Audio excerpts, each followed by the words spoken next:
킬이가 지금 많아 없고요. 조금만 위험하죠. 지금 죽었어요. 마우카이 죽었습니다. 사실 자, 이퀄라이저 어떡합니까? 네. 이쪽 자 띄우고 이거는 토스 그렇죠. 도망 못 가죠. 여기 토스 싸워.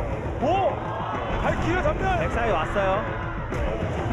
상대 억제 격 사업까지 일어났기 때문에 줄거리지. 이리시. 자, 이 이퀄라이저는 제대로 안 깔리긴 했는데 이게 수통 폭발하고 이퀄라이저랑 궁합이 안 맞았어요 방금. 뉴클리어가 딜하는 상황이 나옵니다. 그리고 뉴클리어가 딜합니다. 헬퍼. 조니아는 그 위치에 멈춰있다는 얘기. 죽었어요. 마오카이는 각 보고 있습니다. CJ는 이번엔 이니시. 와요. 자, 렉사이드 뒤에 있어. 이거 진짜 렉사이 왔어요. 사방이에요. 자, 이렇게 되면 트릭 위험하죠. 트릭 죽었고요. 자, 밀고 다시 한번 들어갑니다. 떴어. 자, 하나 더 서. 앞라인은 죽어요. 자, 이걸 대박이긴 한데. 자, 코코 위험하죠.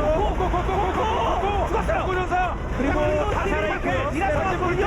다시 한번 두명 트랙 전사. 자, 응직 제대로 합니다. 스페로 더블캐. 응직 제대로 하고 있어요. 다시 한번 더. 대패입니다. 이거 아직 전멸도 있어요. 자, 푹. 아직 한번. 아직. 자, 마오카이 없거든요. 얼마나 잘 흩어지면서 빠질지. 자, 쿠카 들어왔고요. 자, 렉사이드부터. 이거 마오카이가 좀 멀지 멀고요. 좋은 지역에서 마오카이 잡았고요. 데미지 부족하죠 CJ 일단은. 다시 위험. 다시 조냐부터 터졌고요. 11호 와요. 11호가 와요. 11호 엄청 셉니다. 10발 팔고 서풍들 11가. 11호 엄청 세요. 11호가 막딜 팔이 떨어져 나가지고 흔들고 있습니다. 자, 그리고 두명 전사.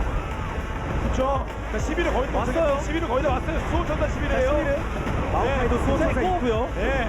자, 캐치와 마오카이도 11. 우와, 11 엄청.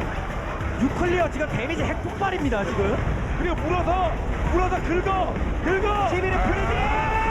계속 프리딜. 다리 떨어져 나갑니다. 아까부터 지금 계속 프리딜. 더블캐. 스베르가 2세트를 따냅니다. 그렇습니다. 51분 장기전 끝에 제제.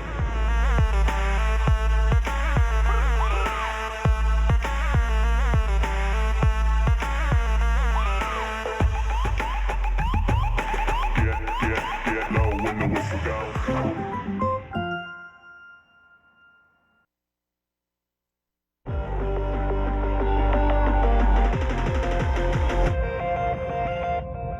일단 라이즈가 잘 크기 시작하면 너무 변수인 것 같고 CJ 입장에서 코그모만 잘 키워도 또 반대로 주고만 해서 효과가 엄청나기 때문에 이거는 라인전 단계에서 그런 위험 요소 픽들을 어느 쪽이 잘 키우는가가 관건이 될 것 같고 다른 식으로 얘기하자면 결국 정글러의 어떤 개입과 라인전 승패가 게임상에 크게 영향을 미칠 것 같네요.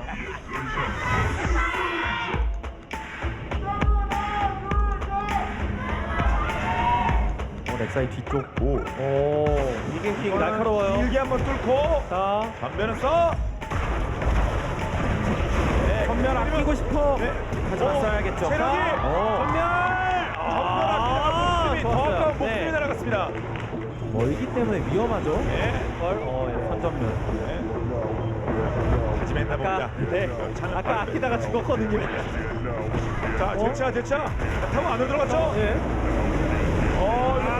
자, 자르반이 오거든요. 그리고 데려갔고. 자, 지금 자르반이 와요. 자르반이 와서. 멀리 좋을 수 있습니까? 자르반. 발이 느려요 지금. 네. 그렇죠. 이 어디까지 나올 수 있죠? 안전한 거전창. 잡았네요. 대격변. 반피 때입니다.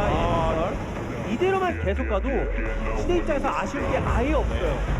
실수가 없게 가요. 그러면 이게 자, 전멸도 대격변. 타워도 없고 잡았죠. 이렇게 잡아야죠. 잡고 한방. 네. 용. 그래도 용 싸움은요. 자, 못했고요. 그리고 캐치 사용 성공 당했고요. 네. 사용 성공 당했고, 자르반 대격변이 유언이 됐습니다. 컬라이저 쓰면서 스페이스. 이번에 CJ가 완전 득점. 누가 강타 싸움이에요. 강타 싸움. 자, 그리고 대격변 안 들어갔고요. 캐치 대격변 못 쓰고 죽었어요. 라이즈가 앞으로 들어가면서 대장군이 라이즈가 앞으로 들어가면서 프리딜. 앰비션.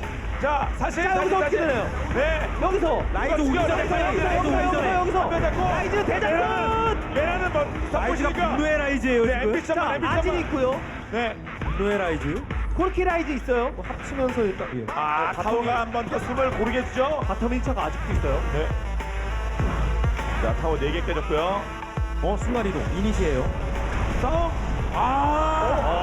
자, 그 쫓아가세요. 라이즈. 지역 이콜. 라이즈. 지역 이콜. 아름다운 사신. 네, 라이즈가 라이즈 왔어요. 세시를 데려갔고요. 기창. 자, 2대2 더블킬 고고. 한데 여기서 아레스타 잡아냅니다. 3대2. 이거 이번에 고래병사가 저렇게 서 있으면 저거 어떡하나요? 한번 이번에 사용 성공. 사용 성공. 콜라이저 이상이. 명전사. 이거 끝났어요. 한타. 네, 4명. 그러면 노마크. 네.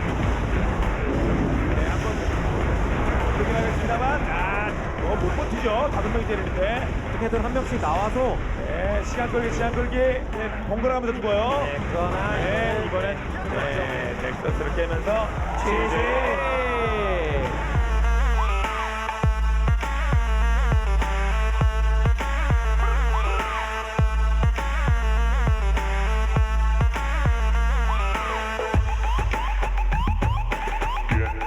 Get low when the whistle.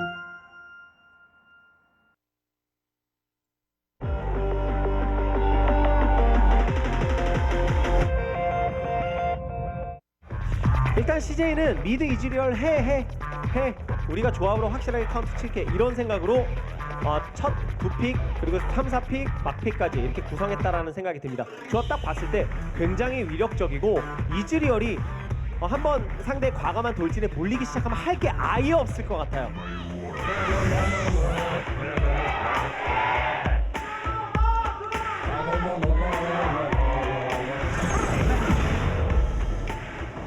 오늘 정말 그 가능성을 테스트하는 네. 경기겠죠. 2대2. 뇌진탕 일단 2대2. 그렇지.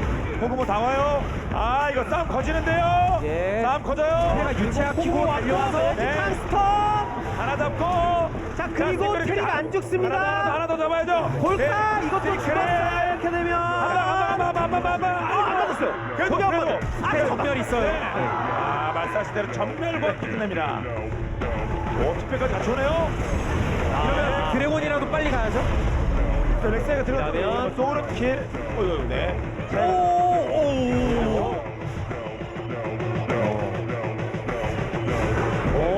탈출도 걸어놓고 선 와 이러면 들으면 이건 하나 더. 다이브 네. 쫓아갑니다. 다시 한번 근데 마우카이 와요. 예. 페로를 차단당하고 있습니다. 자 묶어놓으면 묶어와. 묶어놓을게. 묶고. 한번 이거라도 어떻게? 예. 가져왔어요. 먹었어요. 카이 한번 콜라이죠. 끊어보나요? 마오카이 전멸 없거든요. 네, 싸울 생각인가요? 이게 1킬이라도 이즈리얼이 먹기 시작하면 또 네. 이즈한테 안 맞았어요. 예. 그거. 에코 뭐라도 하나 던져줄 거 없나요? 오히려 반대로 이즈가 오. 이런 데서 국지전하는 건 안 좋은데요. 네, 투패가 오는데요. 예, 이렇게 다 투패가 오니까요. 뉴클리어 덕에 뉴클리어 반피. 화려한 연계 플레이. 이게 딜레마는 맞아요. 딜라인 야, 이거 파고 들었죠? 또 들어갔죠? 자, 묶고 이것도 계속 때려요. 그래도 이게 위치가 되게 네. 깊거든요. 네, 지금. 점점 위치가 깊어요. 시작했어요. CJ도 위치가 깊어요 일단. 네. 포탑 뛰면서 한 번 더. 이런 거 어떻게 오. 케이스가 소환사 주문이 있긴 한데 네. 이거는 차이를 못 와요. 다리가 깊어서 네. 정조준 막아주려고 용, 브라움이 용. 또 서 있는 느낌이거든요. 네, 자. 용. 자, 뛰었고. 막았죠. 앞에서 탱라인 브라운만 딜. 믿으라고 레드라이트가 브라움을 제대로 믿었습니다. 네. 한명 잡고. 저게 많이 크죠 저렇게 막히는 게. 맞습니다. 예. 의도된 플레이였어요. 한 타구. 어쨌든 자, 메나체를 뽑았죠. 데미지 한번. 자 럼블 왔고요. 메나체력이. 잡았어요. 그렇죠. 근데 데미지가 데미지가 에코 잘 들어왔고요. 스페이스 마우카이가 에코. 파고들고 마무리. 이즈리얼 더 싸우기 애매하고요. 해봐서. 이즈리얼 지금 만화 없어요. 도망가야 돼. 더블킬. 몸을 대고 먹어봐. 이야. 그래도 먹었어요. 그런데 먹었어요. 적개심이 들 것 같아요. 네. 자, 여러분, 속도 한번 되죠? 자, 이거 띄우고 브라움이. 아니 브라운 네. 에코 조합이 갖는 연계도 굉장히 지금 위협적이에요. 사실 죽었어요. 골카 한 방에 네. 와일드카드 시크릿 전사. 네. 자, 어디까지 갈 수 있죠? 네. 안정적으로 가면 한 방에 32분이 빨리 끝나는 분이잖아요. 시제.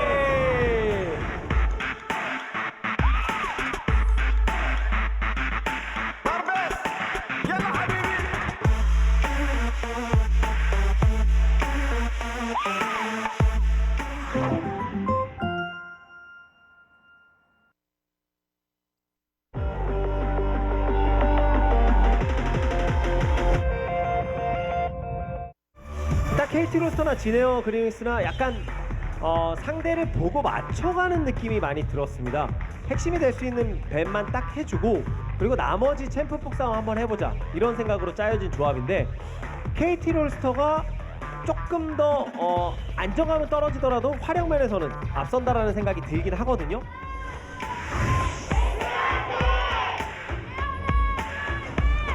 소환사의 협곡에 오신 것. 카시오페아가 강점을 발휘할 수 있는 타이밍이 2렙 타이밍이 딱 있긴 있습니다. 그래서 야, 과 함께 오선을 타는 거예요 도대체. 얘기하고 있다가 네. 후자리 일로와, 깜짝 일로와, 놀랐어요. 일로와. 와, 이거 죽었어요. 네. 우와, 진짜 설계가. 오, 지네어는 극복해야 되는 건데 지금까지의 분위기는 약간 애매하죠. 자, 요거 뺏길생.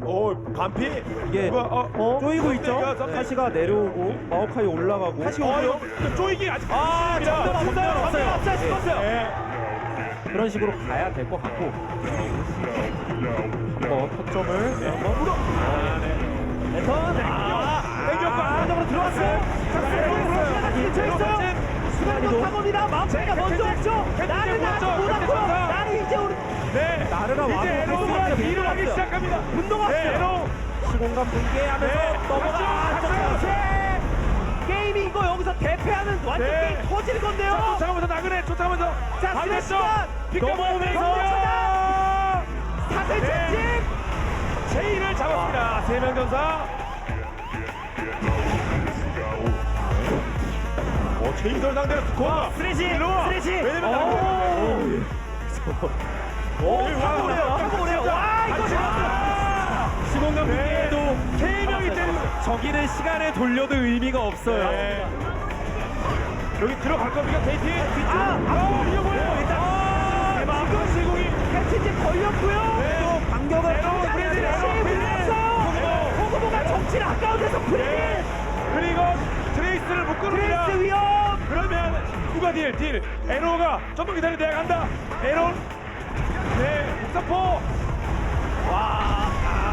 피카브가 10대 0이에요. 10대 0. 막기가 힘들어 보이네요. 확률이 극히 낮죠. 안쪽에 스코어가 일단 들어갔고요. 억제기 두 네, 개예요. 옆으로 맞습니다. 카타를 이거 어쩔 수 열어봅니다, 없으니까 얘는. 열어보는데 자, 타고 있을 때 빼놓고. 자, 트레이스가 네, 이거는 나한테 들어갔다 예, 꽉 오히려 그래가지고. 주력하게 쭉쭉 밀려 들어갑니다. 네, 이상 아직 죽었고요. 아끼고 있어. 가시고 아끼고 가시고 있어요. 아끼고 있죠. 가시고 아끼고 있어요. 하시고 셀각이 더블 세명 전사 이거 뚫었죠? 13대 0. 네, 30분 전에. 와 정말 퍼펙트한 경기력이에요. 네. 13 0이 있었나 0이? GG.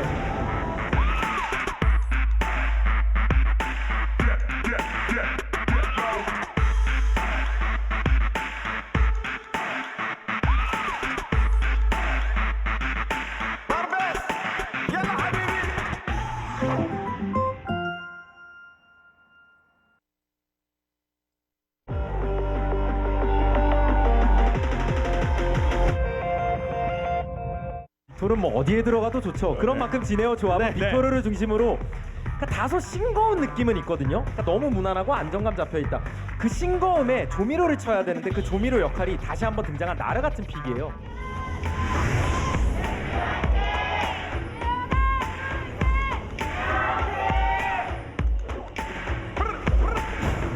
웨이브가 너무 많고 네. MBG가 그래도 한번 풀어서 순간이동. 네. 자, 윙드 오히려 맞췄는데요? 윙드 아파요. 윙드. 마오카이 왔거든요. 왔어요. 윙드. 마오카이 왔어요. 마오카이가 이거지 죽었고 쉐이도. 네. 더 먹게면 다시 한번 제이는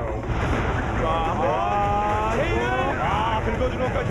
순간 폭딜이 너무 강력해서 네. 한번 하는데 어쨌든 강전에 강한데 자 한번 해봅니다. 자, 나그네가 어땠어요? 근데 그거는 네. 카시가 소환사 주문도 다 있었는데 자 마오카이 왔어요. 마오카이 왔어요. 마오카이 왔고 메가나를 이긴 한데요. 나를 겹쳤지 않았어요. 마지막 별수 없죠?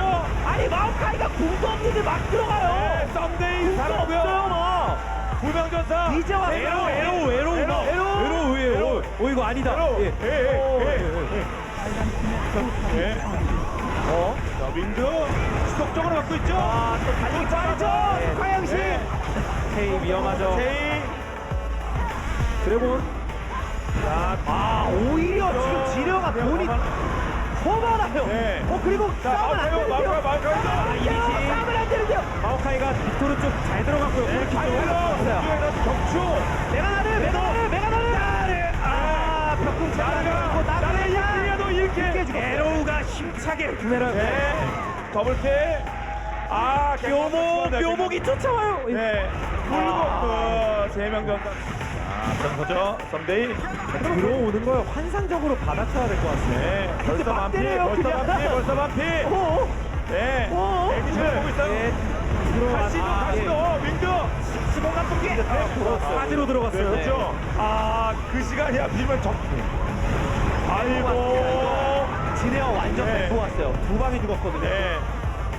자, 마오카이는 뭐 안 네. 좋습니다. 아니 두 경기 통틀어서 1킬이 뭡니까 지금? 자, 그러면 네. 한번 빼고 뭔가 들어와야 되거든요. 마오카이 들어왔고요. 세계수가 들어와요. 밀어내는데 상대 체력이 안 빠져요. 왜 미는데 우리 팀만 힘이 누워? 빠진다. 미는 것들이야. 네, 쌍둥이 더 하나 깨졌고 더 깨졌고 끝났네요. 끝났어요. 35분의 경기 마무리.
안녕하세요. 울프쇼의 MC 울프입니다. 오늘은 특별 게스트로 피카부 씨를 모셨는데요. 오늘 요새 어때요? KC는 어때요?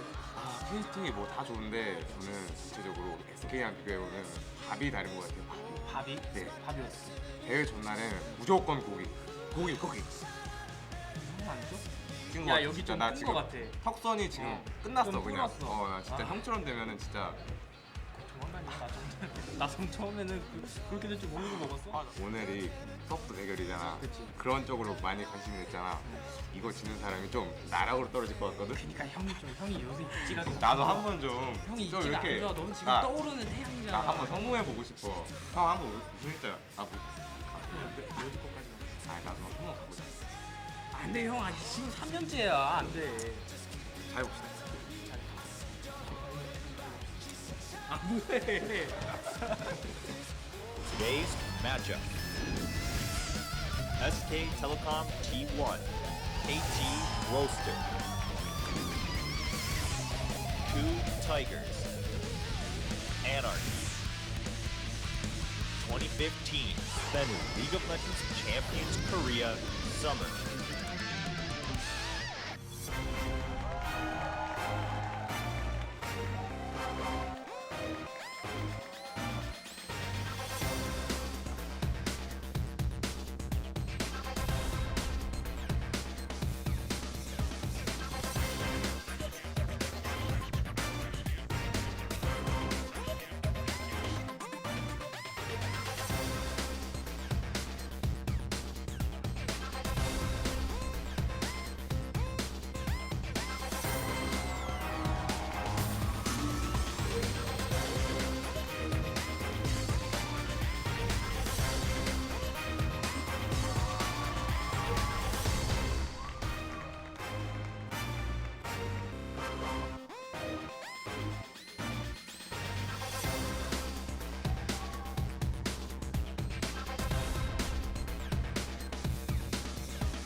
Hey guys, welcome to Champions Summer. I'm Doa, that's Monte Cristo, and can I just say that Bang looked like the least happy person to be recognized for a pentakill I've ever seen in my life. He's I got one in Sivir. That's not too exciting. I got one in Corki. It's a little bit better. You should feel better about that one. I mean, what other way could we start a Champions broadcast than Bang awkwardly waving a pentacle sign, Peekaboo groping wolf? I don't know. Welcome to Korean Esports, ladies and gentlemen. That's just the way we do things here. That's right. So, I don't know. Where do you go from there? I guess we just start talking about the matches, huh? I think we could just make some more awkward digressions for a bit. I think it's really keeping with the theme of the show so far. We don't really do the digression thing very much, though. You know, that's not really our thing. Doesn't we like really to keep happen. it. We like to keep it on point and not really deviate. You know. Yeah. We never talk about 90s cartoons or sci-fi movies or anything of the sort. No, not really. Yeah. Well, let's talk about SKT versus KT. The Because Telecom War! I'm so know, excited. It is exciting. Yeah. And this is, of course, probably SKT's last road bump on the way to an undefeated season. I think if KT doesn't take them out now, there's pretty much nobody left to stop KT. They took out KU last week. KT has been on a resurgence. They are perfect so far, 4-0 in terms of best of threes in the second round robin of this season, looking significantly stronger than their 5-4 start to the season. Yeah, pretty much. I mean, we thought maybe KU was going to be able to do something to SKT, but instead of being, they weren't a roadblock, they weren't even a road bump, they were just road kill. That was it. And KT, maybe they can do a little bit better. I mean, like you said, they've been looking much better of late, but they did drop a game to Spenu last week. That was a bit disturbing, but we'll have to see what happens later today. Someday ties it up with FLICKR for the MVP ranking so far this season. Yeah, and we are going to see those battles of the MVPs. Of course, both FLICKR and Someday will be playing tonight. Bengi is in the jungle for SK Telecom, and Nagne is also starting. So kind of an A roster battle right now. Should be. And speaking of A-plus quality players, man, Marin way up on top of the top lane right now. Someday as well. Well, these two teams put such an emphasis on their top laner. We'll get into that in a minute. Yeah, Hojin on top of the jungle for the KU Tigers, but Bengi and Score right behind him. So SKT, KT not too far behind in the jungle rankings as well. Yeah, and Hojin will be starting tonight for the KU Tigers, so it will be him instead of Wisdom. That's right. FLICKR way on top of the KDA for the mid lane right now. KT's Nagne way down at 4th place, but perhaps a chance to move up today in an 80 carry. Bang, 8.4. Again, just to kind of give you a preview of the next screen we're going to see, Bang and Wolf, this SK Telecom bot lane, have far and away the highest KDA, not only in their positions, but in the whole league right now. Wolf is up to 9.1. Yeah, speaking of KDAs, actually, we have all 4 of the top 4 players in terms of KDA in this match. It is Wolf, Bang, Arrow, and FLICKR. So there's a lot on the line tonight in terms of those KDA rankings. Of course, you do get prizes at the end of the season if you stand out and have that top KDA at your position. So players certainly do want that. It is a valuable reward. You get about $2,000 for in American it does dollars. make a difference. So that can buy you a lot of things. It can. Yeah, anything that costs under $2,000, really. I mean, we can just kind of theorize about it. But let's instead move on to the super play. There it is. Wolf will win it for this week with his epic Alistar play, and it really was something else against the KOO Tigers. A complete dismantling. And what an engage. He had several flash, headbutt, pulverized combos this game that really set it up. KOO needed to get that mid lane tower to stay relevant to the game, but they were punished for their extension. They didn't have any flank wards, and Wolf made the most of it with a very long-range engage. Beautiful play that pretty much won SKT the game.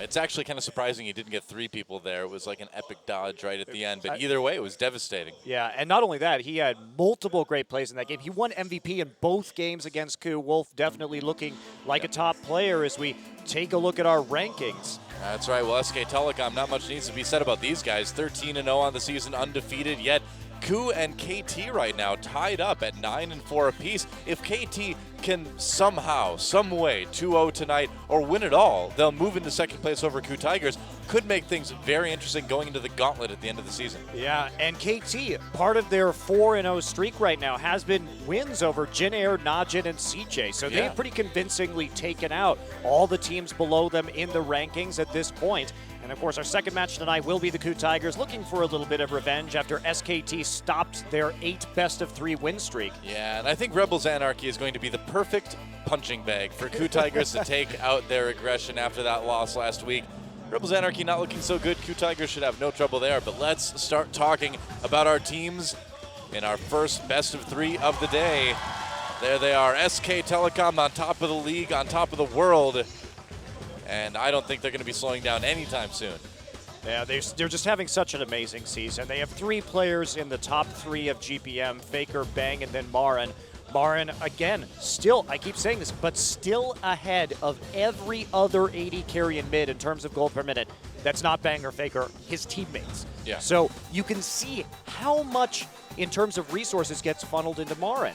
But what we have here that's so interesting tonight is that we have teams that play a very similar style in that they put a lot of resources into their top laners. They're 1 and 2 in terms of gold percentage.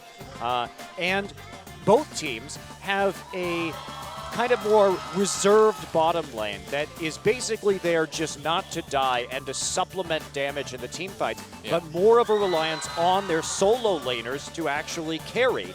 And it's going to be a very strange battle to see this. Also, Bengi and Score, very similar in the fact that they're low economy junglers, primarily based around control and vision.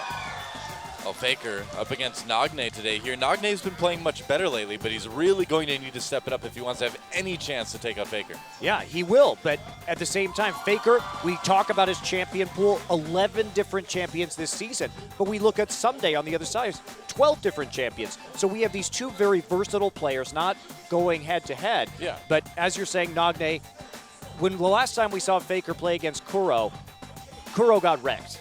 Nagne, I think, a very average mid laner by most standards, and he's going to have to play very well to not have what happened to KOO Tigers happen to KT. And there's Wolf, of course, again with that 9.1 KDA, just insanely high for this point in the season after this many best-of-3s. That's the thing, is that, like, you look at other players in, like, the LCS or something like that. Yellowstar has a crazy, awesome KDA right now. But Wolf is doing this 9.1 after, what, 14, 15 best-of-3s. They're not best-of-1s. Right. It's been a long season, and SK Telecom right now, remember, they're still on this massive win streak. They're on a 17-game win streak right now. Right. So another victory will put them at 18, and that would be obviously quite impressive. Yep, and on the other side of the arena are the KT Rolster players, and you know what, Pickaboo? Who does he pray to if he's playing against FLICKR? I don't understand this. That's right. Pickaboo back playing against his old team. He was released after the spring season due to some injuries and picked right back up to be with his old laning partner Arrow on KT Rolster. But Score and Peekaboo have been such a revelation. I don't think there's a better support duo, support jungle synergy in this league right now. Yeah, the way they control vision, the way they control the map in general is really kind of second to none at the moment, and it's really going to be on them to kind of put together a way to take out SKT. Yeah, it absolutely is. And what's so interesting about their playstyles is both of these teams, if you give them a little bit of control over the mid lane, then they start to invade very deep, start to get down wards. There are a lot of similarities between SKT's victory last week over KU and KT's victory over Jin-Air, which were all about mid pressure. Get the pressure in the mid lane, have your support in jungle invade, get that jungle down, start taking away all the buffs and harassing the enemy jungler. So the style so similar between these two teams these days. Yeah, it's going to be a very tactical match, but at the same time, with great tactics, sometimes comes great kills, and I think SKT versus KT could be pretty violent as well. Yeah, absolutely could be. There could be a lot of skirmishing in this game.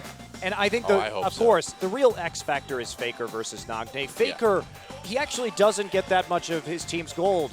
He's 9th in terms of mid laners, in terms of gold percentage, but he's second only to Coco in terms of damage percentage. So this is a guy that gets not as many resources as many other mid laners, but he does more with less. And Nagne just isn't able to hit those same kind of numbers. Yeah, it's going to be tough for him for sure. Peekaboo, though, I mean, what a great pickup for this team. And they were already doing better with FLICKR, but Peekaboo brings those mechanics. He brings the playmaking possibilities, but more importantly, he brings some shot calling potential as well, and he brings that good vision control that FLICKR didn't quite have as much of. And so, KT, I think, wow, you know, Arrow, what is going on in the KT booth today? I think they're nervous, man, and I would be too. And the thing is right now, I feel like KT is better positioned to take out SK Telecom today than they have been in a very long time. Yeah, it's true. Ever since maybe summer last year when we saw the upset by the KT Arrows in the group stages. But this is a very interesting lineup from KT. They're still working out some kinks. Sometimes you see Peekaboo not have the greatest games, or sometimes they made some very big itemization mistakes against Spenu, which caused them to drop that game. But on the whole, KT, unlike the KU Tigers, KT is a team that has better execution. Yeah. KU has great ideas and great shot calling, but they sometimes don't have the execution to actually follow through in an airtight way. KT, their execution has matched their new shot calling with the synergy and shot calling between Score and Peekaboo. They have that way of just like blowing games wide open as well too that I feel like KU Tigers lacks a little bit, you know? I mean, they beat Jin-Air in a best of 3. Jin-Air got 1 kill in 2 games. If you give both of these teams, if you give KT or SKT any advantage, they will find a way to use it and snowball it in these games. That's right. Well, it is time, guys, to move into picks and bans for game number 1. SK Telecom versus KT Rolster here on Champion Summer, and Thresh, the first ban against Peekaboo. Not too shocking. He is a pretty magnificent Thresh player. Now, we are on patch 5.13. I was wondering if we'd see some of the Kalista bans start to drop off with the nerfs to Kalista, but we're not going to see that. SKT actually banning Victor. That is a bit of a surprise. Nagne has shown a preference for Azir. The Rumble ban that is necessary against Martin. Okay, I'm sorry, we're going really fast here. There's the Azir. So they're targeting Nagne's champion pool. They're trying probably to put him onto Cassiopeia. Now, in this game, we've seen that Wolf doesn't really play Thresh, and that Someday is not anywhere near as good of a Rumble as Marin is. So you want to take that champion away, especially with the buffs to Liandry's Torment on this patch via the AP itemization. Does become very high priority. Gragas first pick by SKT for Bengi. Yep, not too surprising there, but Score with a lot of good jungle options remaining. Yeah, and Score, he doesn't even really prioritize Gragas. He likes Rek'Sai and Echo. Yeah. And Evelynn. So that isn't going to hurt them too much. Rek'Sai is Score's most played champion this season, and they could take the Kog'Maw early. The Kog'Maw stock has been rising drastically in Korea recently, mostly because of KT's successful use of that champion. Yeah, Arrow's been playing a lot of it lately. They've been getting a lot of wins. We'll see what SKT decides to go for. They still have Sivir and Corki to choose from, so I'd imagine it would be one of those two. But do you just go for like Alistar, Maokai at this point? Ezreal, I mean, Ezreal, of course, this is 5.13. The Runeglaive Ezreal's not quite as strong as it was, but is it still strong enough to pick up? I guess if you're Faker. Yes, I mean it didn't actually change that much on this patch, honestly. It just doesn't proc Ludens anymore, which, to be fair, is a pretty substantial big nerf, but it's still very strong, no doubt. You're still going to be annihilating people with that True Shot Barrage. Right. Well, True Shot Barrage still procs Ludens, so you got that going Oh, for there you go. Yeah, well, that's nice. Yeah, and we've seen the way that Faker uses Ezreal, too, in this mid lane, using that True Shot Barrage as sort of like a way to sort of be part of ganks that happen in other lanes, and he's very, very effective with it because he can hit it so consistently. They're going to grab the Annie for Wolf as well, too. Now, the last time that SKT picked Ezreal, what happened was they were playing against Anarchy. Mickey locked in Yasuo, and they made a pivot and put Bang onto Ezreal and then put Faker onto Aurelia. So they're trying to see what could go on right here in terms of this pick. Now, Lulu will be picked. We don't know if that's going to be, well, it will be a mid lane Lulu, actually. Could be a top lane Lulu, but we don't really see that in Korea. We see it a lot in Europe. Haven't seen it for a long time, at least. Yeah. Yeah. Still a possibility. With some of the itemization changes, maybe Lulu is, I'm not sure. I didn't expect to see that with AP changes, but we do have the Braum. Yeah. Now, I'm a bit skeptical that SKT picked this Ezreal without picking the Braum at the same time. Usually you do that so Unbreakable doesn't just deny all of the True Shot barrages in terms of team fighting. Right. It could also be as well that SKT wants Peekaboo to play Braum because they feel like he can't make as many plays with that. Maybe a champion he's not quite as familiar with. We haven't seen him play a lot of it. He hasn't played it yet this season. Yeah. So that is true. But also, there's the other side of that coin is, do you want Peekaboo, who's one of the most skilled players on KT, to be the one who you're relying on to stop the True Shot barrage? Because he's probably going to do that most reliably, right? That is true. Is it better to have him potentially stop a True Shot barrage than be on Alistar, though? That's the thing. Because it does kind of deny the Alistar. So Orianna and Nar, so that Ezreal will be going down to the bot lane. So that Braum pick's starting to look more and more like a bait from SK Telecom. Yeah, and the Orianna, there's not really a good way to get the ball onto the opposition right now, but they've got plenty of engage with Annie and Gragas for the follow-up Gnar ultimate. Ori, just a very stable pick. Yeah, and I believe still Faker's most played champion. Right up there, yeah. Ever, yes. Yeah, that's what he was known for. In fact, players like Gank by Mom have said they were inspired to be a pro player from watching Faker's Orianna. Are we going to see a Juggernaut here? This would be very interesting. They have a lot of peel for the Kog'Maw already. Nagne maybe just trying to play a very safe champion in that mid lane. Still, with the Shen, they'd be overly reliant on peel and kiting with this composition if they choose the Shen instead of the Maokai. He's played a bit of it. And unless, it just doesn't seem like KT, aside from Kog'Maw, are going to have a lot of damage here. If they lose Kog'Maw, they're going to lose the team fight. That is true. That's, well, I mean, that's true with really any Juggernaut composition. Well, especially, but you're right, especially when there's a tank in the top side instead of something like a Rumble. Now, this is very interesting to me because if we think about how KOO lost to SKT, they chose a Kassadin and a Cassiopeia, champions with kind of a weak early game, and Faker was able to abuse that, kill the mid lane turret against KOO early, and that's when all the wards came in and Faker started really roaming onto the lanes. Yeah. Now, with the Lulu, it's a champion that Nagne's not going to be bullied with early. He'll have the wave clear early on. He'll have the harassment. So they can't really rely on Faker to get the same kind of roams in that he did against KOO. They also have the double globals in the top side, so they'll be able to respond very quickly to any movements on the map. And Juggernaut is still terrifying in the late game. So much damage can come out of that Kog'Maw. It's something that KT has played in the past, albeit not with Peekaboo. And the Braum pick, still going to be good for peeling, but KT, they cannot engage with this composition. This is not a... So if they don't get some good sieges set up or get to the Dragon or the Baron first, they're going to have a really hard time dealing with SK Telecom. That's right. Either way, it's a decent comp. Should be a good matchup. I'm really curious to see the build path that Nagne decides to go with Lulu, but it is time, guys. Another battle in the Telecom war here in Korea. SKT versus KT. Let's get in the game and see who takes it.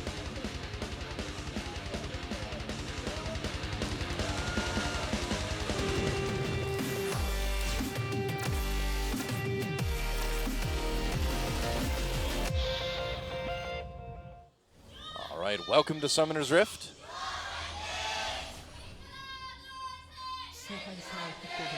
SK Telecom versus KT Rolster. For those who may just be seeing this matchup for the first time, which is probably not too many of you, but just in case there are some out there, this is by far the biggest rivalry in Korean esports. Stretches back for about a decade now. It's a little over a decade. Yeah, it's one of the oldest rivalries in esports in the world, if not the oldest. So obviously there's some exceptions to that. Teams that Some go back pretty a old long EU time, organizations too. like SK and Fnatic. Right. It's definitely way up there, and it's produced some great finals and great matches here in Korea in the past. Yep, across multiple games. And League of Legends is certainly no exception. I don't think anyone's ever going to forget that Summer 2013 finals. It was pretty darn great. Absolutely. So, fans of Wolf, but who isn't? It's an interesting support Peekaboo's matchup. not a fan of Wolf. He's back for revenge. Well, I don't know. He seemed like he was kind of a fan in the intro thing. You know, still buddies, but it is Peekaboo coming back for, like you said, some revenge against his former team. Well, it'd be huge if KT could stop SKT here tonight. Obviously, not very likely, but maybe there's that outside shot. They are the last obstacle for SKT to that undefeated season. That's for sure. Pretty much. If they don't take him out, I don't think anybody else will. Seems very unlikely. So Peekaboo going in. We do see the lane swap coming through. And Peekaboo looking for that invade. Now, the last time he didn't find anybody jungling on his strong side, he went to mid and killed Kuzan from Jin Air, but he's not going to play that aggressively at level 1 here today. A little bit more of a conservative approach. He's actually just going to recall and then head down into the bottom lane. I would imagine these teams are going to take some time to feel each other out a bit. Do? What is he going to do? This is very interesting. Look at Score's positioning right now on the Raptor. He's going to clear those out. We'll see if perhaps he wants to go for a very early gank. Yeah, well, Peekaboo signaled that he's going down to River here. He's going to be seen by a ward, though. So I wonder.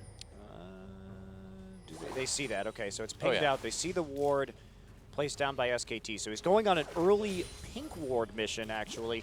And that's just to make sure that Nagne is very safe. There can't be any big dive plays onto that part of the map.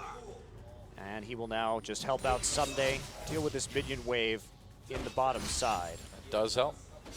Bengi, not a ton of games on that Gragas, but 100% so far. Yeah, showing off some impressive mechanics, too. Yeah, surprisingly, from a player like Bengi, who's always been good, but not really the most mechanical player.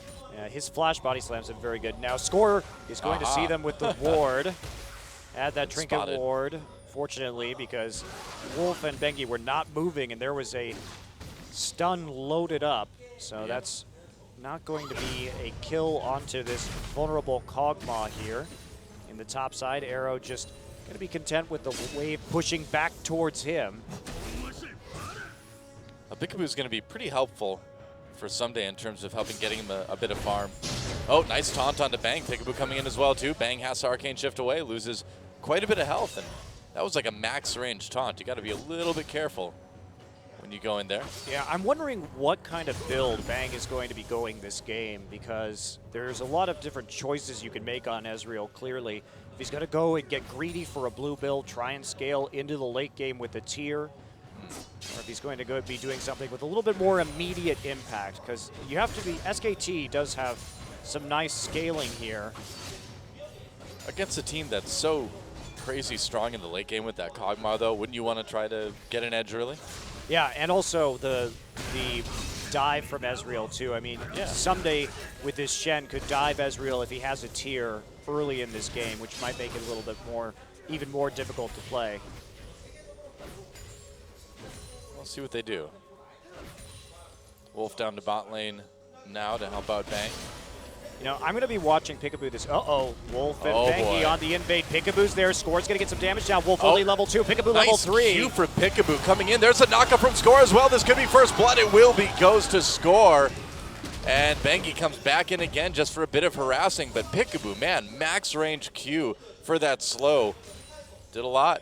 Yeah, and they had the level advantage coming in. Score, of course, on that Rek'Sai was able to suss out where SKT was, and even though there was a relatively safe invade, it ended up being punished. No one else able to respond on the map. Well, Score wants to make a play onto FLICKR here now, perhaps. Now they're going to try and shut No down Bengi's Bengi. there. That's right. Oh, Bengi in a lot of trouble. There's a knockup onto him. Chilling Smite goes down as well. Bengi gets stunned. Oh, barely flashes over the wall. Will the Prey Seeker hit him? It will, but it doesn't do Whoa. enough damage. Yeah, FLICKR a little bit late there on the command protect. That was close. And Yeah. this is how KT plays these days. We've seen what happened to Chaser in the last series.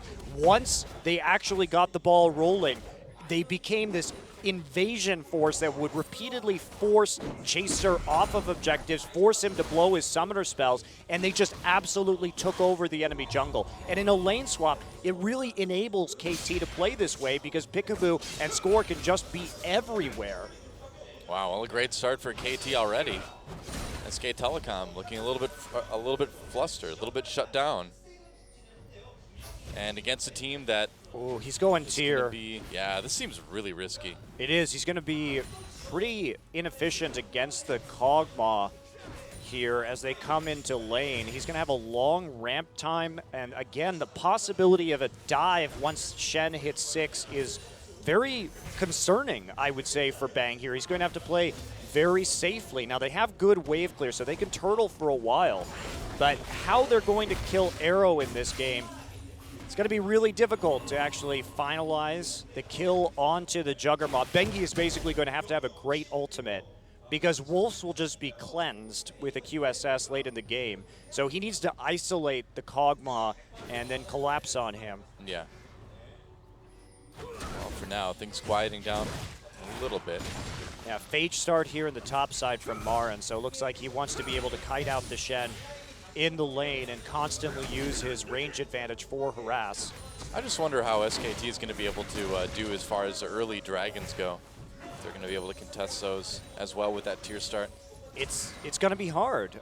They need to be able to push up the lane, and like you said, the tier doesn't offer those combat stats early. Arrow going to have much more immediate effectiveness with the Trinity Force.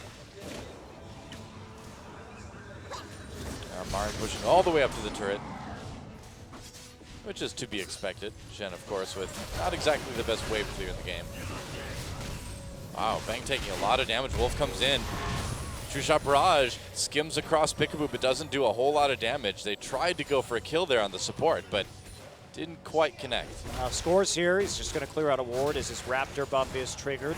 A lot of focus from Score on the bottom side of the map. This is a bit irregular for KT. Score's going to come back around. That's right, Bang chilling. Smite goes down. Bang has a flash. He has Summoner heal. He may not even need to flash. Doesn't look like it. Whoa, Peekaboo gets a bit too far forward. He is lucky to make it out with his life. Man, if True Shot Barrage was up now, that would be a dead Braum.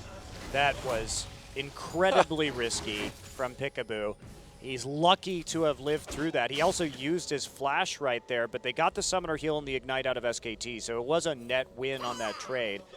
Someday, avoiding some of these boomerangs. He's doing actually pretty well, all things considered, even though he is dealing with Marin's ranged harass in this top lane, building up to that Sunfire cape first. Yep. Keeping up for now anyway. And having that Bomby Cinder does, of course, help him farm a little bit better under turret. So it's not great, but it could be worse. I'm very curious to see how this Juggernaut comp works. We have not seen Juggernaut in Korea hardly at all recently. Yeah. It's still a strong composition, but I suppose with the rise of Kog'Maw. Marin comes in to check the red, but Score's already waiting for him. Marin in a lot of trouble. Score deciding not to engage. He's like, well, if you're here, there's got to be other people, but there weren't. Oh, now they're going to chase him anyway. Someday coming in, tries the flash, can't get away. Nagne comes in with the slow. There's a Glitter Lance for the kill. And Nagne picks up one for himself. Super greedy from Marin. That was a pretty bad misplay to try and come in onto Score's red buff like that. No backup, no control over the mid lane. Again, KT, they went for this wave clear mid laner so that they would actually help contain FLICKR.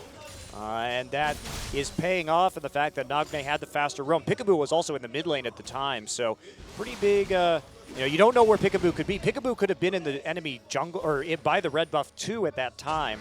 So Marin not playing that well around the vision that he had and the information that he had received, because there was no one from KT in the bottom lane. Yeah. And now Marin's TP is down, and Someday has 2 teleports. This is the time to take Dragon, to dive Bang if you're KT Rollster. Well, it looks like they're certainly setting up to do one of those. Dragon control being taken pretty heavily by KT right now, and SK Telecom, I mean, if you give up a teleport like that, it's kind of like saying, all right, you guys get the first Dragon. Yeah, it's going to be very difficult for them to respond to anything. And Whoa. Bang is very, very weak. As you can see, he had to go for a Vamp Scepter as his next item because he needs that sustain to deal with the poke coming in from Arrow. Peekaboo and Score starting to move through that bottom side jungle again. They're just camping the red buff at the moment. You can see what a terrifying duo these guys are right now. Score finds Bengi yet again. Bengi goes in anyway for the body slam. Peekaboo coming up to try to help support. Red buff for Score. It looks like they want to try to just prioritize that Dragon. Stay safe for now anyway. Yeah, they don't have Lulu in the mid lane, so they can't go for the Dragon immediately, but they may be looking for it now that the Athenes is complete for Nagne. Wow, Bang is like 2 ultimates away from death here. Well, they're just waiting for him to go back. KT knows that eventually Bang's going to have to retreat here. He may have that Vamp Scepter, but he is still getting pretty low. Very true. Oh, Peekaboo comes in. Blocking a lot of the damage going in onto Scores Arrow, here. and Bang zoned right in. There's an auto attack, and Arrow takes him out. Oh, that was beautiful. Zoned him forward with the ultimate so he could get into auto range. That was a really nice play from Arrow. Yeah, Arrow's laning has been an issue for KT for a long time, but ever since Peekaboo joined the team again, they really have. Arrow's been doing a lot better in the laning phase, and Arrow's team fighting is actually quite good. Yeah. So it's just been about getting Arrow to live in lane that had been one of KT's problems. It was a big problem with Hichani.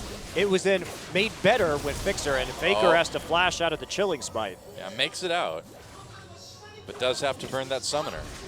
Well, KT up to a big lead right now. SK Telecom really having some issues. Now, they are getting chip damage in the top side thanks to the range from the Gnar.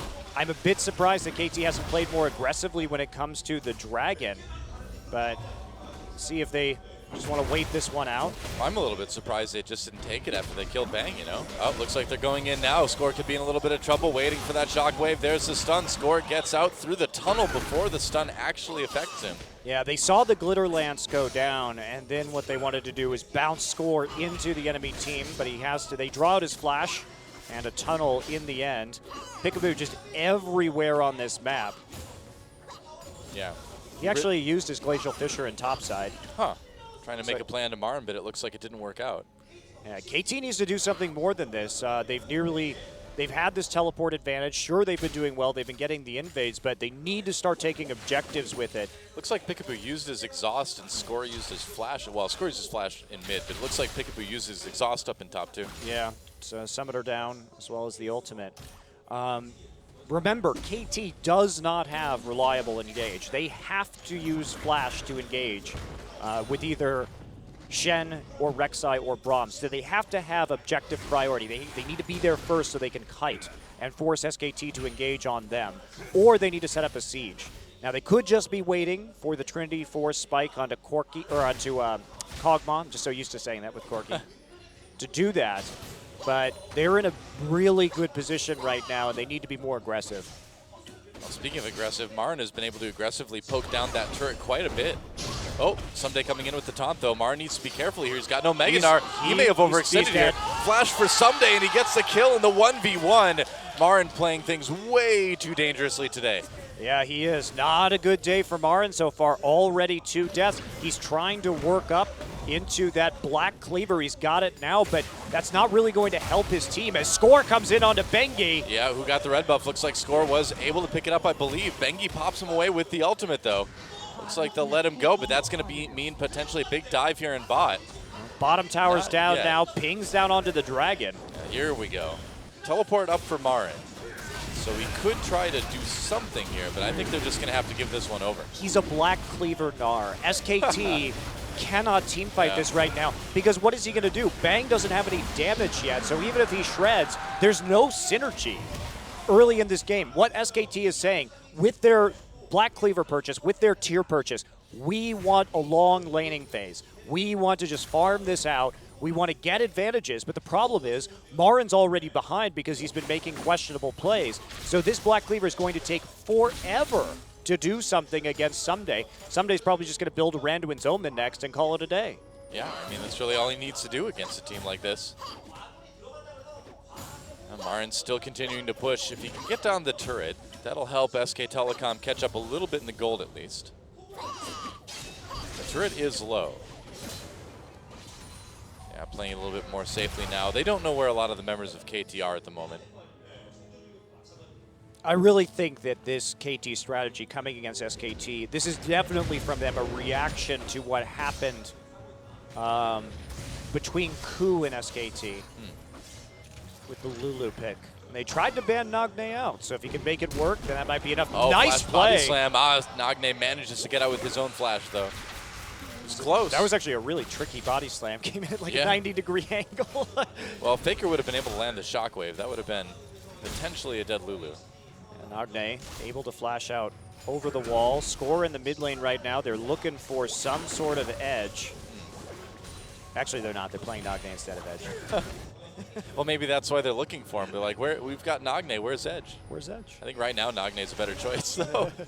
Certainly looking that way. Ult used. There's a knock-up on a FLICKR. He's in a lot of trouble. Stun getting loaded up. No way FLICKR's getting out of this. And Nagne picks up another kill. Wolf in a bit of danger. He has to back out. They cannot go into that bottom side jungle right now. That has been owned by KT for quite some time because they have the turret down and Bang just can't be useful. Now the siege coming in from KT. Yeah, at least they got the top turret. KT, though, responds by a mid turret as well. They've still got the lead in that department. This itemization is killing SKT. Yeah. There is no, they can't offer any resistance, particularly when Orianna is dead, for this Trinity Force Kog'Maw siege. And with Lulu, there's just nothing they can do. Yeah. Not much damage, not much survivability either. I mean, Marin's just useless in team fights. Yeah. And he's in a lot of trouble, actually, because Peekaboo and Score are coming up as well, too. Marin has his flash, but he may need more than that to get out of it. He's got Mega Gnar for a few more seconds. Score coming in, gets pushed back by the ultimate Q from Peekaboo, misses, has to use that exhaust. Nice three-man stun, but Score comes around anyway, and there's another kill for Someday. Oh, boy. This one is starting to get a little bit out of control. And when Someday gets fed, usually KT wins. This is a battle of carry top laners in this game. The ones that are given so many resources, and now Marin has spent so much of his gold on an item that has no relevance to how this game is going to play out. SKT is going to have to wait so long before they can even remotely stop a siege, contest a dragon, contest a baron, and Someday hasn't even had to use his ultimate yet this game. Yeah.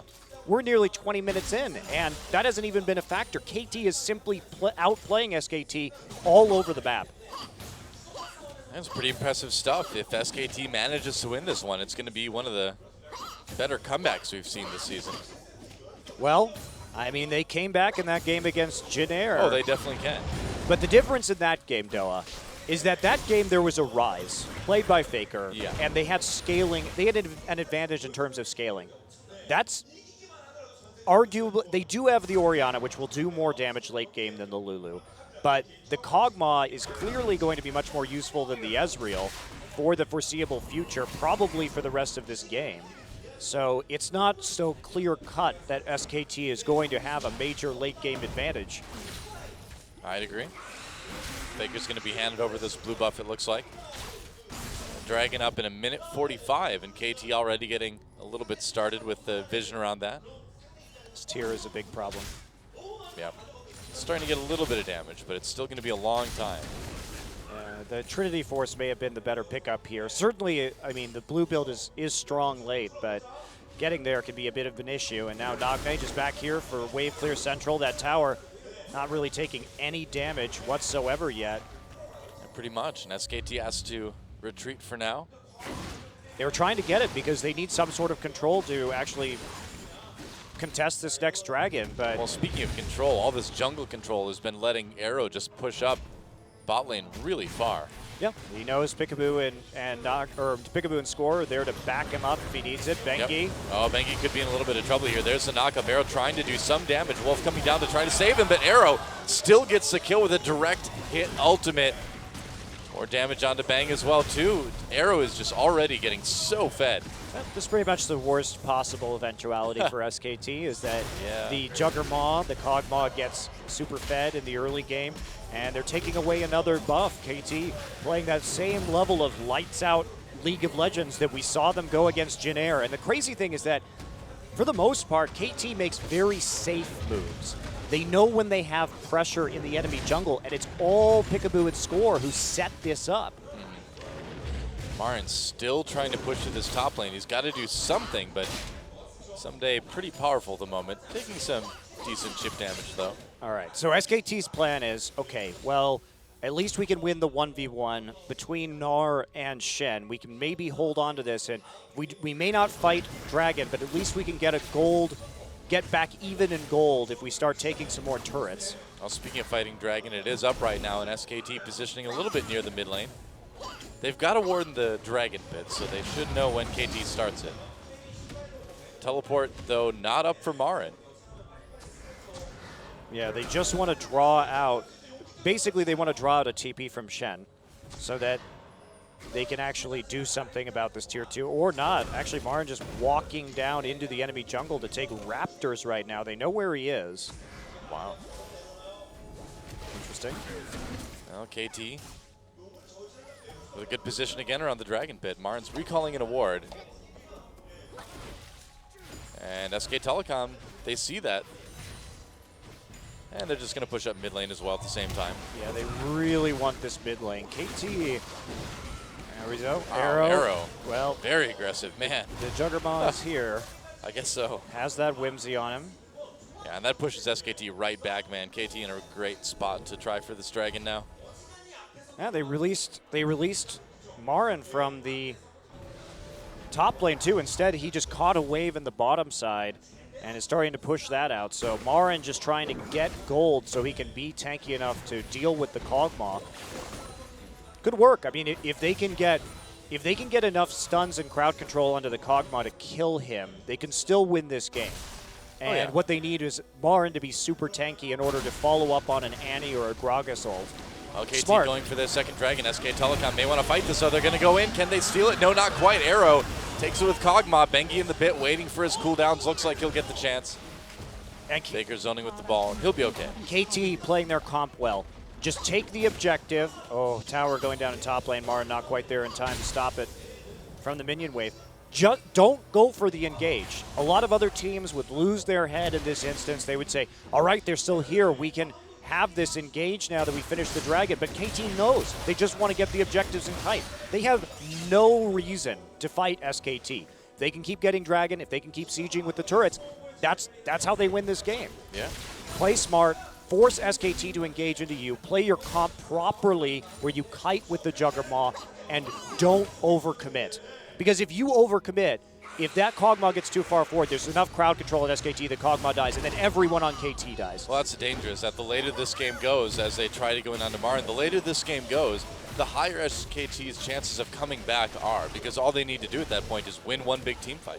It's true. It's going to be harder, though, once the Quicksilver Sash and some of these items come down onto the Cogmaw, as Lulu gets more AP for shields and for whimsy speed. Of course. So, but yes, definitely, SKT... The danger of running the Juggernaut, is it very strong? Oh, yes. Marin. He's playing so dangerously. Yeah, it's a very strong composition because the damage that Cogmaw puts out, the ability for you to poke and siege is really unparalleled with the Bioarcane Barrage range. Yeah. And Bang, actually going to drive this minion wave that Marin set up in the bottom side to a tower kill. Yeah, looks like they will get that turret, but KT pushing down the mid lane right now. They know Bang's not there. He's recalling at the moment. He can send a True Shot Barrage down the mid lane whenever he wants to. Oh, no, he doesn't. He can't. It's on cooldown. Marin is so squishy still. He really can't do anything about this Trinity Force Blade. Yeah. Cogmaw at the moment, and it's going to give Shen some time to push to a tier 2. And that's the scary thing about this Juggernaut comp is with the Shen, they have yet another shield. They have more peel for Arrow, and they have the ability to 4-1 split, which is not something that you typically get when you're running a Juggermaw. Yeah, this is like the next level of Juggermaw that gives you that extra split pushing power. Oh, KT pulling back again, just playing it safe. Which with this lead, you definitely do want to do, because it is 7 kills to 0. That looks like a lot, but it's only a 3K gold lead. SKT could still come back, and if they're going to, it's going to be soon, you know?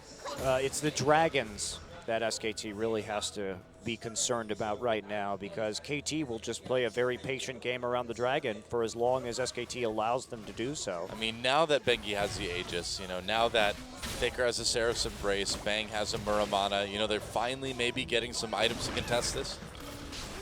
Yeah, it's coming along, but we're not quite there yet. Interesting that FLICKR is going for the Seraphs here. Of course, there was an AP buff on that, so it is a more attractive option at the moment. Yep.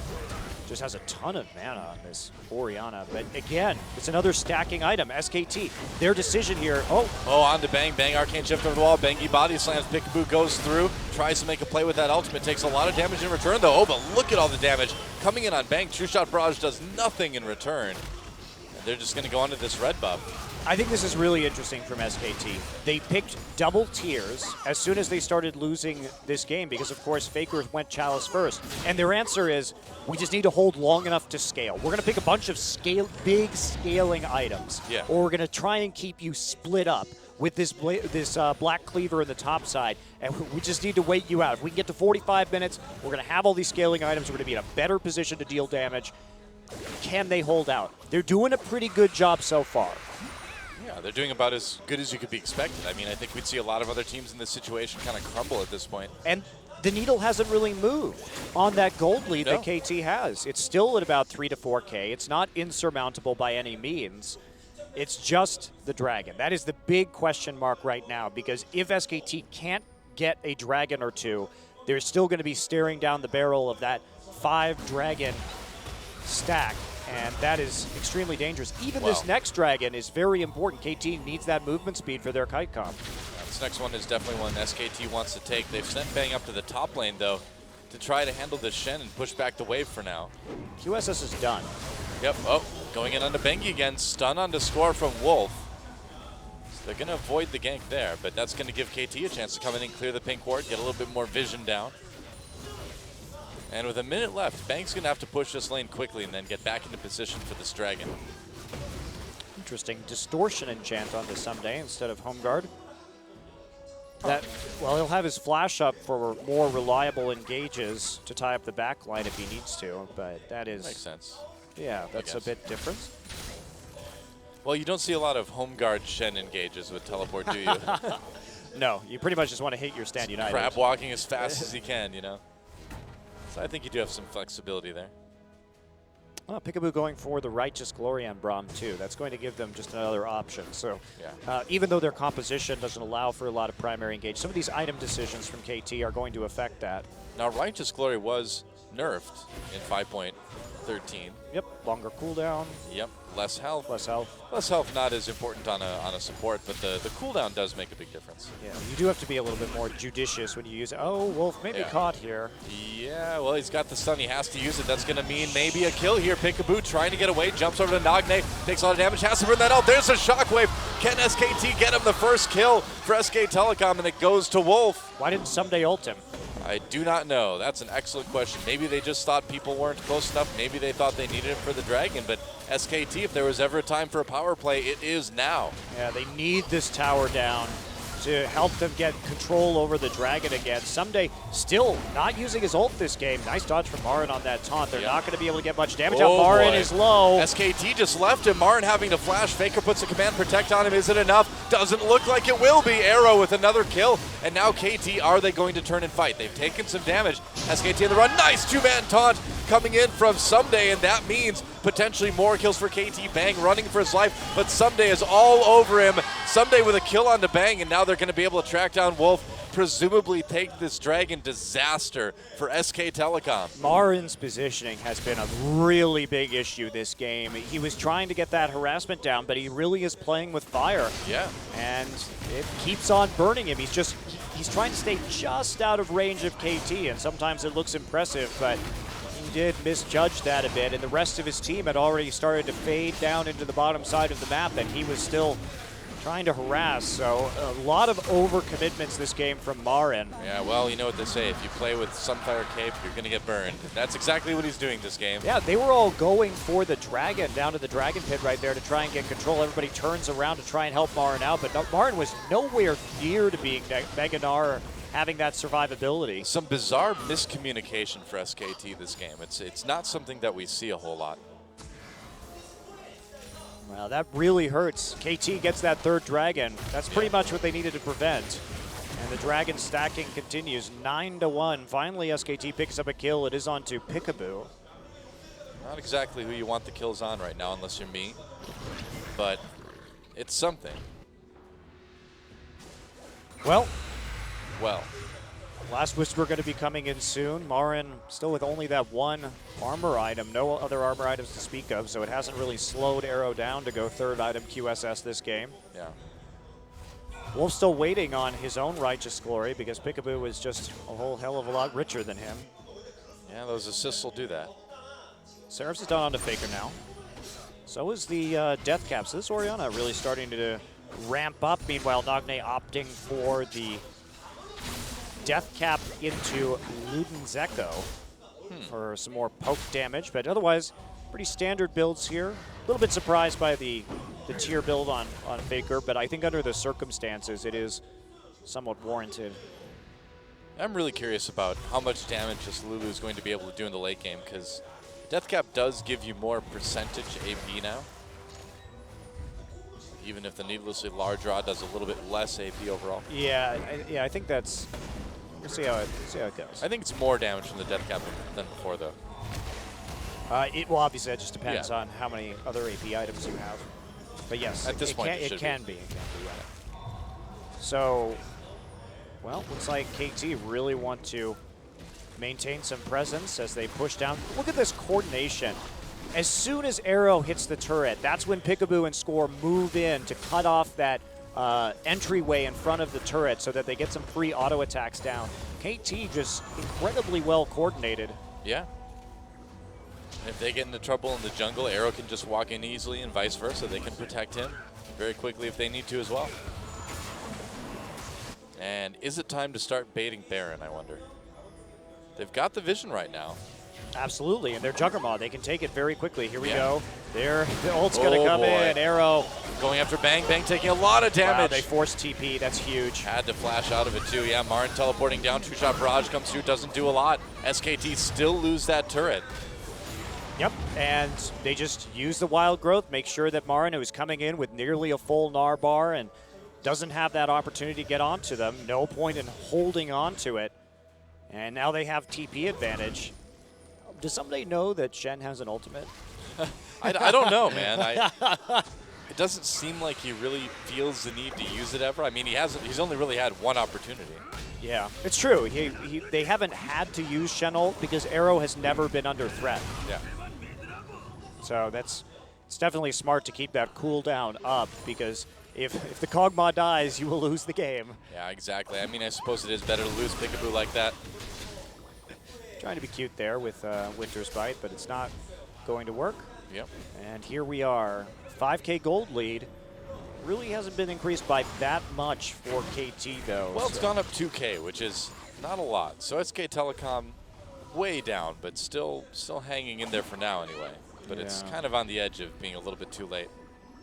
Especially with how tanky Someday is getting. I don't know if anybody on SKT is actually able to kill him. It's kind of unlikely. It's looking pretty good. It's interesting to note that one of the SKT's only losses this season was when Faker was playing Orianna. You know, that's something that I've been thinking for a long time, is that we don't see Faker play Orianna a lot, and it is, of course, like we said before, his most played champ. It's like the classic Faker champ, but lately, in the last couple seasons when he's played it have been some of his worst games, I think, overall. I agree with you. Yeah. I think that every time he locks it in, but then my brain goes, no, it's Faker, he'll be fine. But it just continues to be, relatively unimpressive. I feel like it's becoming too easy for people to play around the shockwave. It's also because I think that KT got I think if FLICKR was against somebody with lower wave clear that he could bully around in lane, it would be different. I expect the Lulu to be banned by SKT next game, and then they'll move from there, see if FLICKR can get on a more aggressive champion so that they can get that middle tower advantage, which has served them so well. Hard to say if SKT were expecting that Lulu or not, but I would Well, guess probably no. No, we haven't seen Lulu in a while in the mid lane. And certainly they were not expecting a Juggernaut composition. That is a bit. Right. It makes sense when you think about all the pieces KT's been putting together, but it still is a bit of a surprise. Oh, there's some damage onto Arrow, but gets shielded immediately by Lulu. And KT just positioning around this Baron. Now they're going to go in on the Score. Score uses a stun. Peekaboo, nice dodge. Score flashes again. Explosive cast brings him right in, though. Bengi, there's a shockwave. They're going to try to turn this one around. No, they decide to just run for it. Bengi very, very low. Barely lives thanks to that command protect. SKT still wants to maybe duke it out a little bit, but nope. They're going to have to go back. Meanwhile, Someday just taking out the tier 2 and bot. There's nothing they can do. Marin doesn't have TP right now. He had to be there with the rest of the team, or else KT just engages on them. So that is a free tier 2 from KT, who is playing this game very patiently, and now they're going to get another dragon. Yep, it's going to be dragon number 4, and there's no chance Well, SK Telecom stopping them unless they get like a nice three-shot barrage, but the cooldown's not up. Yep, and they see Gragas in the bottom side clearing out that wave. So now KT knocking on the door of that 5th dragon. Someday he's going to zone Marin out right here. That'll be a kill for Score on to dragon number 4. Gets slowed by the Glitter Lance, in a lot of trouble even with that command protect. Goes back in, flashes for nice ult. Bengi can do it. Huge shockwave from FLICKR. 4 people caught by this one. This is the moment. This is what SKT has been waiting for. Timbers drop. True Shot Barrage doesn't connect, but they're going to be able to get at least 3 members. Oh, the explosive cast propelling Someday to safety, and they're going to go right for this Baron. That's why you can't overcommit with this composition from KT. They got what they wanted. They got the dragon. Just play patient and kite. If you wander into a choke point, FLICKR is there with the shockwave to punish you. And now they're going to lose a Baron for it. So KT, who played so well, so conservatively with the Juggernaut all game, overcommits, is punished, and that means a dragon and a new lease on life for SK Telecom. You know, we talked about this about, what, 25 minutes ago, that all SKT needs is one situation like this, and this could be a big comeback. Watch, what a play from Marin right into the shockwave from FLICKR. Oh, man. Absolutely beautiful. Yeah, never mind what we just said about FLICKR's Orianna. They have so much CC. You have to be incredibly cautious about making plays like that. KT forgetting their win conditions for a moment and just overcommitting. They had every opportunity to win this game. Just wait another 6 minutes, get that 5th dragon, and then basically you have an unstoppable siege. Once that minion and turret damage is doubled with the Juggernaut, no one can get into range of Kog'Maw or hit him with anything because of his speed. He's just going to melt towers and win you the game. Right. And now with this, SK Telecom immediately striking out on the map, getting a lot of wards down, pushing those waves, and KT has to find a new way to respond to this. Obviously, KT still has a huge advantage here. Even though that gold gap has been closed, if they play around the 5th dragon, because SKT will not have the Baron buff to that objective, they still can just win off of dragon stacking. But it has been delayed. They are a little bit more vulnerable right now. They've let SKT back in terms of itemization. It's about that edge, you know. SK Telecom, it just feels so hard to count them out no matter what the situation is. And KT, after losing a fight like that, they've got to be a little bit shaken. They need to get it together. Hera with the red buff certainly does help a little bit, and they've still got that great wave clear. Even against the Baron. I mean, with this big mana build with the Seraphs, I mean, FLICKR has 700 AP already, and it's not even 6 item yet, so you know, by the time FLICKR completes his last item, now I don't know what that's going to be, but he should be somewhere in the probably close to 900 AP range, and Orianna does a lot of damage. Yeah. Well, looks like they're going to be able to take this tier 2 in mid here. Yeah, KT with no ability to stop this is just too dangerous.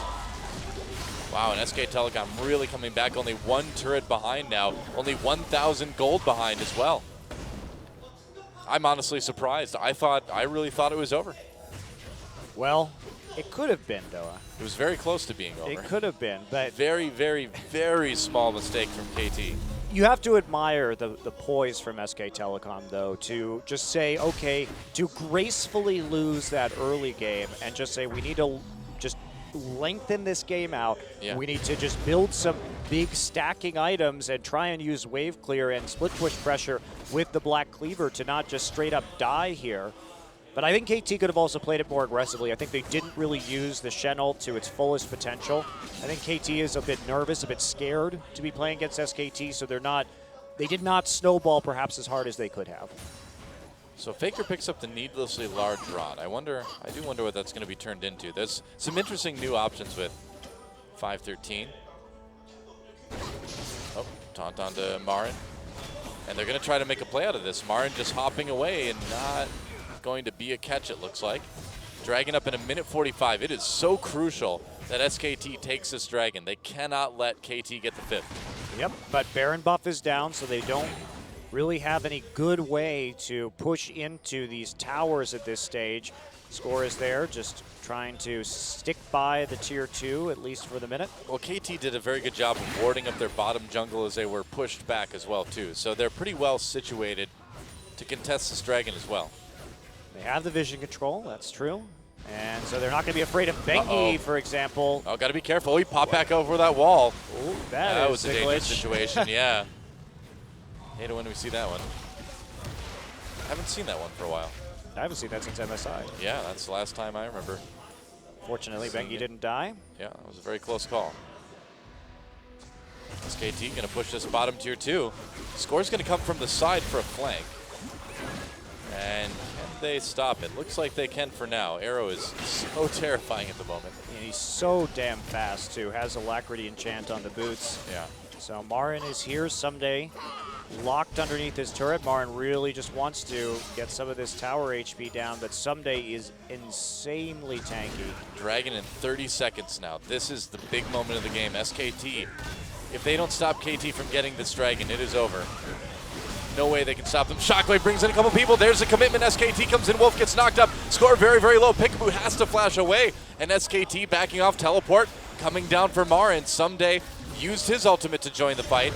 Bang trying to do some damage. Nearly gets picked off. Poking from the side. Someday isolated just a bit, but he's so tanky. SKT forcing KT away from the Dragon. Bang gets very low, though. Arrow tries to make a play, but eats a big Mystic shot. All right, Rek'Sai wants to come back in. Someday is chunked out. He has TP. So close. SKT, they're going for this Dragon. They need Rek'Sai to ult. take it. They need to take it. Bengi comes in to try to zone. SKT turns. They go back onto the Dragon now. They get it. KT steals the Dragon away. They've got all 5, and now SKT is in big trouble. Score coming from the side, and Arrow is literally an unstoppable juggernaut as they finish off SK Telecom. Wow, Bengi left the Dragon I know. pit to try and zone out Score. Score got into the pit within smite range and actually just took it out while the rest of KT tied Bengi up. Risky play, did not pay off for SK Telecom, and now these are long death timers. This is going to be a win for KT Rolster. This is going to be the end of SK Telecom's 17-game win streak. Yeah, and what a way to break it, too. KT with a nearly flawless game number 1 here. Just that one mistake to give SKT a glimmer of hope, but then snatching it right back away again. GG, KT takes game 1. That was a very impressive game by KT Doha. Like you said, they did make that one mistake, and they were nearly brutally punished for it. That's the danger of playing against SK Telecom. Yep. You can play a great game of League of Legends for 37 minutes, but you make that one error, and sometimes they can punish you for it. Taking a look at this right now, Bang did get chunked out on the outside by Arrow, did get away though right as the Dragon spawned. Dealt some poke in return. I'm trying to see what happened actually with this replay, which I'm sure, no doubt, you guys will be seeing soon. At some point. Either way, a win for KT. What a way to start this current battle of the Telecom War, and it's looking more and more like if anyone's going to take out SK Telecom, it could be KT. Wow, Score just came in unopposed that pit at the end. We're watching the replay. Yeah, and the Dragon was still at 1,500. Wait, what? Oh, that was odd. Huh. It looked like Bengi. Bengi had the last smite right there. Score smited early. Yeah, he and it did. looked like I'm hesitant to actually say this because of the meme, Doa. I know what you're thinking, and I'm thinking looks- the same thing. It looked like Score stole it with Sunfire. I'm not joking. I'm trying to figure out what With actually a killed. Cinderhawk. Yeah, with the whatever. Yeah.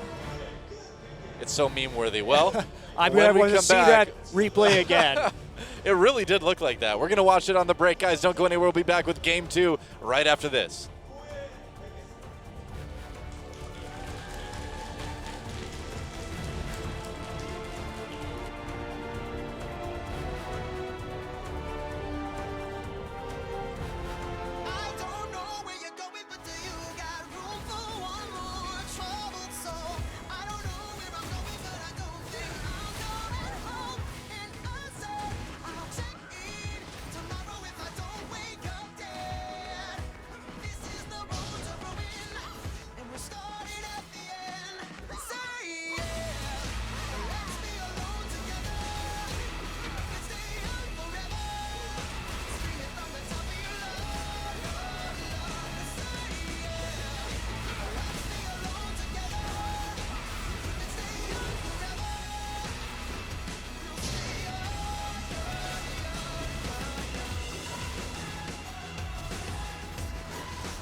And welcome back to an epic OGN Summer match. Score takes the MVP for game number 1 with that epic Dragon Steal at the end and all the way through, making great plays, including this pick onto Wolf.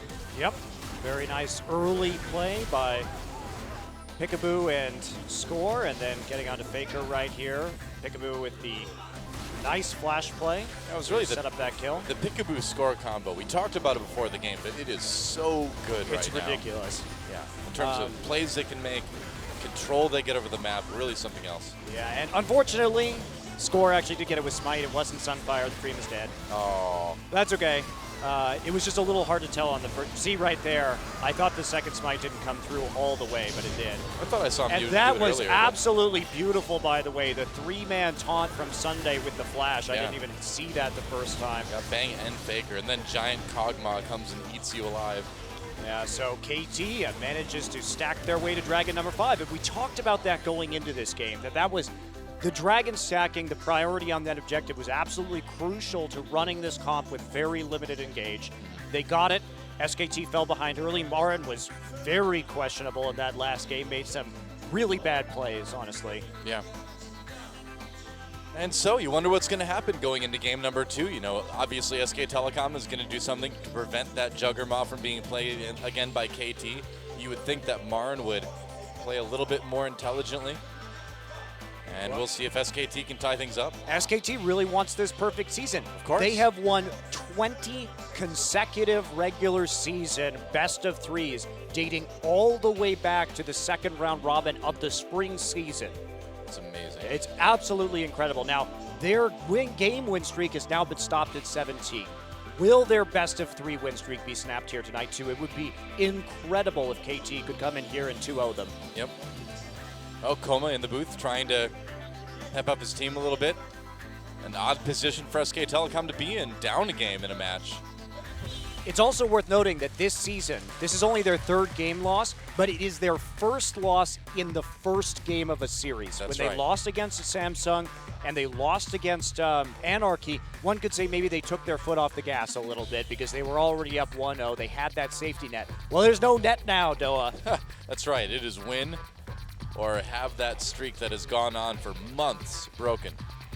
So, Rumble, Maokai, the bands from KT, trying to attack Marin's champion pool, which is wise. You see how poorly he played on that Gnar in the last game. Did have a good ult that got them the Baron, but beyond that was playing much too aggressive. And now you take away Rumble, the champion he's famous for, Maokai, the champion on which he's 23-1, and they take away the Corki, the champion on which Bang is 26-1. So they're trying to deny the and-1 composition from SK Telecom. The Janna's left, but that's less of a threat. Yeah. What's the final ban going to be? They really need to do something to deny this Juggernaut comp. They can't let that happen again. Well, what are you going to do? I mean, Lulu? last game, well, but now Victor, Thresh, and Azir are all still Kog'Maw. up, and the Okay. Kog'Maw. All right. Well, Lulu mid is far more dangerous with Kog'Maw than it is with most other champions. So they're going to Yeah. take away the Gragas, actually, for Score, a champion that, honestly, Score hasn't really favored. It's interesting. It is a little bit surprising to me the amount of priority on Gragas in this particular matchup with these 2 junglers. I mean, here's the thing about Gragas. He's the whole package jungler. He can play aggressive early. He's super tanky late. He has percent damage reduction. He can engage. He can disengage. There's really nothing that Gragas can't do. Yeah. Well, except for maybe Ballet. Or damage. But That's right. you don't need your jungler to do damage. Sadly no. Well, there it is. Evelyn picked up for Benki. They know there's not going to be a Rek'Sai on the other side spotting him. And Marin going with that Gnar yet again. Interesting. So Marin feels safest against Someday on this Gnar. It's a match. It's just a laner that you can really bully people with. You can chip towers with and start to get control over the map. Oh boy, and Peekaboo gets his Thresh too. Shen and Thresh. Now remember last game, even though Someday was pretty far ahead in terms of kills, Marin was still able to put the pressure down onto the Shen. Yeah. So it's going to be up to KT I mean, to help Someday out in that lane. If Marin hadn't had some of those silly deaths early on, that could have gone very, very differently. I think that was a big part of things too. All right, they can take the Ezreal here. Yeah, you're right, absolutely. If he had not died so much, then maybe he could have gotten even more ahead in that lane. So I think it's still a good pick for SKT. You say, hey, Marin, dial it back a little bit. Now they can take Die the less, dire. They can take the Ezreal here, clearly, and then hide their last pick. So now they're going to force KT to show something that can be used against Runeblade Ezreal because they don't have the luxury of last pick this game. Yeah, no Braum this time around with that Thresh already grabbed, and it looks like it will be the Alistar for Wolf. So nice position for SK Telecom, being able to use that Ezreal as a flex pick. I think you take Victor here if you're KT. You take the Victor, you try and push the Ezreal in early and punish the pick. Please no Draven arrow. Well, if you think that it's going to be Sivir, maybe, I don't know. Vayne is very strong here, actually. They've got good pick potential. They have a way to break up the team fight with the Gragas ultimate into those duels. They've got great Shen shields to peel for the Vayne. They could go Jugger Vayne. This is interesting, but it's definitely doable. It's hyper carry, but it's a much shorter range hyper carry. They are going to be very dependent on good Gragas ults if they pick this composition because that's their sole method of engage here. Now, do you think this keeps the Ezreal in the mid lane for SK Telecom? Yes, I do. And what it'll be for Bang? Whoa! Twitch for Arrow. Interesting. So, Jugger Twitch, I guess is going to be it. Now, we've seen some attempts at Twitch this year, mostly from OQ. They have not been very effective. Yeah. True. But Twitch and Thresh do have a very high chance of killing people in the laning phase. You can all in with that duo. You can still sneak around the map. Now the Vayne is going to be taken by SK Telecom. Wow, this is so risky from SKT. The reason why, they don't have really good wave clear here, especially early on, and Nagne is going to be able to push FLICKR in early in this game. This is the first time FLICKR is going to be playing Runeglaive Ezreal in competitive play. We've been waiting for this. Now, once he gets the Runeglaive and the ultimate, he's going to be able to make up for some of Vayne's lack of wave clear by using True Shot Barrage on the other lanes. And they want some kill pressure, of course, with Alistar and Vayne. That Twitch with limited mobility could get knocked around and killed very quickly in the bottom side. I think Bang is just trying to add another champion to his grand pentakill tour this season. Seeing if we can pick one up with Vayne. We'll see, though. So both teams are relying on one person for engage. That person is Wolf on SKT, and it's Score on KT Rolster. I don't know if I really I liked their composition better with the Vayne, just because when you Gragas ult, it's kind of anti-synergistic to the Twitch ultimate, the spray and pray. Yeah. So I'm not sure how much I like that, but again, Twitch is a strong duelist, so he's still going to be useful. It's not terrible, I just prefer the Vayne. Well, we'll see if it's enough. As we go into game number 2, SK Telecom for the first time in a very long time, down a game in a series. And if they don't win it right here, if they don't tie things up, their match streak is over. Let's get in the game and see if KT can take the 2-0 or if we're going to game 3.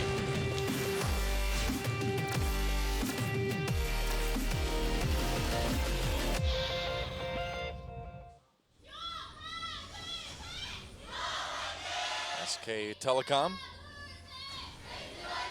versus KT Rolster here on Champion Summer. KT up one game after a pretty masterfully played Juggermaw composition. SK Telecom with a couple missteps here and there, especially in the top lane. We'll see if they've tightened things up as we go into game number 2. You really got to see the comeback potential of SKT, though. Even though they did fall behind by a significant number of kills, they kept things dangerous. Certainly did get scary for KT at that moment when SK Telecom got the Baron away. Some early warding. Yeah. Nobody wants Twitch to pop out of a brush at level 1 and be annoying. We're going to see a lane swap from KT here. Looks like we're going to see a lane swap from SKT, actually. Yeah. Interestingly enough. So don't want to be in that lane too early. So well, that Vayne should be just fine by yourself in the top lane for a while. The main worry here, KT has to take a big lead early. They have to really do some good work in the early game because FLICKR basically has no threat from KT's composition. They don't have targeted CC. it's going to be really difficult to actually catch Ezreal out with a Gragas ult, so he's going to be able to clean up a lot of these fights forever. And that's not a good thing. You don't want to play against Runeglaive Ezreal without a reliable form of locking that Ezreal down. And not really. That is something KT lacks. So as long as KT doesn't suffer too many tower losses early, I think they have a very good chance of winning this game. Fans from Texas there, coming all this way to watch FLICKR. And why wouldn't you? The real question is, why haven't all these people on stream come that far to watch FLICKR? Yeah, no kidding. What are you doing with your lives? It's really fun. Get out here. Oh, play from Peekaboo. He's trying to be very annoying at this blue buff. And There are he is 3 people succeeding. there. He needs to be super careful. Yep, there's a flash pulverized. Peekaboo in a little bit of trouble. He flashes. The exhaust still slowing him down a little bit. So, flash for flash, although the exhaust used by Wolf. So Yeah. SK Telecom using a bit more. Yeah, actually did get the better end of that trade in the end. So. Guess so, wow. Huh. Yeah, I'm surprised about that exhaust, or at least I'm surprised the exhaust didn't come down after the flash if he was still in range, you know? Yeah. Seems like generally you wait for that, but Wolf impatient for those kills this game. Oh, Wolf showed up really big in their last game, in his last game on Alistair Yeah. against the Coup Tigers. Nice. But yeah, as long as FLICKR doesn't lose the mid tower super early, because the big danger. Oh wow! Wow. Okay. Peekaboo. That's a lot of damage. Wolf in a little bit of trouble too. He has no flash. Oh, if Peekaboo had hit that flay, that would have been an easy kill for KT. Either way, they force Marn out of lane early. Yep, they're going to get his TP too. Yep. As a result of that play. So, yeah, this is the big question right now, because if they can get the mid tower down early with the Lulu, then maybe FLICKR will have to overextend where Arrow can just pop up behind him and kill him. But Arrow is going to have to be super sneaky this game to actually kill FLICKR. Well, who knows what he can do on this Twitch. We have not seen anyone really succeed on it this season yet, but... And we've never seen Twitch played in this kind of composition in Korea either. Very interesting, running pretty much the same style of comp that they did last time with the Shen, Lulu, and then a hyper carry. Yeah, things have been very different today. KT certainly has come prepared. They've been playing really well lately, obviously, but bringing some stuff that I don't think anyone was expecting today. Oh, Marn just taking even more damage. Wolf has to use this combo. They are just really making it tough for Marn to CS. He's actually not doing too bad, though, when you look at it, but he's burning a lot of health with it. Well, and the thing is, too, that as long as they have Marn in this dual lane, somebody's going to have that level and experience advantage over him. So that is quite problematic. Yeah. Because he does have the ability just to ult immediately as he hits 6 and try and make a play somewhere else on the map if they want to give up perhaps a turret or some damage on the turret, at the very least to Vayne and top. Well, Score wondering if he can make a play here onto Bang. Might be kind of tough, though. We'll see. All right, KT. this is a really strong CC combo of Gragas and Shen. Yeah, Bang has got to be a little bit worried here. He's got no wards, but it looks like Score's not even going to go for it. Yep, FLICKR holding his own nearly to that True Shot barrage right now. Yeah. Oh, Bengi coming down, and Peekaboo and Arrow are pushed really far up. Are they going to be able to make a play here? Risky. It's only level 4. They're going to go on to Peekaboo. There's the flay, a little bit of damage. And the Lantern makes sure Arrow gets away just fine. And that's where you wish, if you're Wolf, that you still had your flash up. Yep. Pretty much. Couldn't get in range for that headbutt pulverize. Score looking to come back in again, maybe. This time he's going for it. Bang could be in a little bit of trouble, moving up even farther. Tumbles away now, condemns someday back, but knocked against the wall by Score. Bang slowed down, flashes to dodge that taunt, and he will be able to make it out of there alive. Meanwhile, Peekaboo very, very low, shields himself. There's a summoner heal as well, and he'll be able to make it out. Man, close calls in multiple lanes. Yeah, Bang having to use his summoner spell. Meanwhile, heal blown in the bottom side. Peekaboo took a little bit of a dangerous route toward the dragon. Oh, here we go. Nagne, two-shot barrage, chunks him pretty heavily. He's going to wild growth himself right away. There's the exhaust coming down from Wolf, and that's going to be first blood for SKT as soon as FLICKR hits one last auto. There we go. First blood for SK Telecom. FLICKR picks it up. It was close. Nagne maybe with a chance of getting away if he had just kind of ran for it, but FLICKR had that last auto. Well, you have to be very worried about Wolf affecting the mid lane, and now that FLICKR's ahead, I don't know if KT is going to be able to come back from this because FLICKR ahead on Runeglaive Ezreal. Think about that one. we know how good of an Ezreal player FLICKR is. We know that his Ezreal is renowned for having this massive effect on the rest of the map. And he gets that Trailblazer, so going for the early wave clear here. That makes sense against Lulu. The sustain too. Yeah, definitely. In case he gets poked, he'll have that extra little bit of healing and mana. Yep. Well, level 6 for Someday now. So he can come in and try to make a difference here. I wonder if he had level 6 when that gank came in mid. I do. I don't know if he did actually. To give Someday the benefit of the doubt, we'll assume he didn't. Because otherwise, I think that would have been a pretty good time to use it. It was very close to when FLICKR hit 6. Yeah. So it's very well timed by SKT. here we go. Oh, Tries to steal the blue buff, doesn't get it. yep. They had a ward placed there, so they knew the approximate timing, but wasn't quite enough. Score gonna get chunked though.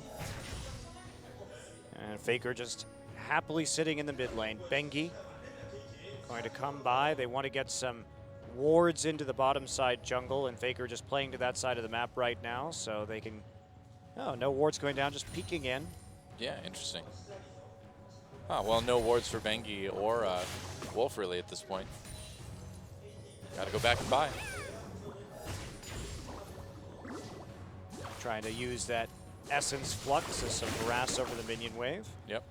He's going to be pushed in eventually here. Once those minions group up under turret, though, you just hit it with a Trailblazer Smite, and that'll clear the wave pretty quickly. Indeed it will. Meanwhile, Bang rotating back down to the bottom lane. And KT, who's going to get this first dragon? I wonder.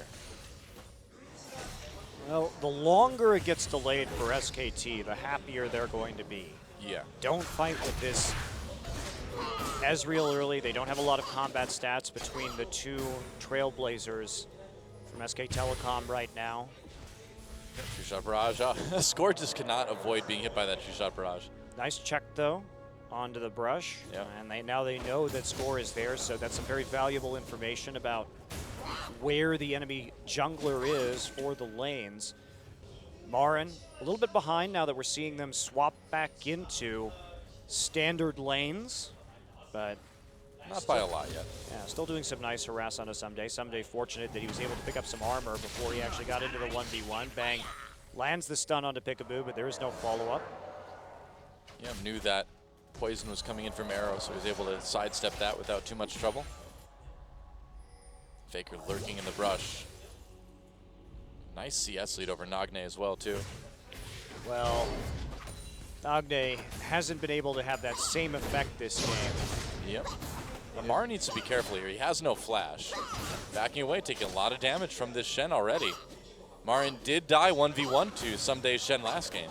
Yeah, he does have to be very cautious, and he doesn't have really anything right now to help deal with this Shen. No, just the Kindle gem. Trying to go for the Uh-oh. I think if Marin doesn't back off right now, he's in huge trouble. They've got a ward there. Score knows. Score could still dive. Yep, Score knows that everybody knows he's there, but he's still just going to sit in this brush. There's Bengi Bengi. going to see him, just try and chase him off. Yep, Does he will. have a warrior enchant compared to just a sightstone, so Scores can't fight that battle. Nice chunking of Score with those hate spikes. Bengi does very, very well. Uh-oh, Wolf could be in a little bit of trouble. Pushes Nagne away, doesn't want to get grabbed with that death sentence. Oh, gets grabbed anyway. FLICKR trying to support his support here. Gets flayed in, poked a bit, but Alistar already pretty tanky, so not a lot to worry about. FLICKR coming down, Scores here. He's got to be careful he doesn't get bounced back by the explosive cask. Although he's still got flash, he's okay. Yeah, this Ezreal, though, I fear may have gotten too much of an advantage already in this game, because KT had to keep him down early and try and get it in, because they just don't have an answer to Runeglaive Ezreal with this composition late. Marin has his flash. Is he going to try to make a plan to Someday here? Trying to play it coy, and there's the ultimate thrown against the wall. They get the stun. The double stun comes in. Bengi follows with that Agony's Embrace. Going to try to taunt away, and they get the flash at least. But Someday is still sticking around in lane for now. See if they go for a repeat gank here, whether Sumday's going to try and play a little bit more reserved. They could So try. it doesn't happen. I mean, they don't have their ults any longer, so it would be hard. But they're just going to actually TP right back into the top side. They're going for the follow-up gank, but Someday will have none of it. Yeah, he knows something's up. He knows it's too dangerous to stick around and push that lane anymore.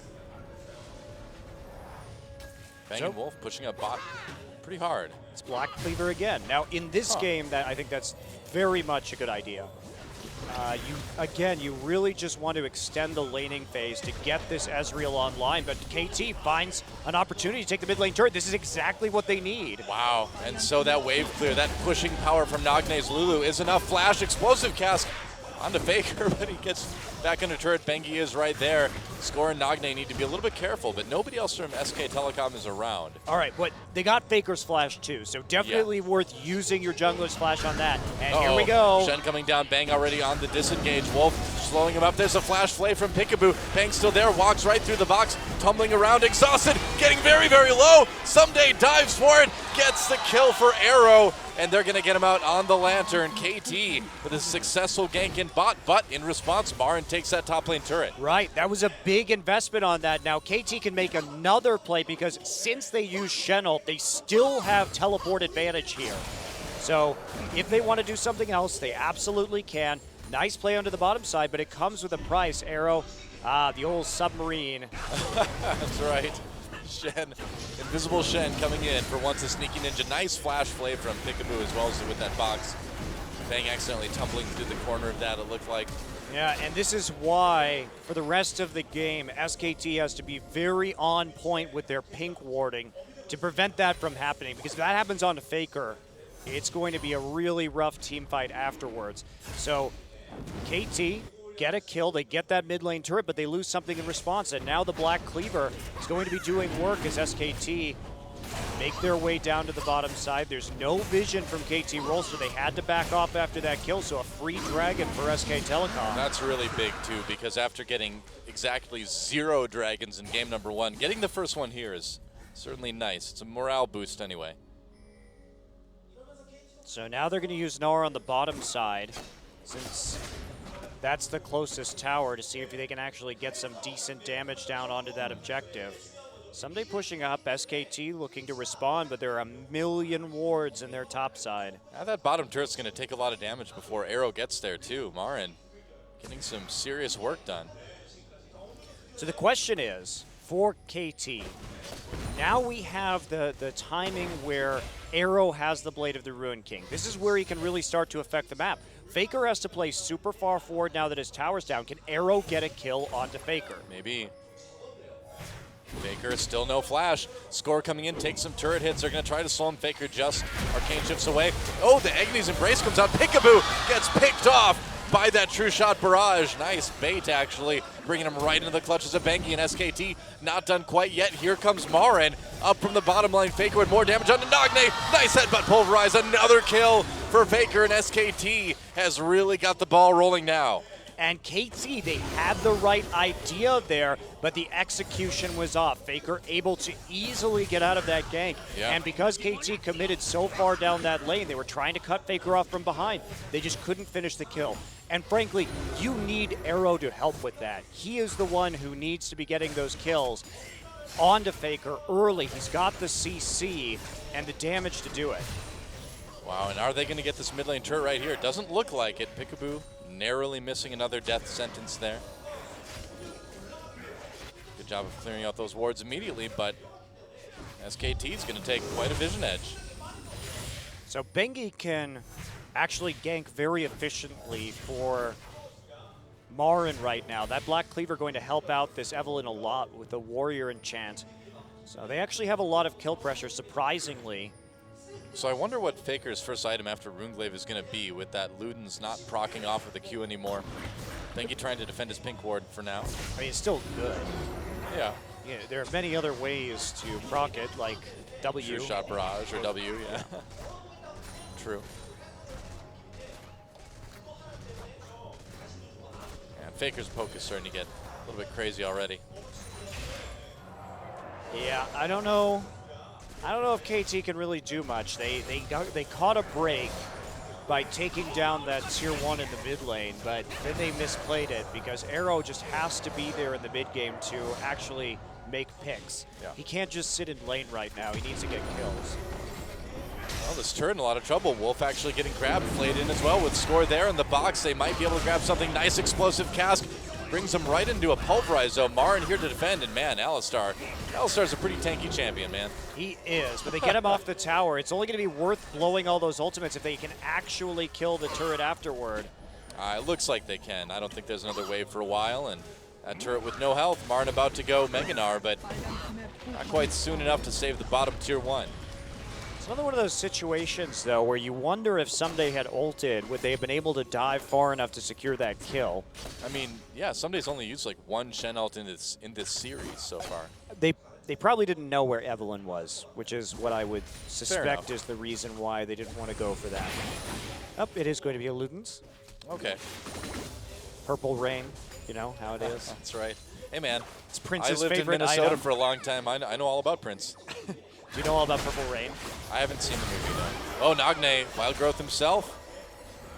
And he's going to be able to live for now, but Faker's still poking quite heavily with that Q. There's the exhaust. They're going to try to flash row play, but Bang is right there, condemning away Wolf with the body to block all the shots. Score coming back, and this is a bit of a messy fight for KT. Bengi gets grabbed, but SKT will be able to continue pushing, and Faker with the kill onto Someday. Oh boy, it's the Faker show. Well, there's no one to kill Faker. Basically, if that pick fails, Faker can do whatever the hell he wants because there is no more threat. They knew the explosive cask was down. He could just keep doing this. Man. There's nothing to stop him, which is why KT's composition is questionable against this Runeblade. They had 2 turrets. And KT, they had to get kills on Faker with Arrow's Twitch. That is how they win this game. They roam to the mid lane. They get the kills early or never. Basically. I'm going to vote never at this point. Yeah, Faker 4-0-0 on this Runeglaive Ezreal. Dragging up in a minute, and SK Telecom with a great set of wards down to make sure that they can take that as well. Marin should be able to finish off this bot lane turret. Yeah. Someday. Someday. Eventually. Oh, Purple Rain. Purple Rain.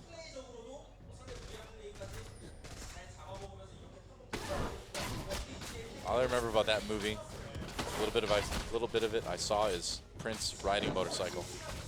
I think we need Giant motorcycle. Jarvan to build that item so he could be the prince with the purple rain. That's a great idea. Ludens Jarvan, why not? Sounds like a Chobra build to me, doesn't it? Yeah. Just purple rain with his E throws down the banner. We need like a The purple. Cataclysm. We need a Purple Rain Corky skin. You know, where he's like just riding the big motorcycle instead of like a plane. That'd be awesome. I would love that. That's right. You would say things like "Purify yourselves in the waters of Lake Minnetonka." It'd be great. Would be fantastic. Well, SKT with a lot of positioning over this dragon right now, but KT with a good amount of wards too. This one is up for contest. Ooh, interesting. Faker actually has a QSS early. He knows that as long as he can escape the initial little CC burst from KT, that he's just going to be able to clean up fights. It's a very smart itemization in this particular situation. He knows he has the damage, and he has a lot of extra money because he's, 60 CS up and has 4 kills. I don't know if there's anything that's going to stop Faker now. I think it's too late to stop Faker. I think so. Oh, arrow coming in. Here we go. Super secret Shen. Baron or Dragon still goes to SKT. Shen gets in the middle of everybody, but he's on his own. Death Sentence onto Marin. That's not the one you want to hook. Peekaboo in a lot of trouble. Marin with a kill there. Exhaust onto Arrow. Gets Wild Growth, but that leaves Nagne vulnerable. Arrow's still getting very low. And how far does SKT want to push this? Faker can just chase this all day, though, man. Here's a There we QSS. go. Oh, the purple the minion. rain. Marin coming in. Ultimate throws Someday near the wall, but Nagne gets locked up under his own turret. Looks like they might get Wolf. Now he's going to get away. What am I talking about? He's Alistar.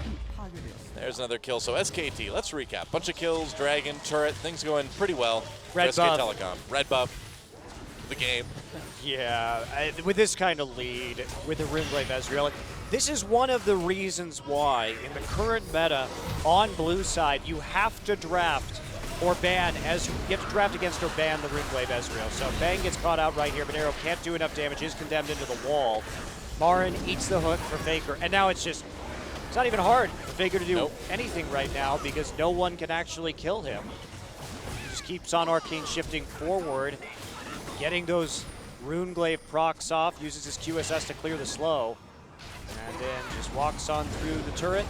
Nagne has a shield, but it's not enough in the end as Bang gets the kill and takes out the turret right afterwards. And it's nice to play the Vayne with the Runeglaive Ezreal too because you get an attack speed bonus off of the Essence Flux. Yeah, that's right. Huh. Not exactly high synergy when it comes to sieging. That's certainly a nice little side bonus. Yeah, I mean, it's all right. Certainly it's going to cut through the Shen, which is something that SKT had problems with in the last game. Well, they're certainly not having any problems doing it now. But anyway, as I was saying, this is why when you're playing blue side in the current meta, you either have to ban the Ezreal or you have to have a plan about how you're going to deal with the Ezreal. You have to take some picks. And in this last game, we saw KT ban the Maokai, one of the prime ways to shut down an AP Ezreal. Same with Rumble, actually. Yeah. You can zone him out of a fight with Equalizer, at least do enough burst. Oh boy, Nagne, goodbye.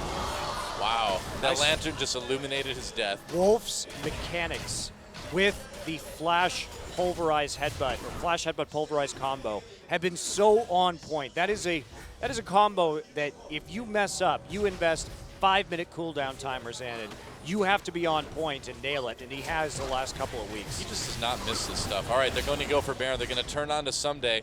Back onto Baron again. What can Peekaboo do? Coming in, Arrow sneaking around. That cooldown's going to be gone for a little while. Score maybe coming from the other side. SKT turns. They know they've got KT split up. Two-shot barrage takes a big chunk out of both of those guys. Nice ult. Oh no! Martin misses him with the Gnar ult though. And Arrow still kiting backwards, but it's a 1v5 now, and he is dead. Score comes in just to get the kill onto Bang, but that is going to mean a near ace. Nagne alive only because he died earlier. They are going to just go for the Baron anyway. Yeah, SKT, instant turn off of that Baron. They knew exactly what they wanted to do. No problem actually executing the kill, and now they will get a Baron 100%. Yep, sadly the Vayne will not have the buff, but they will be able to just barely get it with some good aggro management. Let's watch that fight again. I mean, FLICKR, look at this. He actually sees the lantern and then hits them both because he knows that Arrow's going to take it to Peekaboo because basically Arrow couldn't see FLICKR right there. I think Bang condemned Arrow mid-lantern ride, so it pushed him and stunned him against the wall at the end. Yeah. That was sick. Nicely done. Well, KT, I admire your ingenuity with this Twitch, but they didn't actually execute in the timing that they had to try and punish FLICKR, and now the Twitch pick looking pretty silly. Yeah, it's not working at all. I mean, to Arrow's credit, he's got a decent stat line, but that's because he can just be invisible and run away if things get bad. Yeah, he still doesn't even have his Ghost Blade either. Yeah. And 2 QSSs on SK Telecom, so that is going to really eliminate Someday from doing much of anything. Uh-oh, Score. That makes it out on the lantern, so he'll be okay, but SK Telecom's starting to push ahead with that Baron. Meanwhile, top turret goes down in favor of KT Rolster. Death Gap is done for FLICKR now. That's a lot of damage. Yep, nice, just push it up, zone people off the turret while Bang pushes. So you can go ahead and take another tier 2. Very smooth turret control from SK Telecom as they slide down into the bottom side of the map. Yeah, Bang's still with no static shiv, but I'd imagine he'd be able to get it after they finish this push. He's very close to it, and SKT will just continue pushing. Yes, they will. Nothing will stop them now. FLICKR has 100% kill contribution score this game. Wow. Yeah, and this turret's He going to has be a 5,000 gold lead over Nagne. It's probably one of the biggest we've seen in the mid lane in quite a while. Especially at 26 minutes.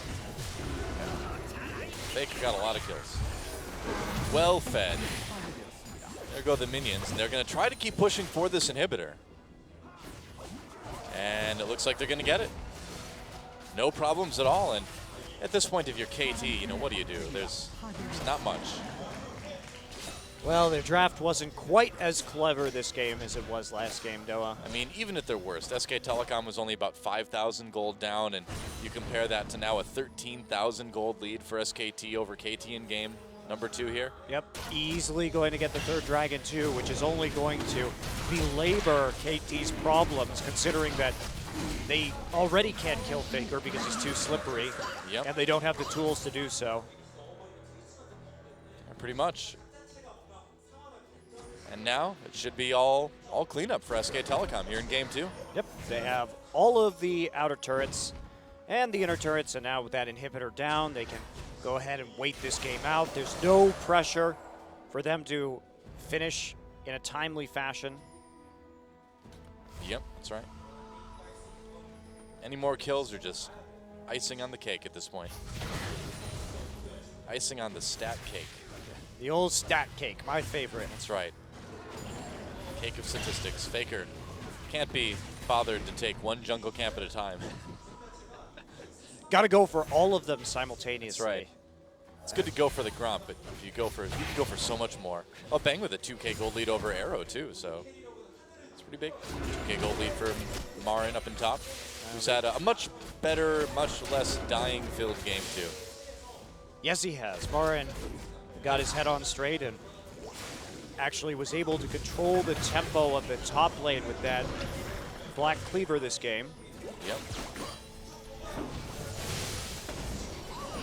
All right, hook onto Marin. Again, not the person exactly that you want to bring closer to your team. Everybody dodges two-shot barrage, but that's going to let SK Telecom come in and take out this turret.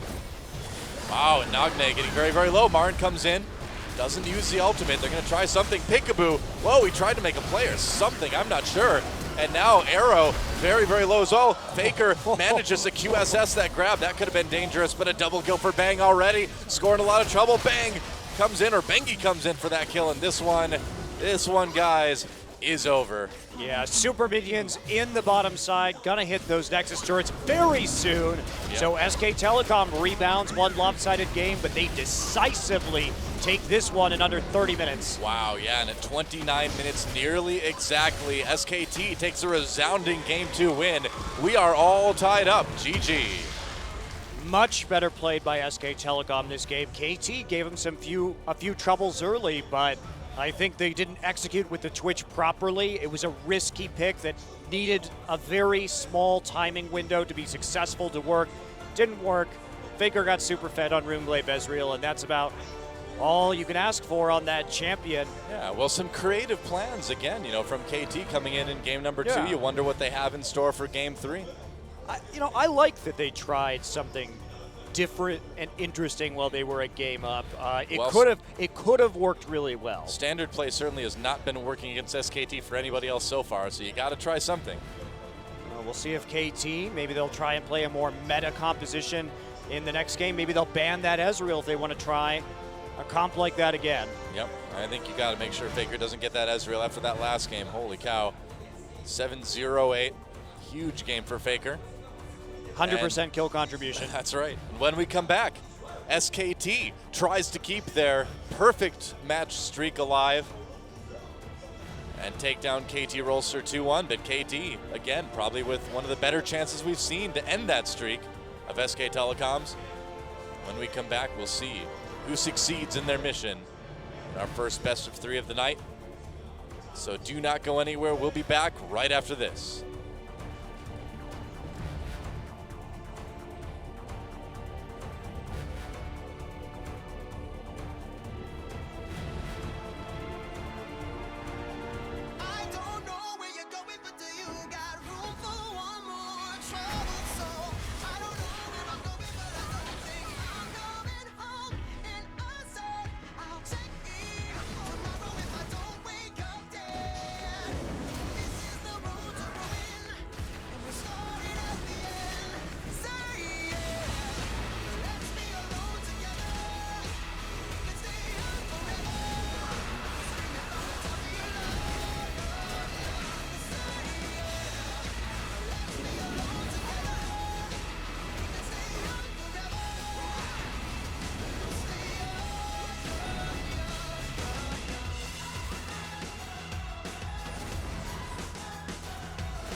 Welcome back to Champions Summer. Our Game 2 MVP is FLICKR, 708, 100% kill contribution. The spells were flying everywhere. It was a very easy game to play Runeglaive Ezreal thanks to KT Rolzer's drafting, but he still managed to be there to make the plays when it mattered, including this nice little first blood play on Nagne. Wolf found a good angle onto Nagne, and that was Shouldn't it. have turned. Shouldn't have turned. Should just kept walking. And now FLICKR too. He was very tricky with that movement, and this overextension really was the final nail in KT's coffin. That's right. And then many, many more nails were nailed into that coffin until Wolves? the coffin was full of nails. Flash headbutts, pulls are amazing.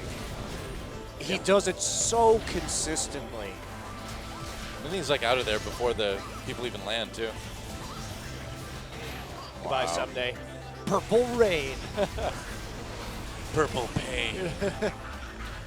Yeah, look at the condemn hits him after he finished shaking the lantern. And that led to a Shen ult and then a very, very dead Twitch. Yeah, not much you can do right there. Against that, Score gets into the back line. Actually does pick up a kill onto Bang, but that's about all he can do. So I think KT still has a shot if they actually don't let this Ezreal go through again. Right. SK Telecom's going to be on the red side, so they're going to have to ban the Ezreal. That's it. There's no, don't play around the Ezreal, just ban it. Well, we'll see if they listen to you. Teams have been known not to in the past.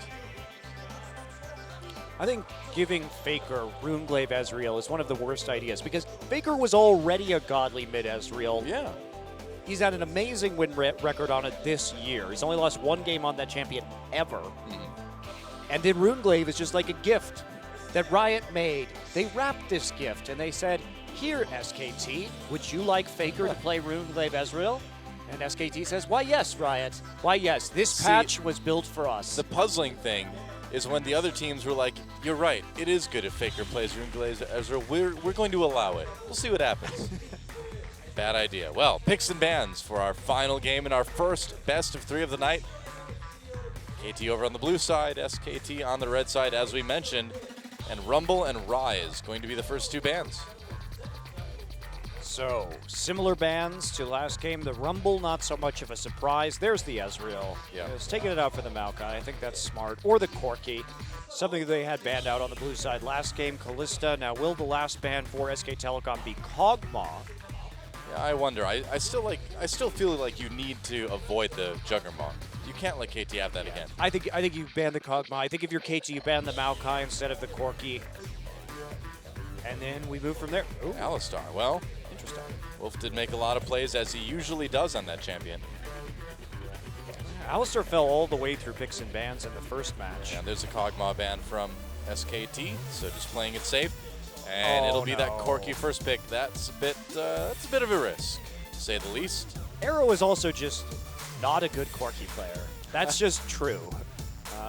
It's something that he's played once this season. Sivir is still open, of course. Like, how does this really hurt SK Telecom? I feel like keeping the Corki away from SKT is not as good for KT as just taking Sivir, you know? I agree. I think KT should play to their strengths instead of trying to deny Bang. Sure, Absolutely.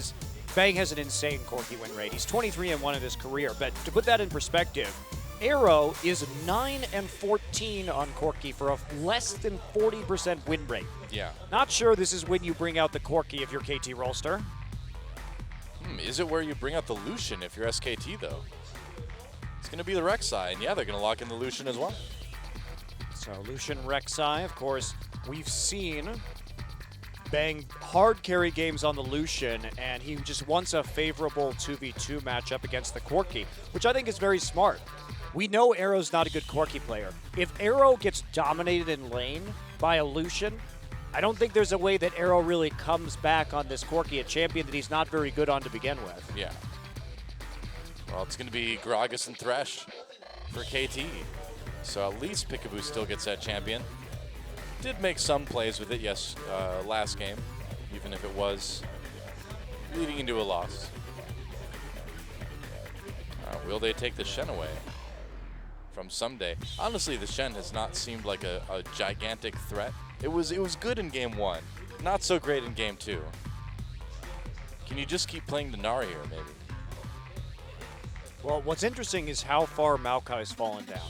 And why this is happening is because KT wants SKT to show their mid and their top laner right now because they don't want to give Marin a Fizz counter pick into their Maokai. Now, KT would love to play Maokai. They would love it. But that means SKT is just going to take the Maokai themselves. Now, this is dangerous because guess what? Sunday's also a Fizz player. Yeah. And we already know that SKT wants standard lanes because they want the Lucian going up against the Corki. I haven't been surprised. You know, maybe they just want him to take that Fizz, too. Marin is saying, you know what, I can just play safe. I'm not going to give up kills to this Fizz. I learned my lesson in game 1 about playing unsafely. Are they not even going to counterpick it? They've got to be a bit intimidated by this. They're like, well, why would they pick the Maokai? They must have an answer to the Fizz, right? I guess. I mean, obviously the Gnar is still a very good pick into the Maokai. You can get a lot of harassment down on him and try and take his tower early. So they will be going with a very standard composition here. Yeah. They're a bit heavy on the magic damage, but that's okay. They have the Azir, which has been one of Nagne's best champions. We've seen it banned against him consistently, and it was just like it was in game 1 of this series. Now, if these get locked in, which you would think they would be. Oh, okay, switching over to Shen. Someday really, really liking that Shen tonight. Do you think this is a Varus situation for FLICKR? Ooh, probably not, because there's a Gragas that's going to remove you from the back line. What do you play? Do you bring out the Vel'Koz? Yet another champion for FLICKR. I doubt it. Well, honestly, with the AP changes, Vel'Koz is probably better than he was in previous patches. Yeah, but you'd think he'd be even more vulnerable to Gragas. Vel'Koz is actually good here because there are a lot of stuns from Maokai and Annie to keep people immobile while you ult them. True. It's actually not a terrible pick, honestly. It's just going to be Master Yi. Let's grab the Master Yi. Now remember, FLICKR also likes to play Aurelia into Azir. Yeah, that's true. The mid Aurelia has been something he's had a lot of success with into this Azir pick. TF, ooh. Okay. Be fun to see FLICKR play TF, but it looks like it could just be that Victor. Safer pick. Yep, there it is, and FLICKR's Victor is pretty terrifying too. Yeah, this has been his most played champion in the summer season. He's 6-0 on it so far this season. He is professionally undefeated on Victor. Yeah, I believe in the first round of this season, Victor was the only champion FLICKR played more than once. Yes, that is true. Yep. So there we have our lineups. A lot of damage coming in for both teams potentially. It's interesting. Both teams very, very pokey, some decent engaged, decent pick potential. Who do you give the edge to here? SKT, Top-wise. because FLICKR's playing Victor. Well, I mean, just take away the players. Forget the players. What do you think about the compositions? For a moment. I think very standard compositions from both teams. You have decent engage from both sides. Very poke-based with Corki and Azir. Siege edge, maybe a little bit to KT, but I mean, frankly, these are just very well-balanced standard compositions right now. There's not really too much to say about either one until we get to see some action on the map. But what more could you ask for going into a game 3?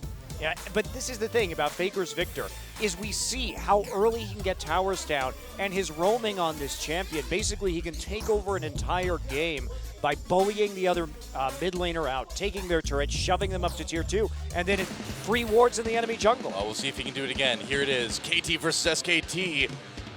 Who's gonna take it? Let's get in the game and find out.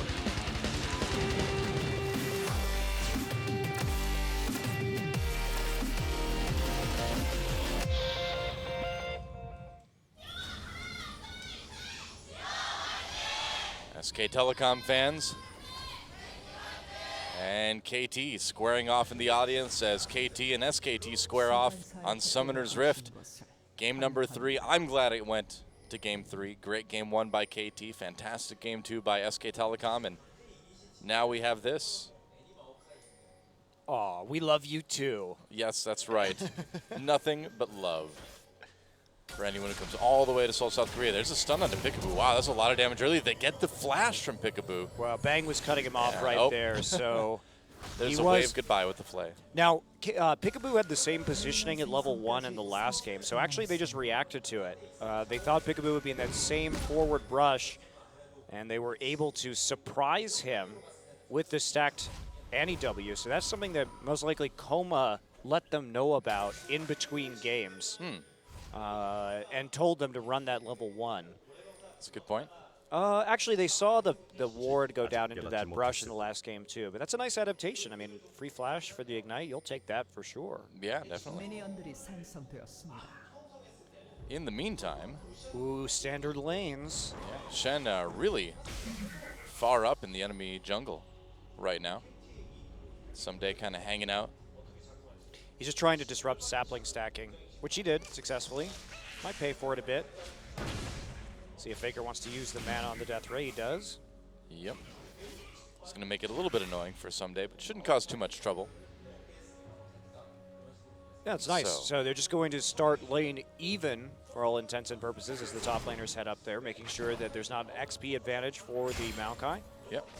And now Arrow hoping to raise his sub 40% win rate on this Corki. His worst out of his 4 most played champions. You know, and if you think what a good time to try to do that would be, against SK Telecom in Game 3 is probably not it. Whoa, Wolf being very aggressive here, taking some damage, but really zoning Arrow pretty hard. There's a stun on to Peekaboo for some trading. Don't really need to hold that for too long at level 1, just to make sure you secure that level 2. Looks like they will get that, I think, slightly before KT will. Yep, there we go. Is that a Chroma Lucian skin? Oh boy! Oh wow, our first Chroma skin. It's not. He's red. It's the first one that you've been here for, Dylan. Oh wow.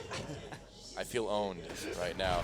Oh, 95% win rate is pretty good for Marin's Maokai, and he is one of the best Maokai players out there. That's only domestic play too. He's 23-1 all time. Yeah.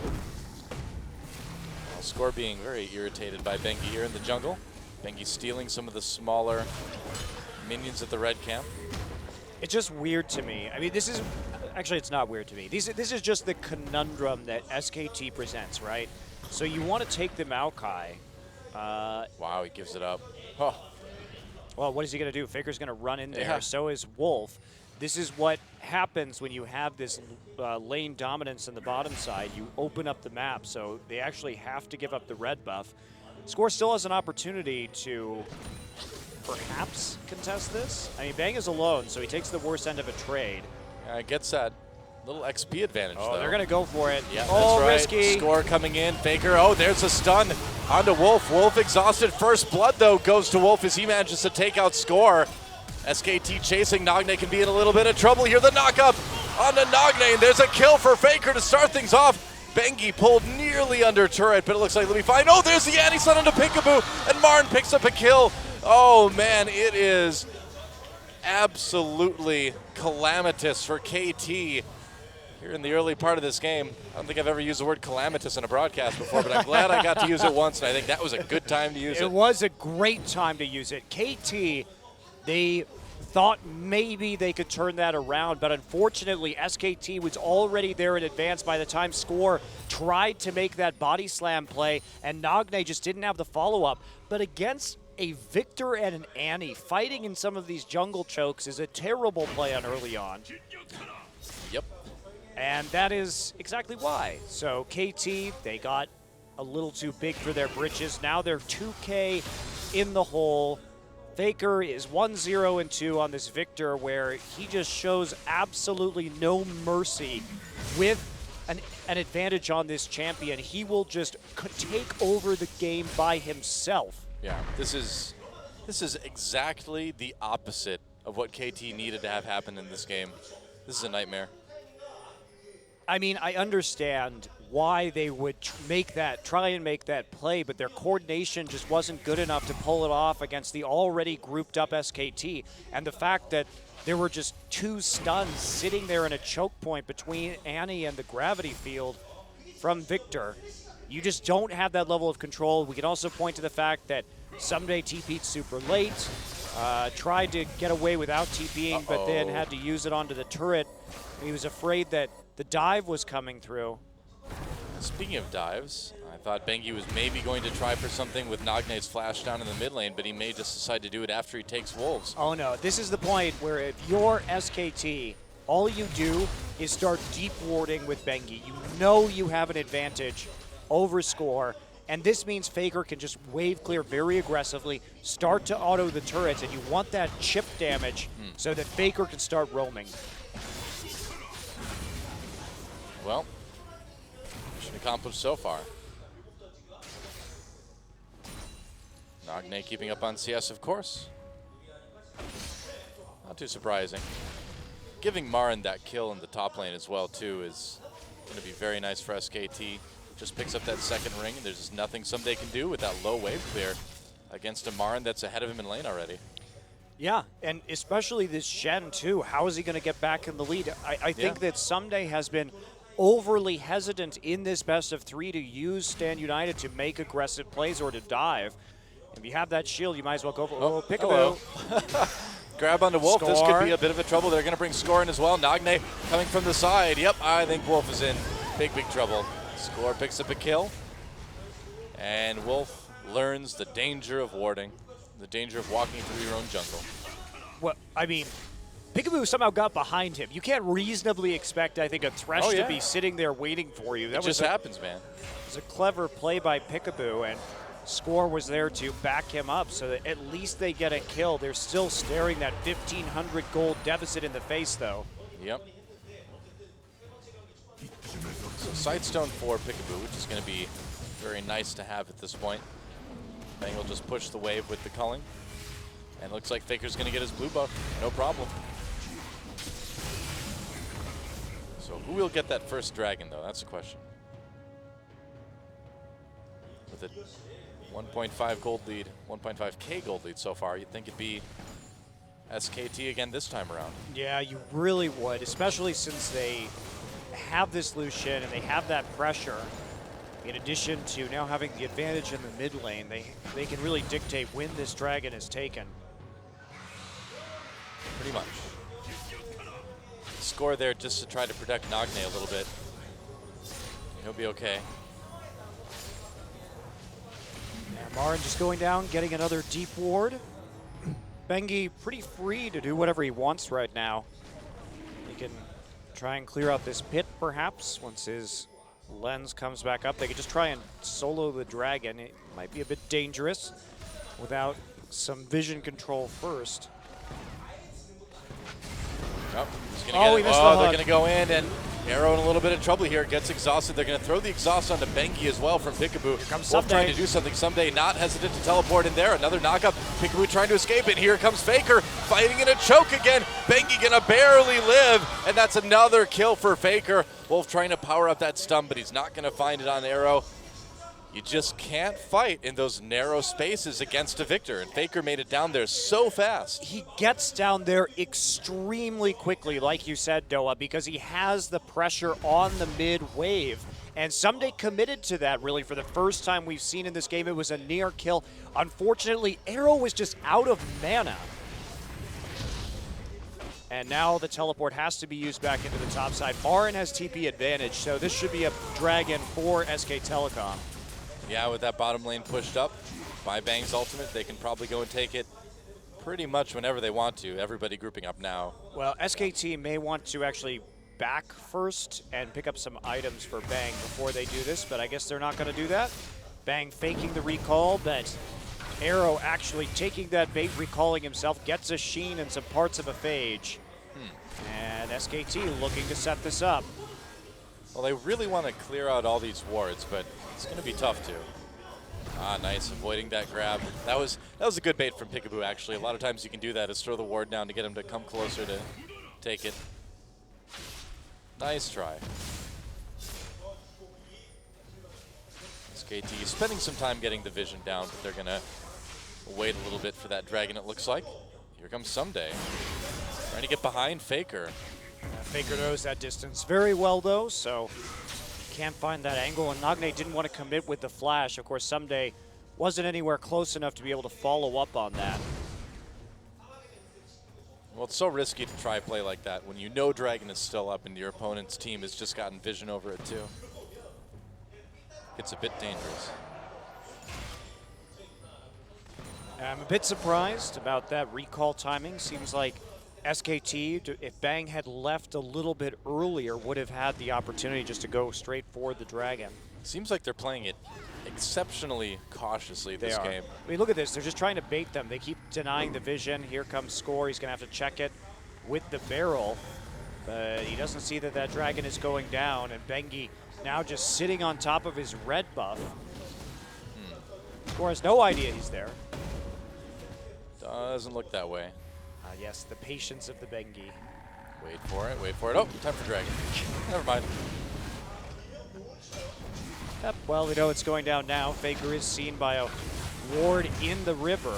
Remember, Marn has CP, but Someday now has Stand United back up. Well, look at all the chip damage onto that tower. Shen just has no wave clear in the early game. Yep. And so an easy first Dragon taken by SK Telecom, already jumping out to a cool 2,000 gold lead. Yeah, waiting till they know Score is occupied, where Marin has the freedom to roam down without losing any CS, and if Someday were to TP, he was going to lose a wave into the turret, so it eventually is taken by SKT. Their patience pays off, and they get it absolutely uncontested. That's right. Bang. Oh, he's caught up in CS just fine. Yeah, I mean, what can you say? SK Telecom from here on out.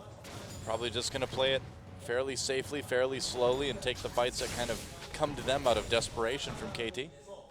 Yeah, you have to believe that. So Righteous Glory now finished for Marin, as we're seeing on the screen right there. Of course, it has been nerfed just a little bit in this patch 5.13. Just a little bit. Come on, man. All that health loss and the cooldown. Yeah, it was it's crazy, man. It was a big nerf. That was a big nerf.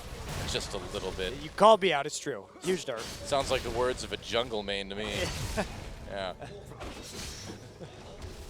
You don't like being the. You like being the super tanky support.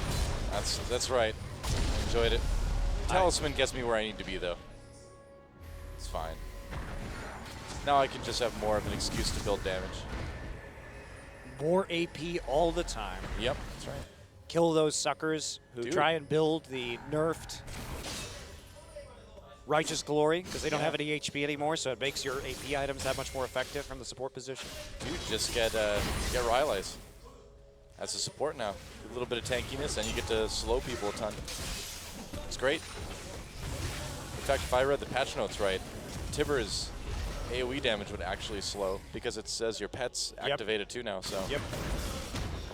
So even after the stun wears away, you can just keep them slowed by keeping Tibbers on him. Well, we'll see if So Wolf builds OP, it man. this game. Something tells know me I will. he'd rather have a Righteous Glory. Just get the Talisman. Talisman into Rylai's. More health. The better dream build. slows. That's right. That's what I'm going to go for. Because if there's one thing you need to do, it's actually survive on Annie. She really makes a big difference while she's running around the Hey, fight with no cooldowns. if you get the Rylai's, you can do that damage. You can survive, and then it is important. Marin trying to survive as well. There's a flash headbutt. Whoa, twist advance right back in there. Marin has the flash. Still hasn't used it. Very, very low. Backing away, and he doesn't even need to burn the flash. Has the glory to help him out, and that's enough to escape. I guess so. Well, Culling not doing a lot to Arrow, but it does force him away from the turret. A little bit more damage onto that one. Well, Nagne actually holding his own in the mid lane. Thanks to his playing of Azir, he hasn't actually been bullied too much by the Victor. I'd love to see the tower HP on KT right now, but I don't think I'm going to get my wish. Nope. Sorry. It's time for dives. Do dive. Here we go. Peekaboo and Arrow. Can they stop this? Tibbers dropped immediately. Peekaboo blowing up very, very fast. He's still alive for now, though, as Shen comes in. They're going to get Thresh first. Peekaboo still goes down, and here comes FLICKR to clean everything up. Bengi can kind of stay out. Someday an Arrow into the turret scores there as well. So SK Telecom backing off for the moment. They got one kill, and now the bait begins. Oh, boy. There's wards there, so they know where they are. Nice try. That wasn't going to work, unfortunately, with that ward in the river. They would have seen people exit Tri-Brush if they were Unless actually they going went to through be. your jungle. Yeah, I mean, you're probably not going to do that with 5 people, though. True. If no one comes out of that tri-brush, It's a bit suspicious, isn't it? I think you could be a little bit concerned. It was a nice try. But again, FLICKR down there before Nagne can get there. His team setting up those plays well in advance. I mean, Bengi and Wolf were sitting there setting up that gank for a solid minute before they actually tried to execute it. Of course, Someday does have TP up now, so there is that factor. SKT going to be swapping Lucian into the top side, interestingly enough. I guess so. Very weird to see this lane assignment a minute and a half before Dragon. Wow, FLICKR goes all in on a Nagne. The Chaos Storm not going to be quite enough unless he flashes for it. Nope. Thought maybe we were going to see the Flash Summoner Heal Death Ray there to finish him off, but... The old classic. Well, Marin Oh, in yeah. big danger of getting dove. Yeah, but it looks like the top turret's going to go down, so even if they lose Marin, it's not bad. He's going to go on to Arrow, push him back towards the turret, force the Valkyrie early on, and that may cost Arrow quite a bit, as a lot of members of SK Telecom are coming in behind Score and Peekaboo. They get him out on the Lantern, but SKT right there. Okay, not quite close enough, though.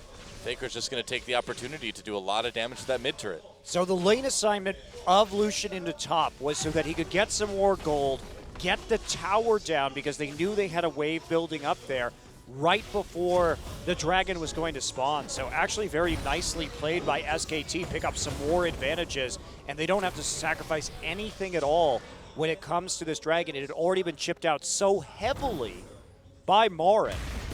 Yeah, Bengi just taking the rest of Score's jungle, too. SKT in pretty complete control of this game. Yes, they are. They picked for the lane dominant matchups. They've been rewarded with a 5K gold lead already by 18 minutes. It's too bad Lucian is such a bad champion. Otherwise, they would have won by now. Yeah, terrible. Absolutely awful. Only ahead in CS and kills and single-handedly pushing down turrets. Wow. What a weak champion that Lucian is. I don't know where that thought came from. don't It's know so either. weird. Win rate in one region's bad, so it must be bad everywhere. Yeah, well, win rate with Rengar last year in LCS was terrible, but meanwhile, Dandy was absolutely wrecking fools with him, so. Simple if-then statements. Oh, not quite catching anyone with that death sentence. SKT, they're going to follow up on this. Bang coming in. Just pushing KT away from that Dragon. Wow, Peekaboo taking a lot of damage, and the culling. Peekaboo trying to dodge it, and he nearly goes down, but some fancy footwork, and he doesn't get culled. All right, that was the nice tremor sense culling right there, trying to trap people. It works. Very funny. Yeah. All right, well, Peekaboo lives to fight another day, but SK Telecom going to take their second Dragon, it looks like. Very easy. With all that control on the bottom side of the map, they don't have anything to worry about. They also managed to get control over top side. Bang in a little bit of trouble. Dodges a rocket. There's the Scrying Orb, though. Wolf trying to come in to save his AD carry. They get the flash out of Wolf. Yeah, flash and Summoner's Heal used from Bang and Wolf. So Still, though, SKT gets the Dragon. Doesn't lose anybody. Not too bad. Yep, but the mid lane turret also going down to SKT. They immediately pop an Azir turret in there just so they can secure their own blue buff. If that Azir tower didn't go down, then probably a loss of the blue buff for KT, as FLICKR would be very easily able to walk in there and contest it. Blue buff going to awkwardly slide back into his pit without moving his feet. He's wearing roller skates now. Kind of a little bit of fun, skates. you know? Gollum skates. Boulder skates. Well, KT in a bit of a predicament at the moment, to say the least. So when do you start baiting Baron? Probably about now. Yeah, maybe a bit early. Start to grab some vision, at least. We'll see. I think if you're SKT, you're perfectly happy with this Dragon lead. And now that the mid turret's down, the Azir passive is on cooldown, this is where you can start to dive more and more and more. Marin has his teleport up. You already have this edge. You have the Trinity Force, you have the anti-stun locked and loaded. Why not just start to press forward and then make plays onto Arrows Corky. Here we go. Yeah, there's teleport coming in from Marin just to secure this tier 1 turret in bot lane, and they will. So that is all 3 outer turrets taken by SK Telecom and no turrets taken by KT yet. Yeah, that is a huge factor in this gold deficit that they've accrued to this point. Yep. Wow, just hammering that tier 2 as well. FLICKR's on the roam, gonna go up and save his tier 1 in top. Well, this is the power of Victor, that instantaneous wave clear really makes sure that you're not going, well, he's just going to use his wave clear on a someday, I guess. It's about sending a message, Monte Cristo. It's like I don't even need to worry about my turret's damage. Coming back for KT now is going to be very challenging. They are really losing the vision game as a result of that mid lane turret being down, and whoa, Nagne very low after bang. It's a nice crit in. It certainly does work. He's got that Infinity Edge now. He's going to be doing a lot of damage. Home guard boots already for FLICKR. He really just wants to get back into lane and provide that wave clear. And yeah, makes sense. FLICKR is a very good Victor player, and you can tell that he is, of course, from his mechanics and the way he plays team fights. But for me, the best part about FLICKR playing Victor is that you just can't stop him from moving from lane to lane and wave clearing, which gives you no chance to come back into the game. Yeah. Basically, he plays this lights out style with his champion, and he abuses the wave clear. And it's not just the wave clear, it's the fact that he has the wave clear and it takes 2 people or more to actually kill him, because Victor's damage is so high that he's able just to 1v1 people, or at least he'll do enough damage to make you leave the turret.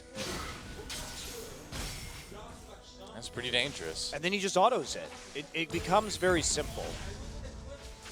And look at the wards. Once the mid lane turret goes down, they get the wards in. Now they're just going to try the Baron. Wow, yeah, 23-minute Baron, and so far KT has no idea. They're going to give him the tier 1 and bottom for it. I'd say at this point it's a pretty good trade. Wow, FLICKR just distracting KT so much, it looks like they're going to get it unless Score comes in right now. And he's zoning. Wolf trying to keep him away. They're going to get the stun down. There's the gravity shield. Score barely body slams out in time, but it is a Baron for SK Telecom. Just incredibly deceptive and incredibly smooth.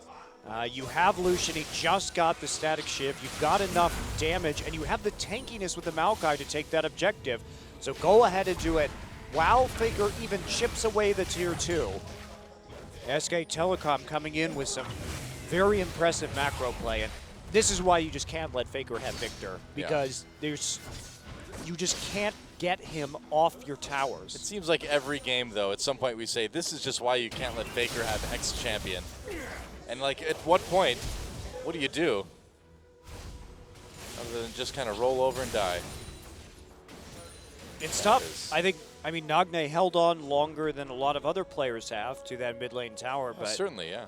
Ultimately, it just wasn't enough, and now Someday had to flash out of that little engagement as Bang starts to run rampant through the enemy jungle with the Baron buff and the red buff. Yep, he can do it every once now as well, too.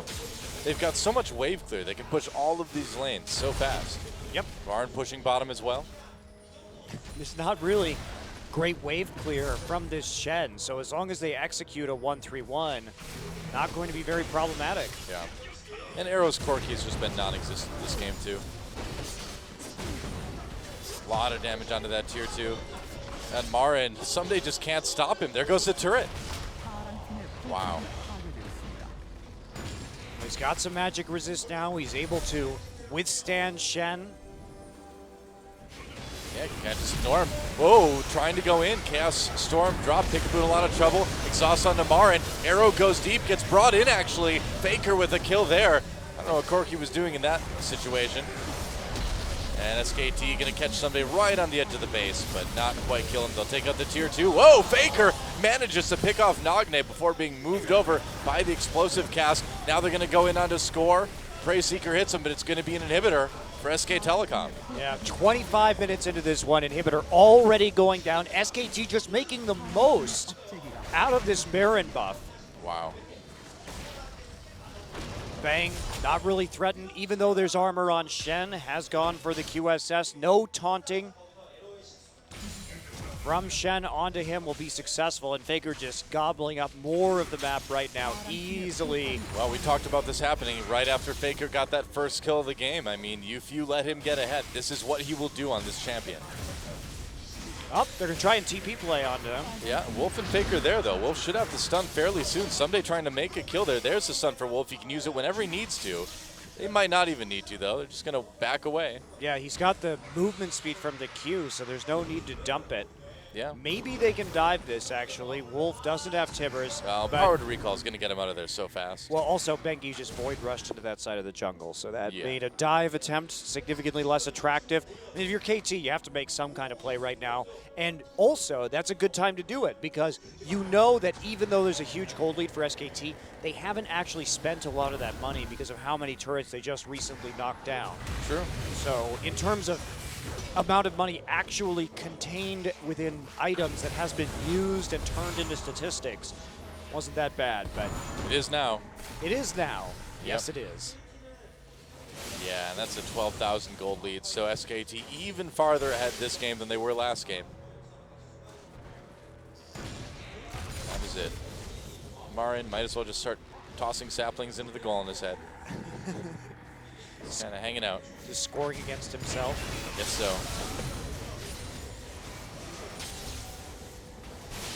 Well, I don't know what to say anymore, Doa. I think that KT was the last real chance for somebody to stop at least SKT from going undefeated in the regular season here. Right. They played a damn good game one. Teleport they really coming in did. from Marin.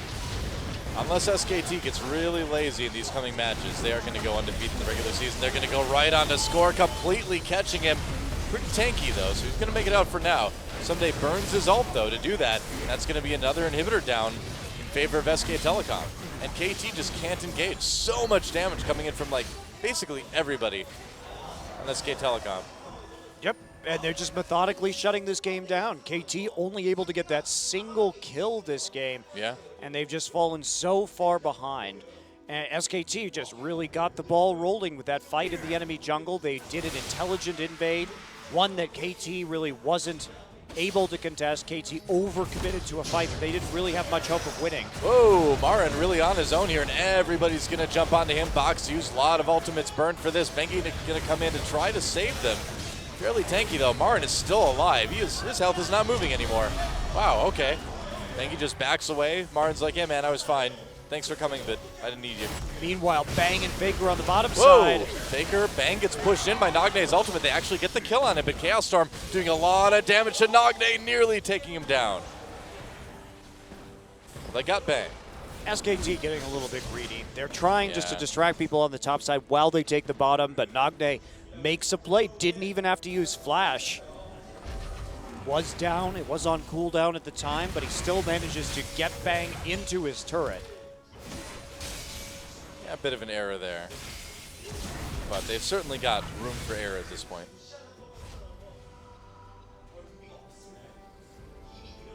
Well, it's going to be about it. Everybody going to recall at the moment for SKT. Just go ahead, get some more items. Make sure that they're that much further ahead. Yeah, and when Baron comes up in 45 seconds, SK Telecom is going to be very, very ready to take that. Oh, FLICKR with the Giant's belt. Rylai's. It's pretty good with Death Ray. Get the slow off of it, I suppose. Yeah, I mean, I think he also just wants the survivability right now. If he can't be bursted down, then there's nothing going to stop him from doing sustained damage over the course of the team fight. Certainly, Rylai's not an item that we typically see on Victor, but it does give him increased chasing power with that Q. Basically, his dueling is ridiculous because you'll be slowed and he'll speed up. You cannot run away from him. Yeah, he'll have more health and more catches. Catchability. Catchability. Catchability. Just add it to the League of Legends dictionary right there. That's right, we need a separate one. Oh, someday. Comes in. Death Sentence to Peekaboo. Quite connecting, and here we go. SK Telecom coming in onto this one. Marin gets flayed away, but they do catch Nogne. Bang in a little bit of trouble. He's going to go down again. Nogne picks him off, but then FLICKR gets him with the Chaos Storm. Someday flashing over the wall. FLICKR's going to go ahead and chase. Gonna turn on to Arrow. There's a double kill for FLICKR. Goodbye, Peekaboo. You're in big trouble now. Triple kill for FLICKR. They're gonna keep going. They can just end it right here, I think. Yeah, Super Minions in the base, but FLICKR still wants Whoa, this. yeah. He's not gonna get it. No. No Penta. No Quadra or Penta. But there we go, the Nexus turrets. Martin just zoning while his team takes it. And so, a very strong game number one. Woo! A very strong game number one from KT to make SKT sweat a little bit. But in the end, SK Telecom T1 will take the match with a 2-1 victory. There it is, GG. Well, that was the first time that anyone has made SKT sweat this season. It was Yes, the it first is. time anybody had taken a game one against them. SKT had to make some decisions, come back. KT just couldn't respond, and it was a very interesting series, especially game one and game two. This last game was tough on KT Rolster, but they honestly gave SKT more of a run for their money than anybody else has. Yeah, last game was pretty one-sided, but again, you can't make those mistakes early against FLICKR's Victor, otherwise you see exactly what we just saw every single time. Yeah, that's what's so scary about SKT. When we take a look at this series, we see that they nearly turned around game one. Yeah. Very close. And then in games 2 and 3, when KT made some early game mistakes or missed some timings, it was punished incredibly hard by SK Telecom. And KT, to their credit, played a very solid game one. Yeah. But that one mistake nearly lost them the game when they gave up the Baron. And then they had to keep on playing almost perfectly to take out that win. And, Yeah. beyond that, it's a little bit rough. And this is going to be SK Telecom's 21st consecutive best-of-3 win. And I don't think there's anyone else that is going to stop them. Yeah, and again, that's not counting the postseason in spring as well. Right. Yeah. So in terms of matches, it's even more here in Korea. Yeah, in terms of best-of-5s, it's in Korea. It's 23 best-of series, and if you include international competition, it is 24-1, where they lost in the 5th game of MSI Finals to EDG. I mean, looking ahead, it's really only CJ that's going to have any sort of a shot at taking out SK, and after SKT, and after CJ's been playing lately, I don't think that's going to happen. So, when we come back, Ku Tigers taking on Team Anarchy. It's going to be a fun one. Don't miss it. We'll be back right after this.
메이크업이 잘 되면 제가 카메라를 의식을 안 해도 돼요. 어차피 잘 나가니까. 그래서 이렇게 하면 너무 관심 tung 고릴라 선수는 연예인 같아요. 모르겠어요. 막 이렇게 되게 꼼꼼하게 계속 해달라고 해요. 막 이렇게 막 이렇게 쉐딩 좀 더 해주세요. 오늘 메이크업이 잘 됐는데? 게임 잘 된 것 같은데. 고릴라 선수한테 비밀입니다. 한번 맛보면 태어났어요. 그냥 일단 다르잖아요. 새로운 사람이 태어나니까.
welcome back to Champion Summer. Our game 2 MV or 3 MVP is FLICKR. I'm so used to SKT games being 2 games, you know. You know how it is.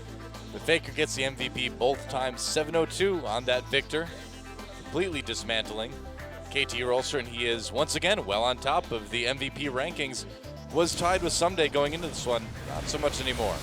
Yeah, I mean, KT really just couldn't commit right there. SKT had every single advantage going into that little jungle skirmish, and KT pays big time as they are massively punished by SK Telecom for the hubris. 3 kills going over quite easily, and Peekaboo misses the hook right there, and they think they may have an answer. They try and turn this one back around. Here comes Shen. On to Bengi. Peekaboo wants to lantern somebody in right here. Indeed they do. Get score right into the mix, but again, FLICKR just a step ahead. Gets the gravity well down and the Chaos Storm, and that's it. Yeah, I mean, it was a lot of fighting in places, and I don't know what Arrow was doing there, man. I don't know. Remember, before we got back from commercial break, I said to Monty, I think I saw Arrow Valkyrie into SKT at the end of that last game. I'm like, I don't know, but no, it really did happen. Yeah, I actually saw him come out of the booth with some silver spray paint around his mouth. Witness me! He's going to Valhalla, shiny and chrome. That's right. I Valk, I die, I respawn eventually. I suppose if you're gonna do that, you might as well use a move called Valkyrie, right? It's very Mad Max appropriate. Well done, Arrow. Hey, Valhalla is where the Valkyries are exactly. in Norse mythology. That's why it's appropriate. Yes, very good. Very good indeed. That's right. You know what I have to say about that, though, Monty? Mediocre. Well, it's time for an MVP interview with FLICKR, and Nathan will be doing the translating for us. Take it away. Hello, this is Nathan, saying hi from Korea. Today, SKT beat KT 2-1, and today's one and only MVP is, as everybody knows, FLICKR. And let's welcome FLICKR. Congratulations, FLICKR. You guys are on a 14-winning streak. How do you feel about that? We hoped for a 2-0 win, and that would have meant a more big winning streak for us, but we lost in the first set, which is not that good, but at least we won. Today was the MVP game too as well, because you and Someday were both ranked #1 in the MVP points. But now, you are now the one and only MVP leader right now. How do you feel? I really don't care about the MVP points, and I just think that MVP points are there, and I don't really care about it. But I saw it someday, and my points are pretty high now. And now I really want the season MVP, so I will practice harder and play more better games. FLICKR, how can you play better? Yeah, today, that's why I kind of expected to play more harder on Someday. I wanted the more MVP points. Right now you have 1,300 points, which makes like no sense. Did you want the MVP points today? I found out that KT played more offensively with the new Peekaboo support, with a better attacking play style. And as we played the game, I found out, yeah, they play more offensively. So we played offensively as two. And we lost the first game too, but I think KT is strong, and luckily I got the MVP points today, and I'm happy with that.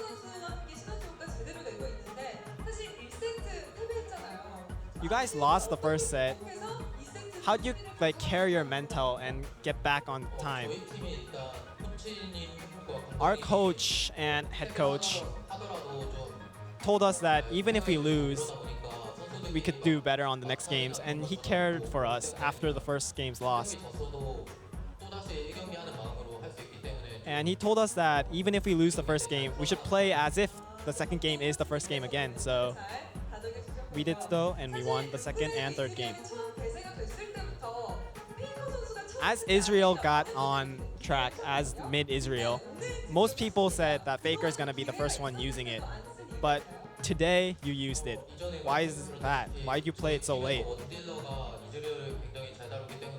Our AD carry, Bang, loves Israel, so we chose Israel and we faked it as if mid and gave it to Bang. But today I got the chance to use it and I used it. Now Runglaive is getting nerfed. And in the next patch, it will get nerfed that it will only explode on monsters. How do you think about that on Israel? I personally think that laners should not have smite, so I think it's a great patch. Wow. Are you gonna use it after that nerf? Is mid Israel? It depends on situations, but I mean, AD Ezreal is still viable. Of course. yeah, you said multiple times that any champion can go mid, so we'll expect another champion sooner or later. Right now, you have a 100% winning chance with Victor. How is that? 9-0 now. I personally think Victor is a good pick, but every time I choose Victor, my teammates play so good. So I think it's not only me, but my team that makes the Victor's winning chance 100%. And I'm always thankful with my team.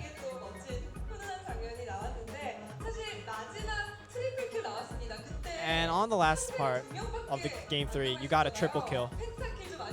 Did you want the pentakill?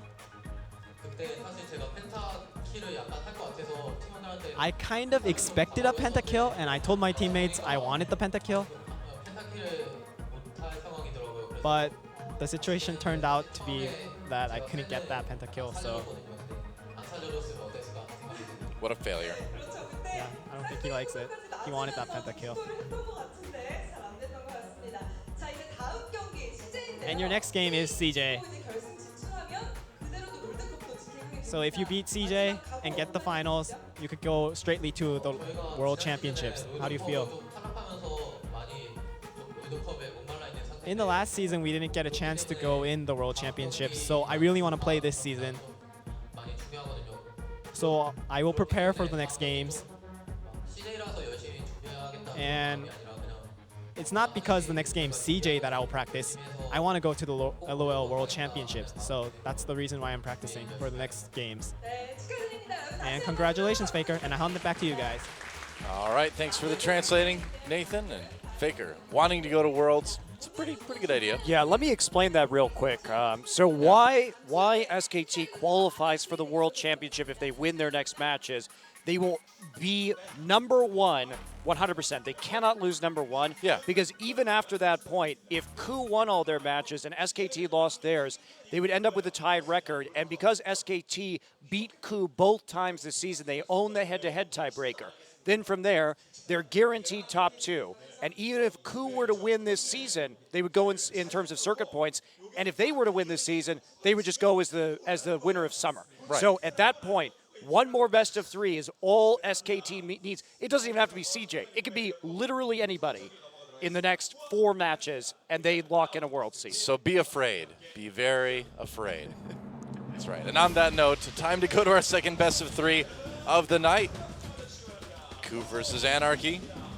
And there are the KU Tigers doing really, really well this season overall. They did get 2-0'd by SK Telecom. They are still in second place in the rankings. And apparently they're KU Kermit today.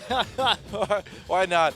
You know, I suppose after that last match, they were like, it's not easy being green. Well, that is a terrifying Kermit the Frog right there. It's a Hojin Kermit the Frog. Yeah, victory Kermit. Look, it has Smeb's For glasses. Stay, never change, Korea. How Stay do those weird. glasses stay on? I don't know. Frog magic. The KU Tigers, Smeb, Hojin, Kuro, Praying Gorilla. Hojin starting today rather than Wisdom. And the KU Tigers and Smeb need a punching bag. And Anarchy is going to be that today probably. More than likely, especially since we'll see how Anarchy plays. They've been doing actually better when they had Ixu play on some more carry top laners like Fizz and Ryze as opposed to tanks because it gave them a little bit more of a secondary threat. But Hojin here coming back in did play the jungle. Trundle actually played it pretty well.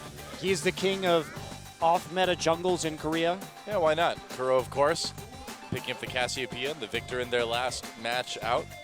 Yeah, the Kassadin and Cassiopeia, he just got shoved in by FLICKR. It was a lot the same as what happened to Nagne in Game 2, where Victor was just able to roam all over the map. He needs to pick something with a little bit more early wave clear, I think.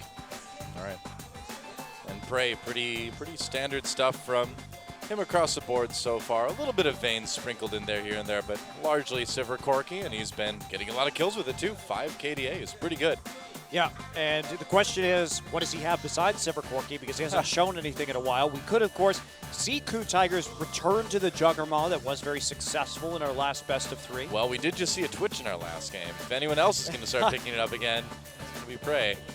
Gorilla has been, once again, a fantastic support player, and really one of the better Brahms, too, kind of bringing back the Brahm in this region, I would say. Well, and with Runglaive Ezreal still on the table, that will be an effective acquisition, and there is Kuro in the mid lane. Can he play without that Victor? Of course, he has been targeted on that Victor many times. He is professionally undefeated on that champion. Yeah. Well, can the KOO Kermits make the rainbow connection today and take out their opponents on the other side of the arena? It is Rebels Anarchy. There they are. Well, there's like 3 people clapping. Oh, 4. There was 4 people clapping. And Anarchy came into the season with a bit of interesting stuff with him. Mickey looked pretty solid as a young, raw mid lane talent, but it has not gone terribly well since then. Well, they only do well under the following conditions. Okay. They have backline threat from Mickey. He is able to kill the enemy carries, which is why we see so many Zed and Ahri bans, etc. He can play a mean Yasuo. Obviously, he's played a lot of Yasuo in solo queue. He can play TF well. We did see him get a win on that champion in terms of games. But now I think they need to have Ixu on the rise or something like the Fizz. They do much better when he's not on a tank, but when he actually provides a legitimate second threat for Anarchy. And also just having the TF means that they can feed Ixu in the top side. Yeah, I mean, it seems like there is a solid amount of talent on the team. Lyra's had a lot of great ganks, has had a lot of great plays throughout the season, but the cohesiveness just hasn't been there. No, it hasn't. And it's been they're less very, there. They're very transparent too. Like I said, they're ultra reliant on Mickey's performance in order to actually win a game. If you shut down Mickey, basically Anarchy can't do anything. No one else on this team is really capable of carrying to the same degree. And pretty much. Mickey, you can see, really trying hard to carry with the Yasuo picks, with the TF picks, gotten Ezreal in there as well, too. I mean, he won with Yasuo. Yeah, I mean, he's a good player. Mickey certainly has a ton of talent. One of the most exciting players, I think, to come into the league this season. Yeah, his return from WE in China, where he used to be their mid laner, and Songyun, and Snowflower, the duo lane that streams together. I feel like even though as a team, Anarchy has been worse lately, I do feel like Songyun has been better individually. Yeah, he's suitable. He's fine. Yeah, he doesn't die a ton. His Callista's pretty bad. I do think that he's okay at some of these other AD carries, but teams have figured out how to dive him when Snowflower tries to roam into the mid lane to help out Mickey. Yeah. And there's Snowflower, of course, as well. And that's why Anarchy should not play Callista, because when you get all in, Callista loses a lot of the trade damage without the support being there, and it makes it very easy to dive him. Well, with the nerfs to Callista in 5.13 right now, we did still see bans last match, but I doubt we're going to see people play it if it's unbanned in this best of 3. I don't know. No. We'll probably see people try it, but... I think Prey will be thrilled to play it. But would Songyun, though? The last time we saw this matchup, KOO Tigers let Songyun have Callista and then repeatedly dove him. Yeah. And that was the last time was exactly that between these two teams. The KOO Tigers has not been afraid of letting Anarchy have Callista. Why are they KOO Kermits? Why? Why can't they be the KOO Muppets? Why do they all have to be Kermit? Don't question Korea, though. I don't know. That's I have to, you know. It's how I stay sane. I just have to. I have to try to reason it out. But it just drives me into a further Lovecraftian madness. Well, please don't awaken Cthulhu while you I'll try not contemplate to. the KOO Kermits. I'll work on it. The tentacles float in front of me at night. Here we go. On that note, time to get into picks and bans. That's just because you left your PC on, Noah. Well played. All right, I'll let you have that one. That was a pretty good one. I'll let you have that one. I'm not even gonna try to respond. That was good. That was good. I don't even have a computer in my bedroom, but I'm gonna let that one go.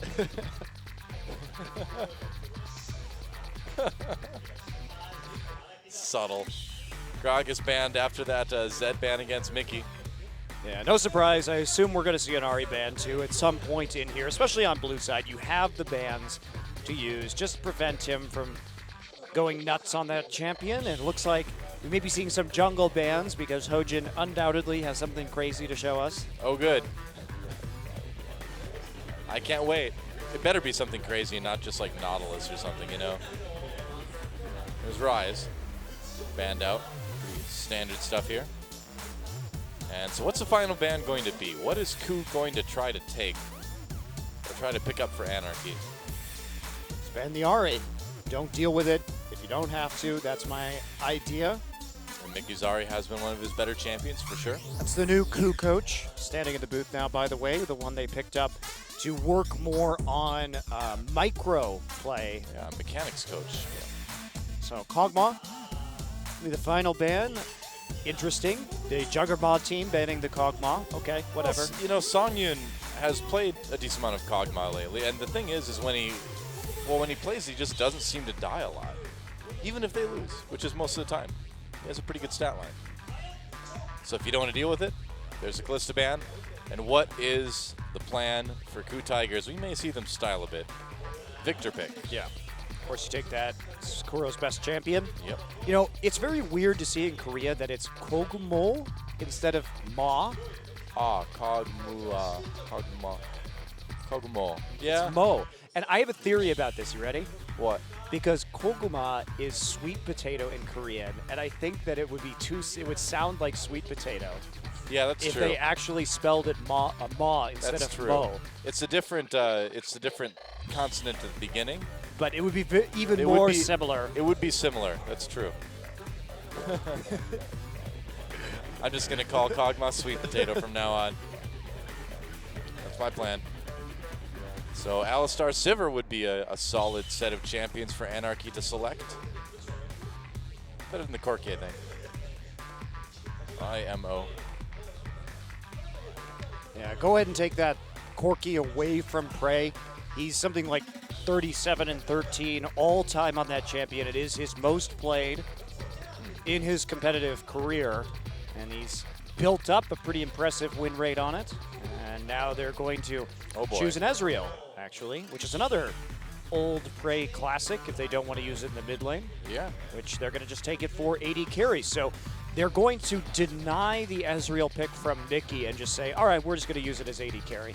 Yeah, and Prey is, like you mentioned, been playing that Ezreal down at 80 carry for years and years and years. Oh boy, do we get to see his Pulsefire Ezreal? Maybe. The famous Prey Scouter ceremony. Yep. This TF and Echo picked up. Okay, so Jungle Echo. Lear's been playing. Likely, and there's the TF. I like this pick for Anarchy. It does two things. So we talk about Mickey, we talk about Anarchy. Two things must occur. Mickey must have backline threat. Well, once he gets Sonya's Hourglass, check for TF. Mickey must roam and affect the other lanes. Oh, TF, check. So that hits the necessary boxes for Anarchy to have a successful game. Rom Rumble, though. The pickups for Ku. Will it be that Fizz maybe going to the top lane? Yeah, and like I said, the Fizz, TF, when they have these carry top laners, they generally tend to do better. Yeah. I don't know how Fizz is against Rumble. Usually we see him against tanks that require some items like Maokai or maybe even Hecarim to really get rolling. I think it'd be kind of painful for Fizz to just walk right into that Flame Spitter. Can dodge a little bit of the damage with the Playful Trickster, of course, but he'd still be taking a decent amount, you'd think.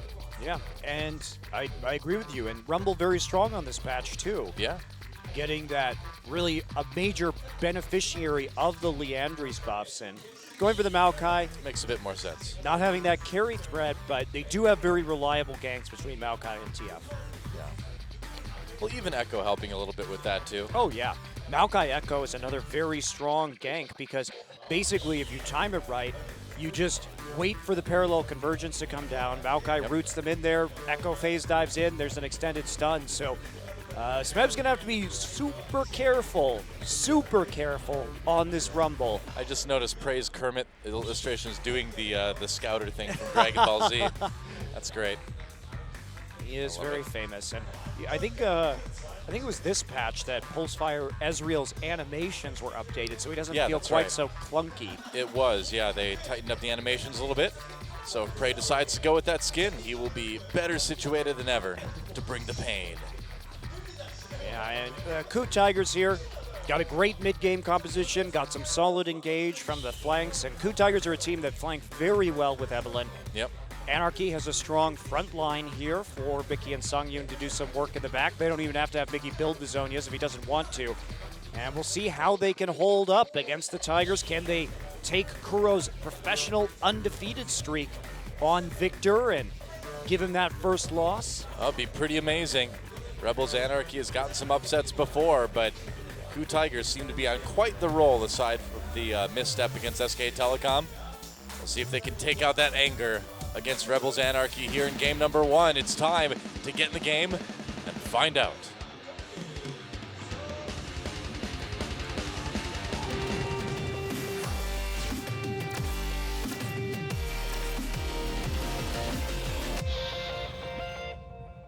All right, welcome once again to Summoner's Rift. Game 1 between the Ku Tigers and Rebels Anarchy. The Ku Kermits is what I meant to say there. Whoops, sorry. I mean, we can just change names whenever we want to now. Anarchy to Rebels Anarchy. Ku Tigers to Ku Kermits. I think Kermit may run into copyright issues. Well, not in Korea, but in other places they may. Have to change their name before they go to Worlds or an international event. That's right. They would change like the Ku green puppet frogs. Yep. I think the Ku Gonzos has a nice ring to it. If you're going to go with a Muppet Man, go with that Muppet. That's right. Okay. Well, nothing too interesting going to be happening at level 1, it would appear. Another Ezreal game. We'll see if he goes the same way as Bang's Ezreal and for a tier build in this one. Gorilla laughing fiendishly in the brush. Brom gets very excited sometimes. If I had a mustache like that, I would get very excited too. Yeah, why don't you grow one? I can't grow a mustache like that. You can get like a fake one. A fake one. Yeah.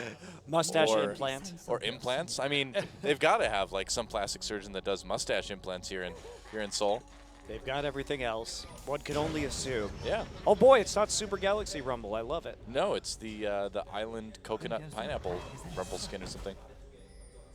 I don't know. I feel like if Tom Hanks in that movie Castaway built like a robot to ride around the island and it looked like that. I think that's the plan. That's the idea there. That movie would have been way better if they would have had that too. Mickey taking the Raptors. Just get a little bit of an XP boost here in lane. And they're going to be punished immediately for trying to take this Gromp. Yeah, he's just going to walk up, man. That is so annoying. Oh, boy. And, did he Nope, nearly got it. that. That was close. Snowflower took a lot of damage, though. Yep, nice delay. And now we see Ixu getting low in the top side. Wants to go for that level 2. So we don't really see the dual lanes going for the Gromp that early on. But Gorilla peeks his head in, finds out what they're up to, and is minorly disruptive.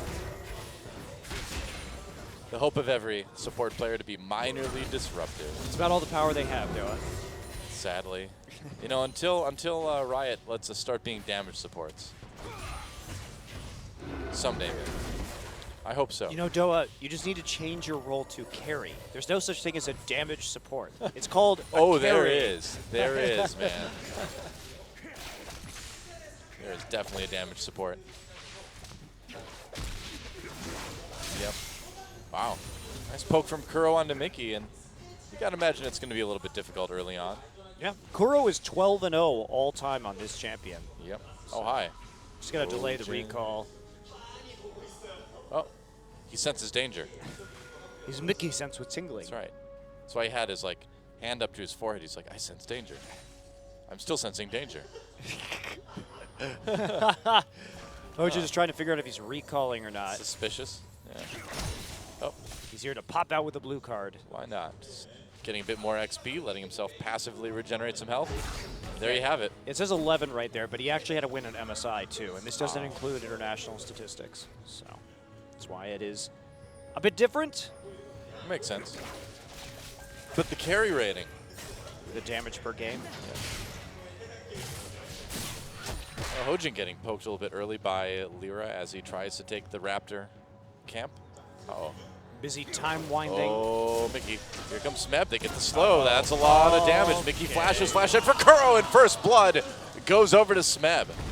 Nice play. Well, meanwhile, in the bot lane, things getting aggressive on Anarchy as well. Prey, though, getting very, very low. Exhaust, and the flash kill from Songyun. So Anarchy strikes back almost immediately in the bot lane. Yeah, able to pick up that kill, coming in onto Prey as they were overextended while they were giving knowledge of where their top laner was. And Smeb managed to sneak into mid lane for that first blood kill. Nicely done. But at the same time, it is answered. Prey is going for a tier this game, so he's going to have a delayed power spike compared to Songyun. Uh-oh. Gank time up in top lane. Ixu could be a little bit of trouble. He's going to twisted advance onto Hojin. I mean, should be. He's not going to die. Well, thanks for ruining the hype again. Hype killer Monte Cristo back after our first series. Took a break, but now he's returned. Hey, I killed plenty of hype in the first series. Hey, don't be salty just because KT lost again. I know that's. I expected them to lose. That way. It still hurts, so I can tell. Yeah. I saw you sobbing quietly into your tie behind backstage. That's what happened. Yeah, that's what happened between the two series. But I got it out of my system. That's right. It's okay. I've already gone through all of the stages of grief. I'm back in acceptance. I suppose you really would have gone through all those during the summer finals from 2013 more than any other time. That was really the worst time to be a KT fan. I've realized that the truth of the universe is that KT doesn't go to Worlds. It's true.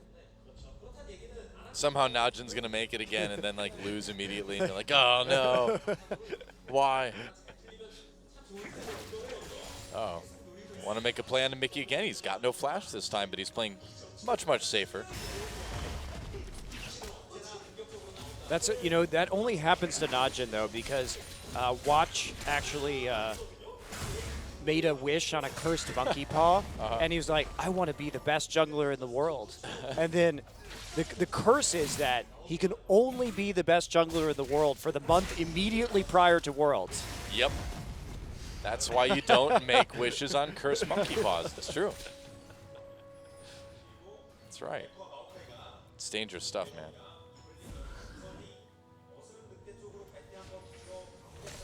Every year we hear tales of the terror that is Watch and solo queue. Hojin flashes out of Twisted Advance. Ixu appears again. And Hojin's going to go back towards Wolf Camp.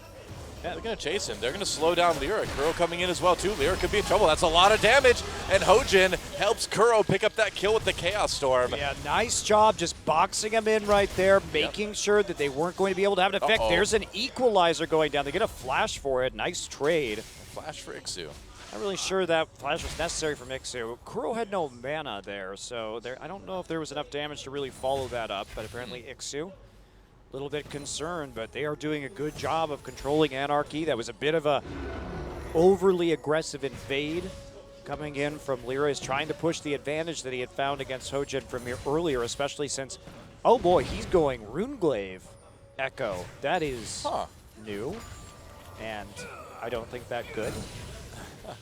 I'm trying to think of, like, I guess, does Time Winder proc it? Nope. I wouldn't think so. No, I mean, it gives him more AP, and it certainly gives him more burst damage. But with the new Devourer that came out this patch. Oh, that item is just, I don't know if we're going to see that in competitive play. It takes a long time to farm, just like the old farm item did in the jungle, and it leaves you in a giant power trough for a really, really long time. So, the new Feral Flare. Yeah, Feral Flare was either way too powerful or way too underpowered. You couldn't really find a good sweet spot there in terms of balance for it, I think. Seemed that way, yeah. This is very interesting. I mean, I think that Echo is very strong in terms of his ability to actually tank. And so why would you not have a Cinder Hulk? Because we take a look at 2 pink quartz right there. Well, I think it's just part of the whole pick potential, right? I mean, if you have an Echo that does more damage than usual, shrug.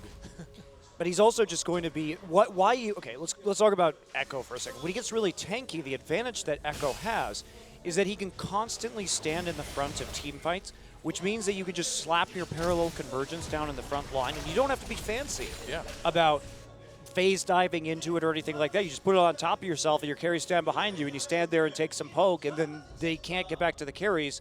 If you have to put it in advance, you can't body block, you can't serve as a front line, and you're not as reliable with the W. So he really is, due to his insane CC and shield, very well suited to be a Cinder Hulk jungler just to provide utility. But it's a lot riskier to play with something like a Rune Glaive onto the Echo. Oh, trying to go on Mickey. Mickey with the gold card loaded up. Here comes Lyra. They catch Hojin with the parallel convergence, but Gorilla there to block a lot of damage. Snowflower trying to come in as well, but it doesn't look like there's going to be a follow-up. Close call for Mickey, but Anarchy manages to keep him alive. They had a backline there, and Mickey, at the very least, is chunked out right now. Has some more time just to use some pots, but they keep him locked down, and they don't have to worry about gates, particularly into that top lane where it's very dangerous. But if Lyra's going to build like this, they have to make plays with this Echo because he'll be valuable in skirmishing, but pretty not great in team fights. They do, that said, have a big front line with the Maokai and the Alistair already, so it's not the end of the world. It's not like they don't have tanks if he builds like this. Well, maybe that's kind of the assumption too, is that they need just a bit more damage. Because they have enough tankiness already, theoretically. Oh, nearly catching Lyra there.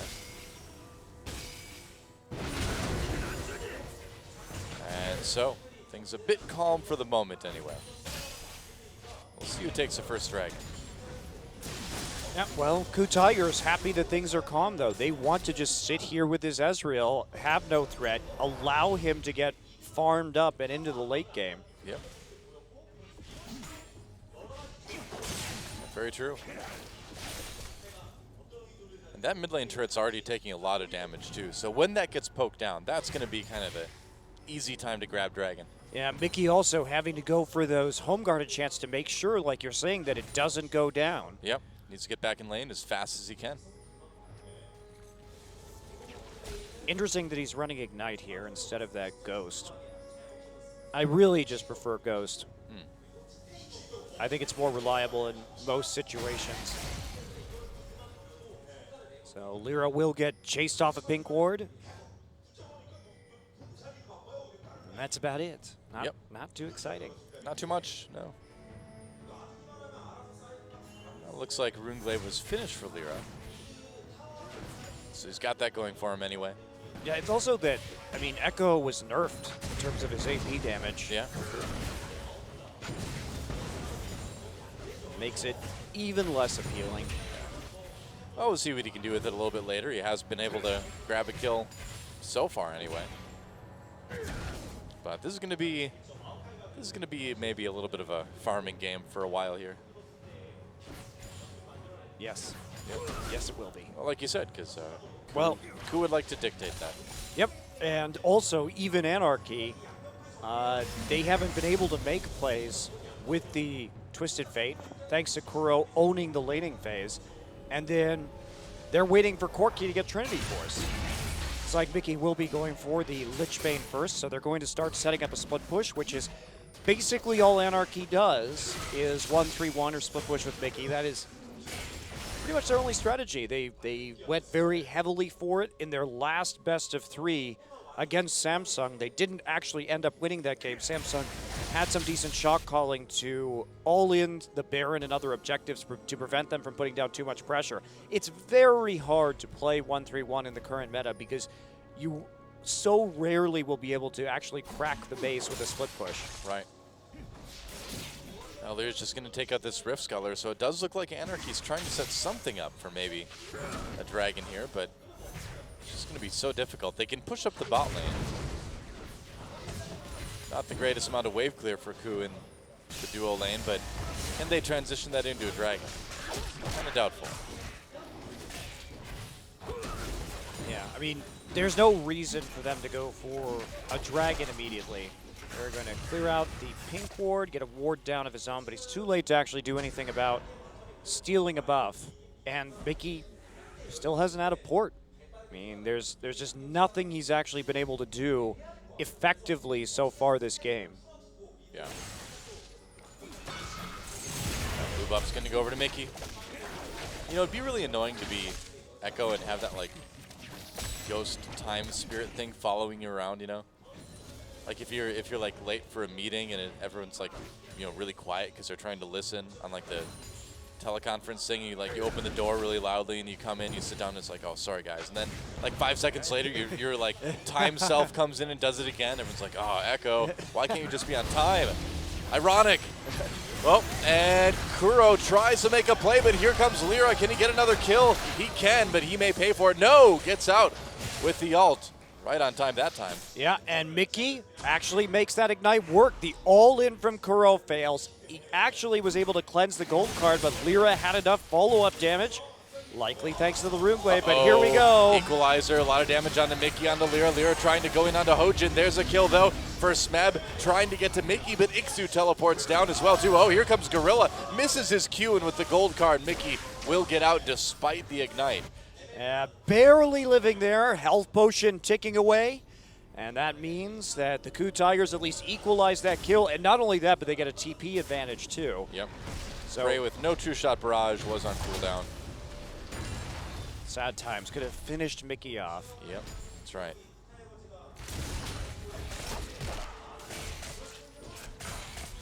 But that's going to be it.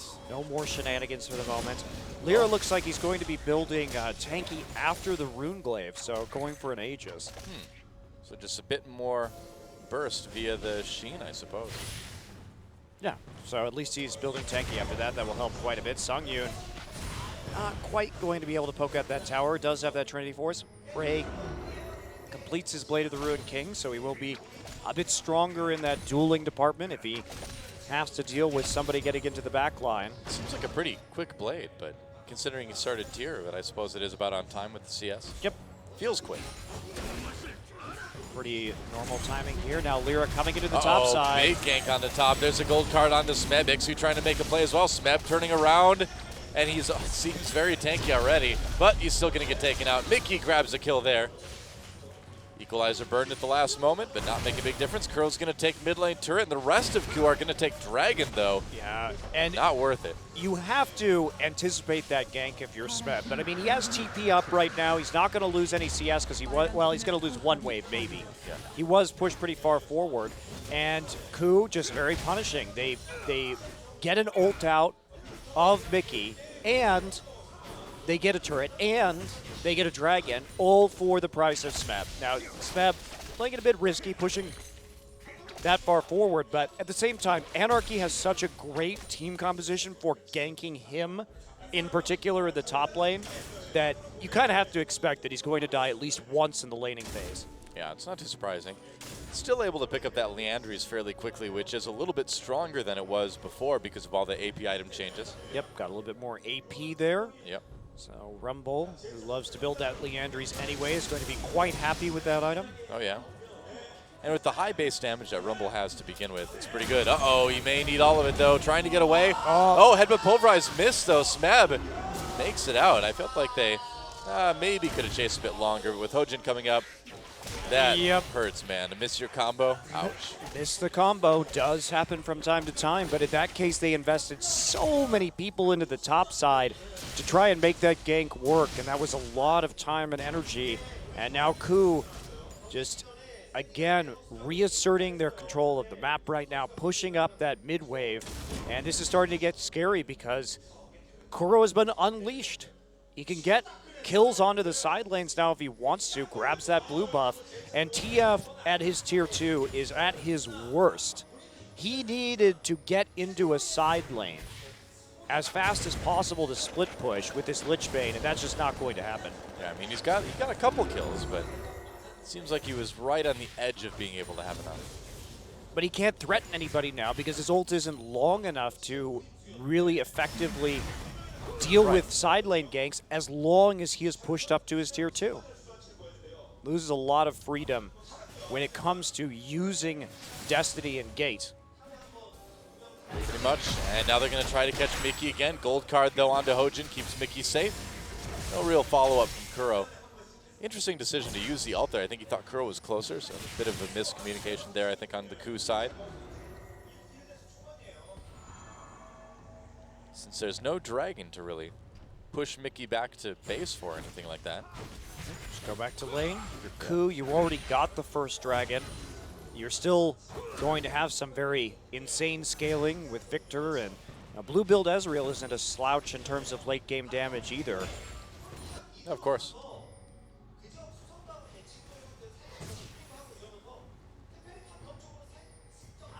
So back to standard lanes. Aren't you excited? But yeah. Standard lanes is perfect for Ku. As long as they don't have to deal with split push, Twisted Fate, then they're going to be feeling very comfortable. They came in knowing that Anarchy loves to run the TF. They love to split push with it.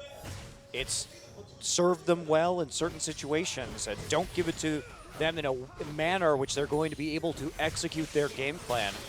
So first pick the Victor. There was a window that Anarchy had, and that window is more or less already closed.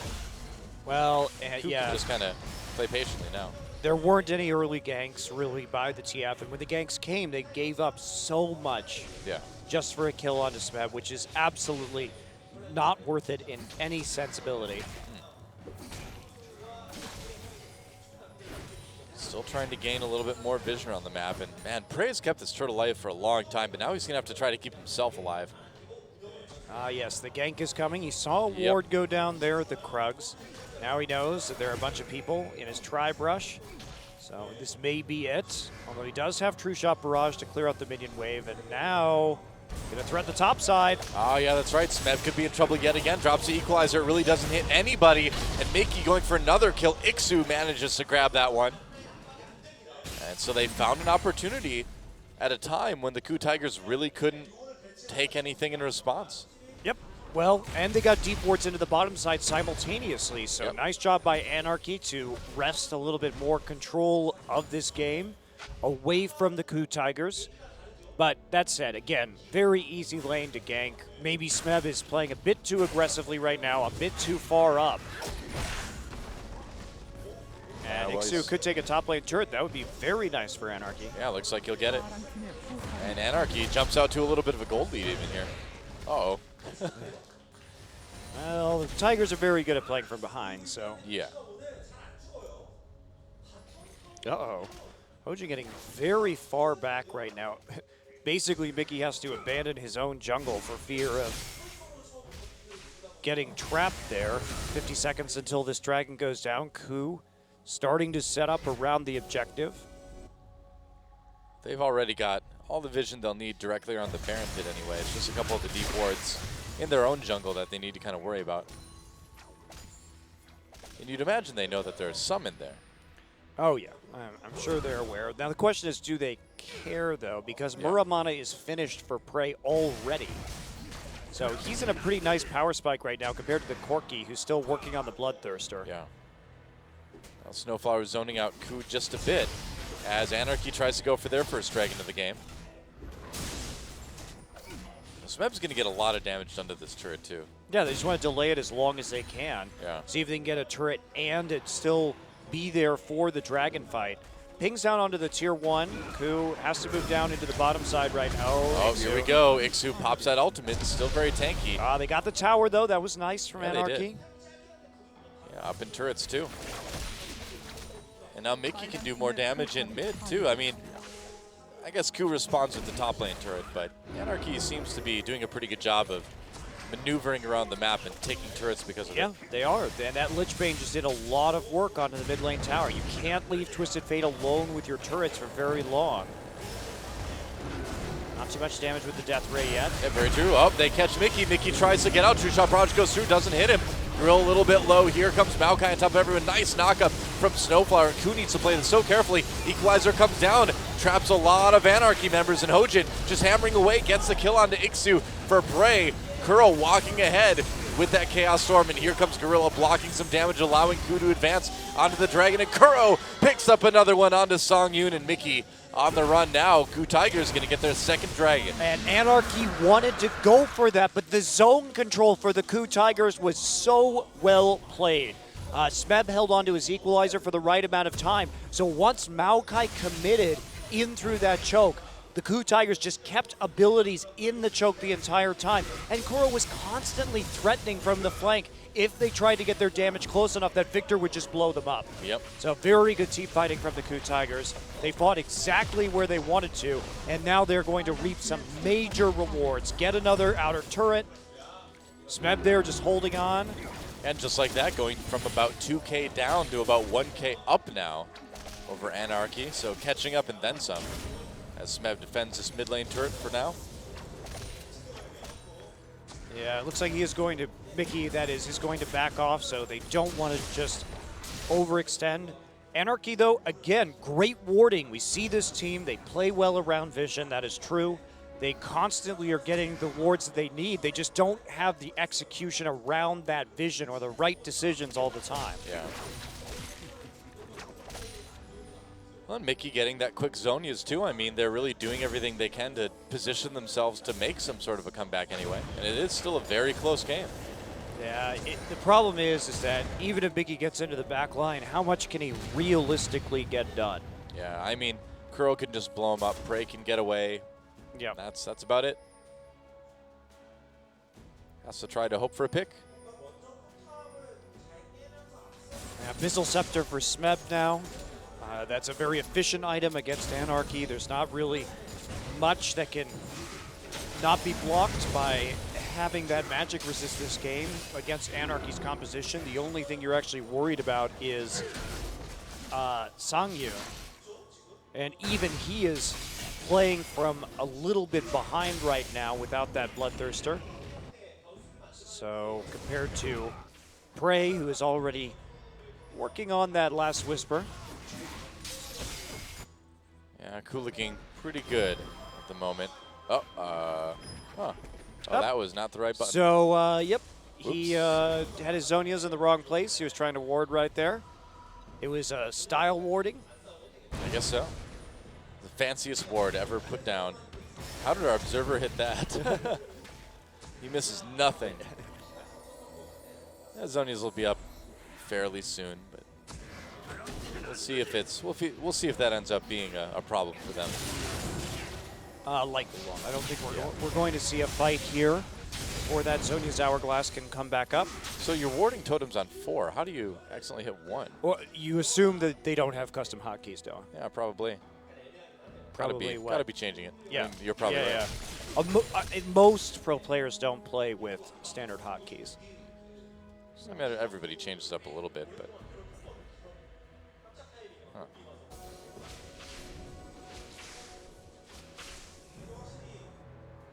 Back to wave clearing. The Oh, most yeah. exciting part of League of Legends. No, it's not. Where you're the Ku Tigers and you don't want to get TF ulted behind you, so you just sit next to your tier 2s because you know you'll be winning team fights in a 5v5. Yeah, wait for the waves to come to you. This is ride how the you wave. This is how you play smart League of Legends against Twisted Fate, but it's really boring. Oh. Yeah. Well, I'm disappointed Prey didn't use the Pulsefire Ezreal skin. Yeah, he's using that spelunking Ezreal skin. Yeah. I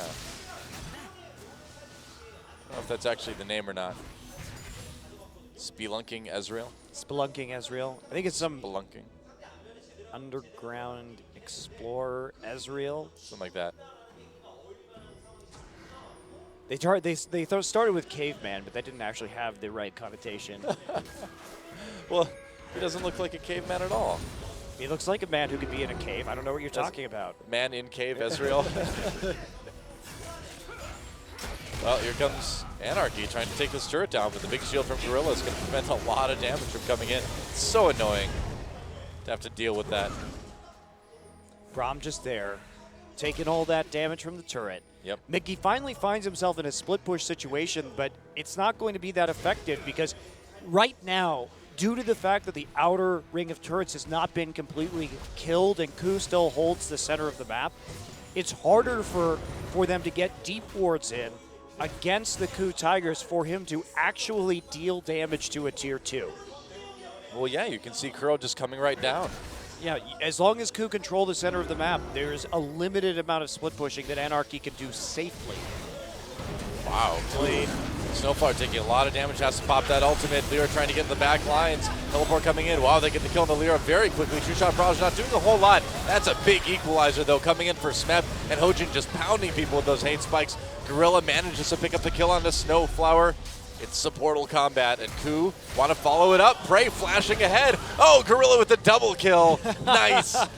Stole that one. The Braum I double coming through in the end. Well, Ku Tigers right there, they baited out that Twisted Fate ultimate. Basically, Anarchy just should have disengaged after Snowflower got poked out and had to blow his ultimate because everybody from Ku just went right onto the high ground.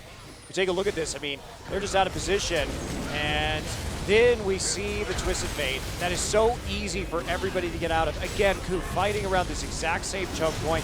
Smeb's going to come in, get the equalizer down. Here's Hojin. By the way, Victor isn't even a part of this fight. And they still lose. And look at this. Flash forward for the last concussive blows proc. There you go. And a totally unnecessary Winter's Bite, courtesy of Gorilla. What are you talking about? He could have gotten away. Just got to make sure he's slowed. It's complete accident that you get the kill with it. Get the double kill with it. That's right. It's pretty amazing for Braum to get a double kill, actually, because he does, like, literally 0 damage. He's got Ignite, though, so that helps. Yeah. It was already used, though. That was pure skill. Pure skill shot. Pretty sure he got that first kill with Ignite, but... Could be, yeah. Right. Could have been. Back to mid-lane shenanigans. Yeah. So Lyra picked up the Bombing Cinder after getting the Runeglaive enchant. So maybe going to build into a Sunfire Cape at some point. Definitely, because he has a cloth armor too, which will turn into a chain vest. So yeah. That is a very odd Ezreal build for the jungle. Not sure that is great, honestly. Echo. But he has to have some armor now. Although he's got his Locket already, so he's got AP, or MR rather. It's just, if you have to go for the armor now, why would you build Sunfire? For the clear. To steal dragons. Well, third dragon goes to the Ku Tigers. It's just that Frozen Heart and Randuins are a lot better in almost every situation than a Sunfire Cape, unless you really need that wave clear like Shen does. Oh, that turret just took a decent amount of damage just the few seconds that they were there. Oh, they're going to try to make a play here. Nice big knockup from Snowflower. Equalizer comes down on top of the entire Anarchy team, though. Mickey Zonia's, will he live through it, though? Snowflower manages to pick off Prey. Couple kills coming in for Anarchy. Can they finish this one off? No, Hojin doing way too much. Man, they spent a lot of time on that equalizer. And Ku coming in, Kuro with the double kill, and he's not done yet. Really wants that triple on the Songyun, but oh, close. Yeah, Kuro not getting another Q off, but basically they tried to engage onto Kuro right there. Kuro waited for Mickey to hit the backline and then just used a full combo on him, meaning that Mickey just had a sliver of health left, was easily killed after completing the Zonia's stasis. Well, watch this equalizer, I mean, it's a nice attempt here by Anarchy. Just go in, try and make a play while you can. Bray gets knocked down the backline, but look, Mickey here has no mana. Barely living long enough to Zonia's, and that doesn't really matter because he wakes up in the middle of a gravity field and a chaos storm. And then Kuro has a Lich Bait here, so he can just move through to clean up the rest of this team fight. He's got a lot of speed with his Q. My favorite part was how Echo Chrono broke right back into Victor range to die. Yep. It's not why you use your time rewinding, Echo. You don't do it so you can die. No, that's like the opposite of what you want. He doesn't deserve a single second. make use of it that time. No, he didn't even get a second. He got like 0.1 seconds. Millisecond. He'll do better next time, maybe. He won't. It'd be sad if there's like an Echo and he just gets worse each time. And doing it's like, oh, I give up.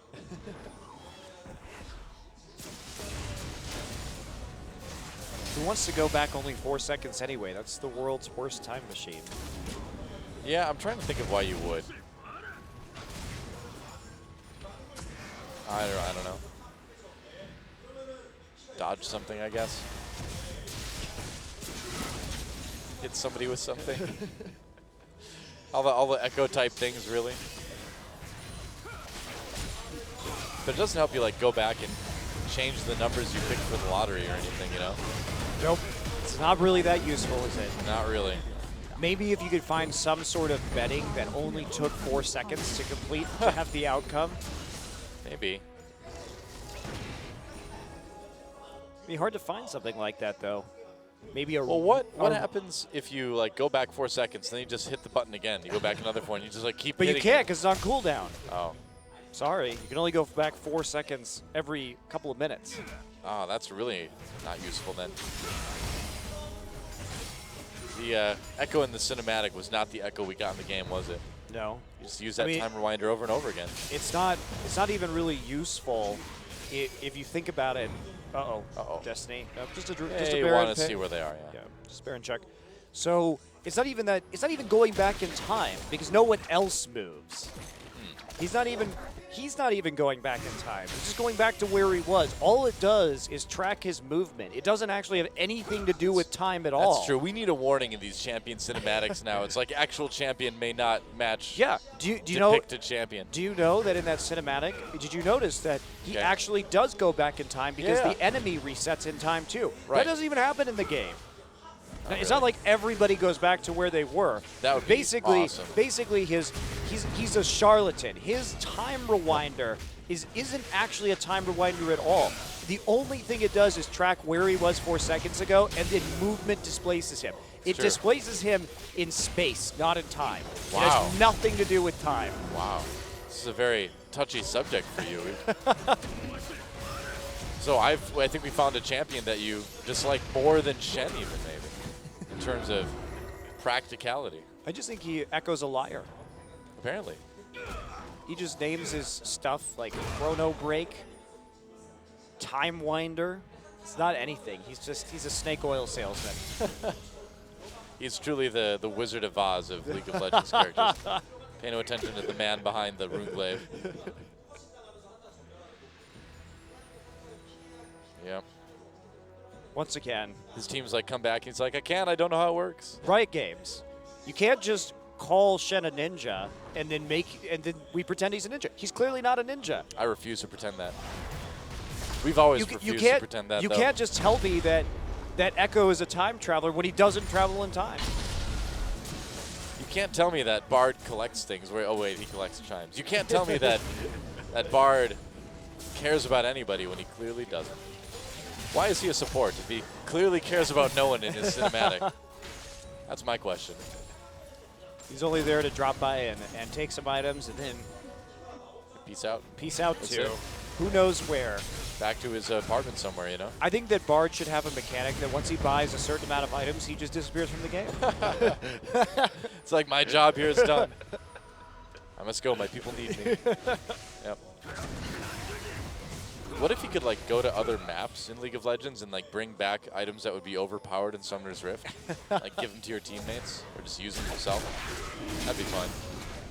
Goo Tiger's taking a 4th dragon, and it looks like Anarchy may go for a Baron here. Wow, they're going to go on to Smeb. Trying to catch him. There's Equalizer used. Zhonya's as well. Oh, burning Mickey. Wow. There goes Smeb. But man, Mickey took a lot of damage. And is that enough to prevent Anarchy from getting this Baron? Yeah, it is. Yeah, they can try. They probably have to go for it, honestly, or at least make some sort of play onto it. They're going to take the crab just to make sure they have vision. Mickey and Ixu going to recall Ixu back in base, waiting for a home guard teleport. That's right. Smeb is back up in 30, though, and he has TP, so it's going to be very difficult for them to actually do a Baron right now. Oh, Rumble's still on fire. Did you see that? It's horrifying.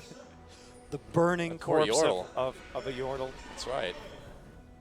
Looks like a dead Jawa. After C3PO threw him in the pile. Oh, never mind. Gorilla, a little bit of trouble. Exhaust onto Kuro. And here comes Maokai from the back line, zoned by the parallel convergence. Gorilla trying to get away. True Shot Barrage comes through. There's the stun from the gravity field. Kuro getting a lot of damage up. And here comes Snowflower with a nice combo. Gorilla tries to back off away, and Mickey manages to pick off 1 kill. But Kuro, in response, takes out 2 of Anarchy. 2 for Smeb as well. That's going to be a clean ace, a triple kill for Kuro, as Ku goes right onto this Baron. Yeah, Smeb revived in the middle of that team fight, Yep. instantly used his teleport to get in, and you can see that Leandri's doing so much work on this Rumble. He's got a ton of magic penetration too. So let's take a look at how this goes down. 5 seconds until Smeb comes back up. Hojin zones out Mickey on the side.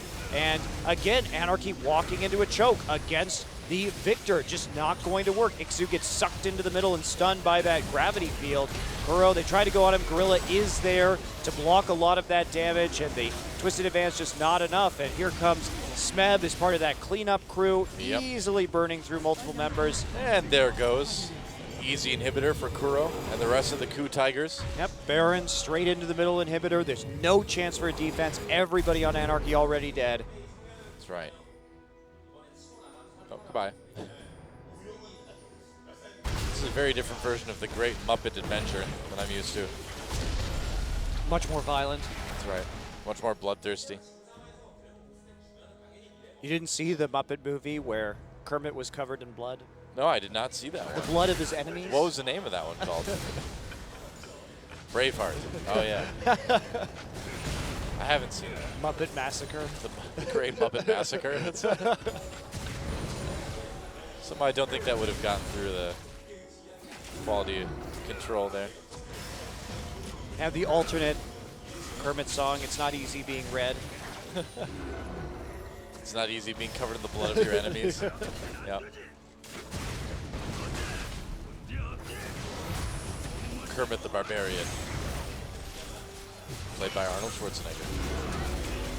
Oh, a bit of a siege. Oh, Mickey gets very, very low. There's a Braum ult. Zonya's used. Mystic Shot does not find his target. They're going to go back in, drill a little bit low. Ku Tigers may have overstepped just slightly. They take out Mickey, but Anarchy coming in hard onto this Ku team. And wow, double kill for Smeb, turning it right around again. Anarchy has to back away. Snowflower comes in to try to make a play once more, but Songyun gets taken out. A double kill for Bang. And here we go. The super minions already on the Nexus turrets. Lyra, the last man alive. Nothing he can do about this one. 4 seconds. What, Not going to Smeb be lived? enough. Yeah, somehow Smeb lived, and that's it. So Ku Tigers, a pretty exciting game. 31 kills, make that 32 kills to end it. And Ku Tigers take game 1. GG. Yeah, Ku in control of that game from start to finish. Played around Mickey's TF very nicely. Anarchy couldn't get rolling with the split push that has brought them that limited amount of success. And Hi ho, I'm here to kill you.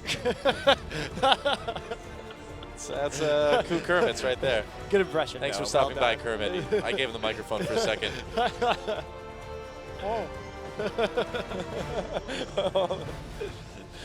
Victory for the Ku Tigers. Yeah, it's a pretty average day. Yep. Yeah, well, Hojin had a nice game for sure. Kuro positioned very well in a lot of those team fights on the Victor. That is going to mean that he is now 13-0 professionally on Victor. Wow. So keeping up that undefeated rate on the Victor pick. Probably shouldn't let him have that one. Probably not. I feel like we're saying that a lot about mid laners. When we come back, game number 2, don't miss it.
Welcome back to Champion Summer, a land of happiness, especially if you're Kuro, because then you get the MVP for your mid lane Victor play.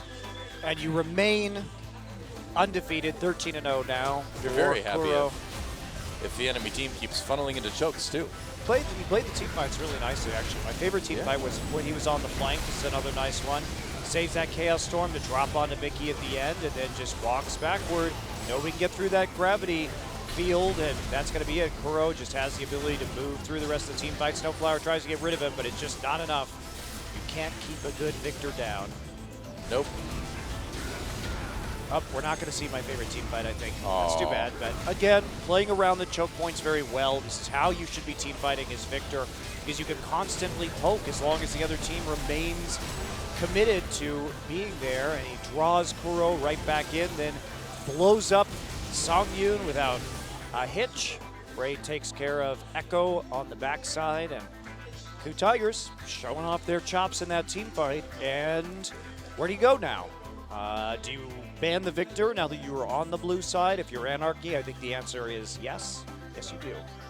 Yeah, a little bit too dangerous to let Kuro have that one again, but you know, then what happens? Does he end up with the mid Ezreal? It's dangerous either way. Indeed. Yep. Quite deadly. Here comes Hachani. He's here with his pick and ban notebook. Yep. To pick a split pushing composition. Probably. His notebook just has one thing written in it. It says split push. Make sure Mickey gets fed. Split push. That's it. That's what you got. If you are Anarchy right now, at least in terms of winning strategies we have seen them actually take games with. Yeah. Not too many. Few and far between. As we move into picks and bans for game number 2, there is a Victor ban, of course. No surprise. This time, of course, we are in the land of Callista nerfs on 5.13, but it has still been banned in every single game tonight. Yep. So nothing really changing there. Even though Kulet, Anarchy have Callista in their last meeting. Didn't really seem overly concerned with it, even when it was more powerful.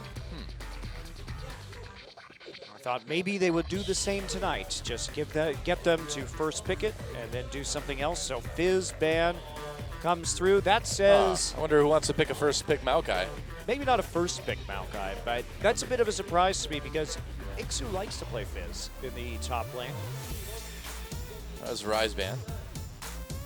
So apparently, he doesn't like to be Fizz as much as he likes to be alive. Fair enough. I can sympathize with that sentiment, Doa. Yeah. I was just being alive over playing Fizz. So, what are we going to see? They banned out Gragas in the first game, but they're likely going to want to pick it. And TF. TF, huh? So, they're actually banning a lot of the champions that they get wins with, interestingly enough. I was going to say, I mean, Kuro isn't exactly known for his fearsome TF, you know? It would be a very good champion for Kuro to play, though. He's the kind of player that champion in particular would allow him to gank for Smeb, and Smeb is good enough that he can carry those games, especially if you have him on a high damage or a very snowbally top laner. Now, Snowflower did have some pretty good engages on the Alistar last game, so do you consider first picking it? Sure, Rumble, also potentially a very high priority pick on this patch. Ezreal as well? Ezreal as well. They could take the Kog'Maw, which was actually banned in that last game, so that rises in priority. Prey means he's going to be able to get the Corki, which he probably will play. No reason why he wouldn't take that champion unless he thinks that he's got some other better match up his sleeve. And remember, too, that Gorilla has never lost a game as a pro player on Alistar. That is another undefeated champion here on the Coup Tigers. So you just think Corki Alistar is the way to go here? You could take that. That was the first round of the draft from Anarchy on Red Side last game, but you don't... Smeb's Rumble was crazy, though. Wow, Janna Rek'Sai. I was not expecting that, though. So they're trying to shut down ways to protect the Corki, which is why they're going to early pick the Janna, I think. Okay. And also, if they want to go later on for a Corki Ezreal composition, they have a lot of peel. So that's actually a very smart first pick, depending on how they want to play out the rest of this draft. And remember that the KOO Tigers have always been a team that is very good at kiting. Kite comps brought them a lot of success in the spring. They still have a strong record on that, so Lyra may be playing the Evelynn just to get a flank, but they are going to be detected by that Rek'Sai. Yeah. Maybe will be the Eve. Now, do you still go for like a Lulu and protect the Cog? Guess not. I might just grab Braum Ezreal. Oh, Zed is still available for Mickey too, that's true. I think they will be taking that Ezreal. Now, Mickey hasn't had a large degree of success on that champion. Now, the problem is, if they don't take the Maokai now, you don't have to take the Braum because that Janna is definitely going support. And now they have a chance just to take the Ezreal without any real, or the Maokai without any real threat from the Fizz. Yeah. And that is a potent counter pick to a Runeglaive Ezreal in the mid lane. Or just, you know, Vel'Koz Twitch. Could go is for... KOO gonna style here? Are they gonna try? Nah, this is much better. I mean, Rumble is a strong pick too. You can just drop that equalizer and make it so that Ezreal doesn't have a great way to consistently put out damage. Yeah. Just zone him off your front line. You know, it's important too for KOO Tigers to get the 2-0 here as well because they are in second place. KT was closer than they are now after their loss today against SK Telecom, but it's still a situation where over the next few weeks, those points could matter. So might as well go for the 2-0. Yeah, especially when the KOO KT match is coming up. So Yeah. that could change quite a bit. Absolutely. Well, that Ezreal might end up being something else. So maybe a topless Augur? Yep. All right. But it is a Ignite in the top lane right now. Ixu has switched his summoner spells around. So could be a Hecarim. Well, if it's Maokai, he's probably going to be switching away from that Ignite then. Yes, yes he will. And that is exactly what he will do, Dylan. Yes. So there we go, Maokai locked in. So they've got a lot of protection for this poke composition, strong front line. Well, speaking of poke, it might just be the Varus for Kuro then. Going poke versus poke. Oh boy. It's going to be a long laning phase, won't it? Well, the Varus has been one of Kuro's more successful champions, and he will have that earlier power spike compared to the Ezreal. Of course, both of them are going to be building tier, but well, Ezreal won't be, but the Varus will be building tier, but even so, because his auto attacks are going to be stronger early in the game, that does make it. He can also shoot the piercing arrow through the minion waves, while Ezreal, his Q will stop. So you can kind of hide behind the minions, try and trade effectively with something that goes through the wave, as opposed to what Mickey has, and you have significantly better early wave clear. So makes sense. KOO just going with a pretty standard KOO comp. They have a lot of poke here. They've got good backline threat. They have the peel with the Janna. So Anarchy, they're going to take a bit of time to scale on the Ezreal and the Kog'Maw too. So KOO could just take this one in the mid game, get that big siege damage advantage. That's a big worry if you're Rebels Anarchy. You know, how do you stop the continuous pushing from the KOO Tigers? Well, you have the Braum, which is nice because you will be able to stop some of the poke and maybe shield off those turrets so that they can't push like you're saying. Yeah. I think that it was a bit cocky for KOO to let Mickey have the Ezreal, because if it goes late, Anarchy's going to be in a great position. There's not enough damage for them to really easily take out the Maokai in the late game, so that could prove problematic. The KOO Tigers need to strike early and hard. That's right. We'll see if they can do it and take the 2-0. It's time to get in the game, what could be our final game of the night, and see what happens. Let's get in the game.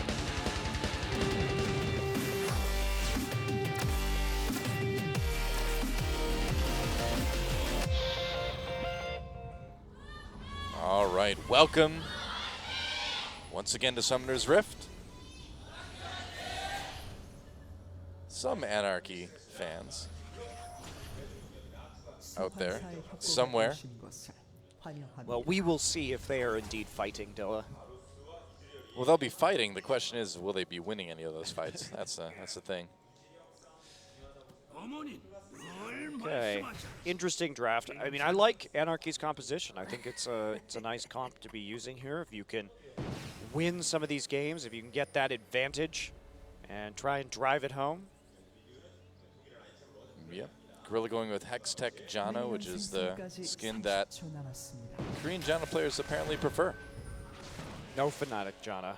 Sometimes. That's the other one we see a decent amount. Wolf plays Fnatic Janna a lot. Yeah. We even saw TPA Shen. It's a throwback. Not as much as a throwback of Fnatic as Fnatic Janna. That's true too. You know what's funny about the Fnatic Gragas skin where he carries the Summoner's Cup? What? That trophy was not at the Season 1 World Championship. It's true. That had not been made yet. And you can't fill that with liquid. It would just like fall out when you threw it. Doesn't make any sense. I think what we actually learned is that the Summoner's Cup inside there must be a lot of beer inside the silver. It's not inside the basin. It's just a beer piñata, if you will. I'd like to think that at some point that was true. Here comes Gorilla. Be annoying. He's so good at that. That's right. Get all that sweet gold. Oh yeah. Use that Spell Thief's Edge. Oh, that's so annoying. Oh wow, he just burns the Ignite onto Lyra just to try to mess up his jungling even more. Yeah, Ixu getting quite low too, so Gorilla having a very successful little bout of harassment. Don't come back. Anarchy decides to go over there. Meanwhile, we did see that Songyun and Snowflower took the Gromp, which means that they're not going to get a freeze in the top side, and that is not going to be true of Ku. So Ku should have a nice amount of comfort here. I wonder if Anarchy will give Maokai the blue buff. The answer is no. Maokai is just going to recall without the blue buff and try and break this freeze early. Yeah, luckily. Gorilla was around to make sure no gank was able to happen onto Kuro, and Smeb already getting poked up pretty hard by Songyun. Yeah, is going to be able to farm some of these minions with his Harpoon, and he's not going to have to be worrying too terribly much because it looks like the wave will be pushing back in his general direction eventually. Gorilla just here to give some extra comfort and allow Smeb some more time just to push up, get some CS with that Flame Spitter. Ixu now down in the bottom side. Looks like he's doing just fine against the Corki with no one else on that portion of the map. Yep. Well, Lyra coming by the top side, but he's really not going to find any opportunities to do anything. Just putting the ward down, I guess. Huh. Yeah, well, with Anarchy so far pushed up, you don't want to have them opened up for a Rek'Sai tunnel gank where you can just walk by the try, tunnel behind the wall, and then pop up behind you. Yep. It's been known to happen. Both mid laners actually going for... Wow, nice Q from Kuro.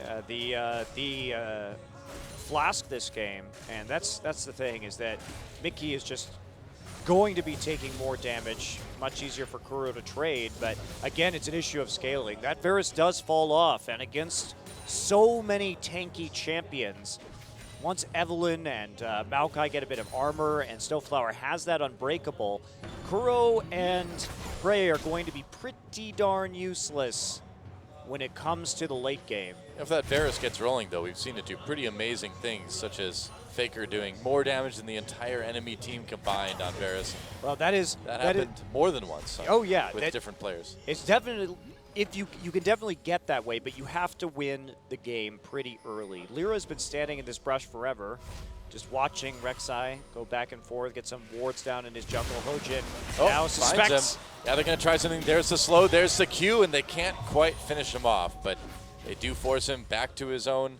home base pretty soon, probably. And Mickey walking forward right now sees Kuro is starting to run out of mana. No more mana potions for Kuro either. That does hurt a bit. Yeah, he's going to have to burn that flask if he really wants to.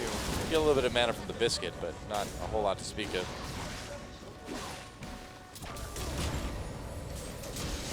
But now the CS lead really opening up for Smeb on the top side of the map. Hojin gets some more intel deep into the enemy territory. He does get seen by the Wolf Spirit, so has to back out. And Mickey starting to do some work right here, using that Smite just to push this minion wave forward. Hopefully or hoping rather that Kuro can lose some of this CS. She does. Yep. A little bit of a lead early on for Mickey. Aha. The battle of the skill shots. Hojin wins that one. And it's clearing out immediately, getting that Raptor buff. And so one of the wards neutralized from Snowflower. Smeb playing pretty far back, and now Ixu catching right back up in terms of CS because there's no one up there right now to help Smeb get close to that minion wave. Gorilla on a warding mission, and now Ixu. Oh, Prey baited in, and Lyra right there to try to get the kill. They don't secure it, but they do make Prey burn both of his summoners. Yeah, he thought he was going to be okay because Gorilla was wrapping around the backside of that lane, but they didn't have enough respect for the Evelynn standing in the lane, so that'll be some nice peace of mind for Ixu when it comes to safely laning. Yeah, going to use the chance to go back, I guess. Those tiny wings Varus has look pretty useless. Don't think they work very well. Well, he can fly a little bit. He does in his recall animation. They look more like those little wings you wear if you go to raves or something like that. You see sometimes, you know. I do know. Oh, blocked. Shut down. That's right. So first back right now for Mickey. And he will be, what will he buy first? He will be buying, interesting, he will not be buying a Rangers Trailblazer. He is going for kill pressure in lane with a Chilling Smite. Against Varus, that seems like a pretty good choice. Yeah, don't have that mobility, even though Kuro is running the heal, so he does have a bit more speed as a result of that choice. I mean, it does present a bit of a risk for Mickey in that without the wave clear, he had better get some kills. Otherwise, his turret is not going to last long, and you don't want to give Ku that mid-game advantage. That's right. I do think that's very risky, but it could pay off because he's not going to have as much control over the lane, which means that Kuro will push forward, and then that Chilling Smite becomes useful as kill pressure because Kuro will have so far to go down the lane. Yeah. But ultimately, when it comes to clearing the waves, if he doesn't get that True Shot barrage off cooldown frequently, there could come a point where the Varus and the Corki siege at about 20 minutes could really, really do a lot of damage. And true enough, Kuro is nearly caught up in CS. Not too far down anymore. Yeah, I'm really curious to see if Mickey can actually make this work. It's a bold move, and I suppose bold moves are the kind of the order of business right now. Well, and if Mickey can get fed, he can absolutely take over this game. Yeah. So I think it's an interesting risk worth taking. Is Blue try and buff? steal the blue buff. He did not. Oh, did he get it? I couldn't tell. Yeah, he did get it. No, or did he get that one? I have no idea. Somebody got it somewhere. Oh, Kuro doesn't have his, so I think he did get it. No, it's still there, as we can see. The blue buff has spawned, so it is not going to. I think it was just a bit of a mistiming. I guess so. Blue buff had not yet spawned. Pick me up. Hojin was coming from the camp, so I thought he had just done it or something like that, or just been doing it. No, he got chunked though, which is nice. But against Rek'Sai, not going to be the biggest deal in the world. Can just go ahead and heal up with the passive. I guess Rek'Sai goes underground where she eats a lot of healing worms. Healing worms, high in protein and other delicious nutrients. You know, maybe it's just magical dirt. Eat some magical dirt. I wonder how Rek'Sai moves better underground in solid dirt and rock than she does above ground. I don't know. Oh, two-shot barrage, not really connecting with anyone. Rek'Sai appears to be like the queen of moving underground. You know? I don't know. She makes tunnels, though. Not when so she's maybe there's some normally sort moving. of display. Oh, yeah, you're right. I know that. Maybe that's why she doesn't go all the way underground, you know? It's all the farther she can manage. I prefer to think that Rek'Sai is some sort of dirt jet engine where she just opens her mouth and it just comes out the other end. Wow. Well, no wonder. No wonder the grass is so fertile on Summoner's Rift. I think Snowflower stole that Krug, too. He did. Well, he stole his own Krug, rather. He denied the Krug. That's right. Lyra really wants this kill. Yep. Onto Smeb, and it's not too hard to get it when you have that Maokai. But Smeb has Equalizer, and he has Flash still. Maybe a little bit problematic. They certainly don't have that same kill pressure that they had in their last game. Yeah, and Smeb, not overheated or anything at the moment. Yeah, they're just going to give that one up. It's interesting. We haven't seen very much Kuro, or we've seen a lot of Kuro. We haven't seen very much Varus recently. And the one game we saw of Jace since those changes were made to his kit didn't end up well for CJ. And sure, part of that was them playing with subs, but it just seems like teams have really been able to turtle well enough and have enough wave clear to go into the late game where he's just not, these poke champions, especially the AD poke champions, are just not as much of a threat. Yeah. Oh, Runglaive acquired for Mickey now. And who's going to go after this first dragon? Who could push the lanes if they wanted to. Although Song Yoon, obviously, with some good wave clear in bottom. Yeah, he does. And that's even after 6. You know, before 6, Kog'Maw has that preferable matchup versus the Corki. And after 6, he's got just as much poke as Corki does. So it can be a little bit tricky to get Corki even post 6, where he normally shines, an advantage in that matchup. Yeah, Mickey getting poked pretty hard too, so he's got to be a little bit careful. Yeah, the problem too with running that Chilling Smite is you don't have that same level of sustain that you would have with the Ranger's Trailblazer. Yeah. Which is actually a big factor because Ezreal is a very squishy champion. And Snowflower trying to save his ward.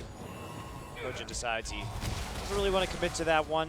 Doesn't know where Lyra is. Does now. They don't have a ton of wards in their jungle just yet. Even less now. Now more. Thanks for the warding update. You're welcome. Less, more, less, more, less, more. I'll give you a second-by-second update on the number of wards in the jungle. Now less. Oof.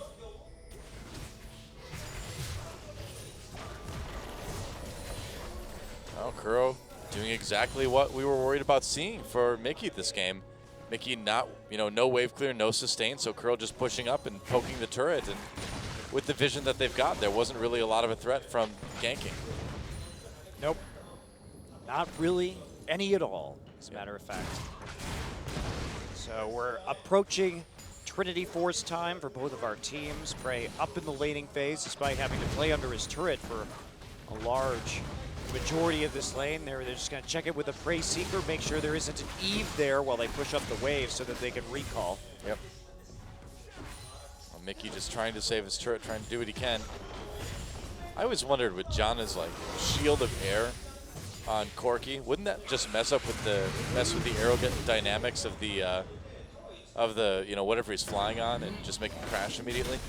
Probably. I mean, I can only assume that having the solidified air around him would actually mean that he could not stay aloft any longer. There would be no lift to the wings. That's right. Unless the shield also gives it to you, but that'd be a bit excessive. I don't know. Janna's pretty good at repelling gravity with enough air, I suppose. By the way, if Janna was actually able to hover in place like that by blowing air downwards, she would have some sort of, it would literally take a small jet engine to keep her aloft like that, which means she would be leaving this giant trail of destruction behind her. Oh, and the ult comes in. Kuro knocked up a little bit. There's the equalizer from Smeb, though. They're going to take out the turret. No kills yet, but about as close as it can get. Well, huge amount of damage, too, onto several Gotta be members. careful here. Uh-oh, Kuro in a little bit of trouble. Flashes out of the two-shot barrage, and now they're going to turn onto Lyra there. Flash knock-up onto Lyra. Smeb comes back in. Helps the kill get picked up. One on each side. Smeb picks one up. Lyra picks one up as well. Gorilla dies for it, but he got the clutch flash tornado to actually make that play matter. That's right. All worth it. Oh, and actually, they get top turret in top. Yeah, top. It's getting late, guys. I used all my energy for the first series. Sorry. Running on fumes now. Well, yeah, they sacrificed that. They made the conscious trade to have Smeb go into the mid lane and take out that tower. And now they are going to have control of that center of the map, but that makes, of course, this Ezreal pretty vulnerable to subsequent ganks should Hojin actually manage to get behind him. This is going to be one of the later first dragons we've seen in a game recently, too. Yes, absolutely will be. 16 minutes and still no real moves towards it by either team. Just wards. Very calm play from the Blue Tigers. And they're at a gold deficit right now. They need to do something about this game, or the Runeglaive Ezreal Kog'Maw combo is going to get out of control. Yeah. They haven't really done enough yet to justify their team composition. They've traded evenly in terms of turrets. They need to start getting dragon stacks ASAP because they really want to be threatening 4 and 5 dragons before it gets too late in this game. Did they see Lyra go into that brush with the ward? I'm not so sure. And will it finally be dragon time? Yeah, they wouldn't have seen that, but they are going to push forward now that the minion wave has been Anarchy shoved is into right mid lane. there. Smeb has TP, so they're going to look for poke now. Not quite going to land the piercing arrow onto Mickey. It's close. But while they're doing this, Ixu is wasting a lot of time on the bottom side. He has to be here because he has no teleport. But that means that Smeb is going to get a lot of time onto the top lane tower as long as Ku can just maintain their current position threatening that dragon. Well, they're going to give it up for the moment, but coming back down through their jungle now. Yeah, Anarchy has to start this dragon. They don't have a choice, even though they don't have the speed shrine. That's right. Will we see Smeb come in, or are they just going to take the top lane turret? Kuro back doing like blue or wolves or something. Yeah, he needs to get there, I feel like. Yeah. Oh, here he comes now. Fires a Q through the team, not bad. Teleport coming in. Smeb is going to be on the scene. Meanwhile, Ixu gets into the backlines. A lot of damage onto Kuro. They pop that summoner heal. Now the heal from Gorilla helping out a lot. Even despite the ult from Lyra, they're going to take him down. Anarchy trying to make something happen. Mickey manages to snipe Hojin. Dragon taken by Ku during all this too. Prey goes in. Double kill for Mickey now. Oh, Prey. That and was Anarchy. a terrible triple battery. kill. Oh, man. He just went straight into the crowd control from Anarchy. Witness me, brother. Wow. Some really bad Valkyries tonight from a couple of Corkis. I kind of expect that from Arrow, but I do not expect that from Prey. Really surprising that he thought he was going to be able to make that work.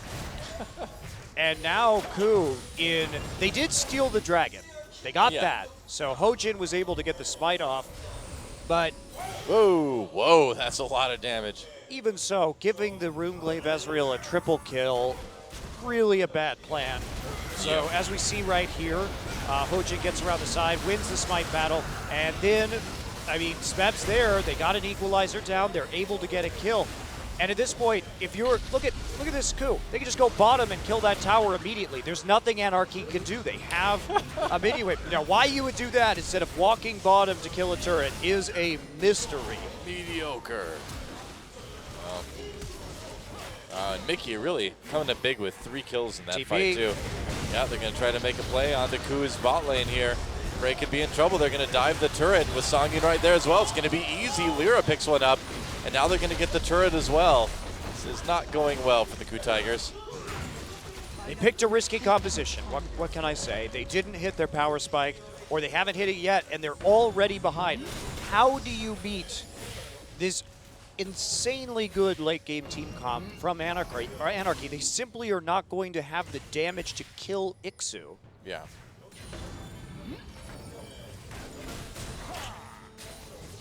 It's about as bad as it gets right now. Could get worse, I suppose. They could be knocking on your Nexus. But oh, hello. Mickey with the Zonias after Arcane shifting into a dangerous spot. No more CC though. Mickey fighting. Tries to go after Gorilla. Gorilla fails his flash. Here comes Snowflower, and Mickey picks up another one. Okay, it's worse. It's definitely worse right now. Now Gorilla Mickey's going to kill Kuro. Oh, here comes Smeb though. Arcane shift over the wall. They're going to chase him. Prey comes in for some revenge. He's like, how do you like my Valkyrie now? Well, they've got to take something off this, though, because trading Yeah. one for one, Gorilla did all he could right there. He tried. He's also not running exhaust, which is very interesting. Nice. So there's equalizer on Ixu. He's going to flash over the wall, and it's a little bit dangerous to chase. So can they turn this into a top lane turret? They've got the wave already prepped there. Corki has the damage necessary to take it out. They already chunked out Ixu. Mickey is dead. And they are going to be going for that objective in the top side. Smeb coming up to help out with Prey. And there you go, enough wave clear, at least for the moment. Yep, should be okay. Still a decent amount of damage to that turret, though. Oh, Kuro actually burned his ult, and he didn't manage to hit Ixu with it. Oops. Oh, True Shot Barrage flashes. That was a close call. I'd trade a True Shot Barrage for a flash any day, though. Still a big win for Anarchy. And you take away their wave clear from the mid lane, too. So Kuro has to back off. Prey is already back in base now. They're not going to shove forward any further. The Ku Tigers, they do take a tower. Lyra wants to get a blue buff, but that's not really going to be feasible. Mickey doesn't have a True Shot Barrage to actually finish it off from long range. The gold is fairly even, but this is definitely a messy one. Not the greatest game we've seen from the Ku Tigers this season. Well, there's a reason why we don't see that much Varus anymore. So much damage. And we see teams taking the targeted CC against the Runeglaive Ezreal. And remember, Fizz was banned this game. Yeah. Ku had every opportunity to opt into Maokai. Could have taken the Ezreal themselves as well, too. They're going to find Snowflower in the river, though, and Kuro's going to be able to pick up a kill that way. So nice grab by the Ku Tigers. And now a lot of pressure coming into mid lane. They have to make Or this not. work. I mean, there goes the minion wave. Yep. Interesting that Mickey did pick up the Zhonya's Hourglass. We saw FLICKR getting the Luden's Echo second in that game. But, you know, honestly, if Mickey can, first off, the armor very good against the Varus, clearly. But if Mickey can survive the Equalizer or a Chain of Corruption with the Zhonyas, then what else is going to kill him? There's nothing. Stasis very valuable against this team that relies on landing an Equalizer to actually kill him. Yeah, pretty much. Dragon in about 40 seconds now. And Ku Tigers, again, really needs to get this to keep any sort of momentum on their side in this game. They've already pretty much lost it. But if they get that second dragon, maybe they can get a little bit back. They have to get it. I mean, if they don't get it, it is an unmitigated disaster. There's nothing else that they will be really able to do to affect the tempo of this game, barring they just get some miracle picks. But even then, it's a far cry probably from what they need. If they can get a pick and turn it into a Baron, maybe, but it's all sort of misplaced from Anarchy at that stage. And pretty much. I mean, that is one of Ku's hopes, I suppose, is that even though Anarchy is so strong in the late game, they still have the bigger chance of making an error. That's definitely true. We know the Ku Tigers have some pretty decent shot calling. Well, gee, where do you think they are? Hard to do this against the Kog'Maw. Yep, that's why. Especially after he gets level 2 in his ult. It's just off cooldown so frequently.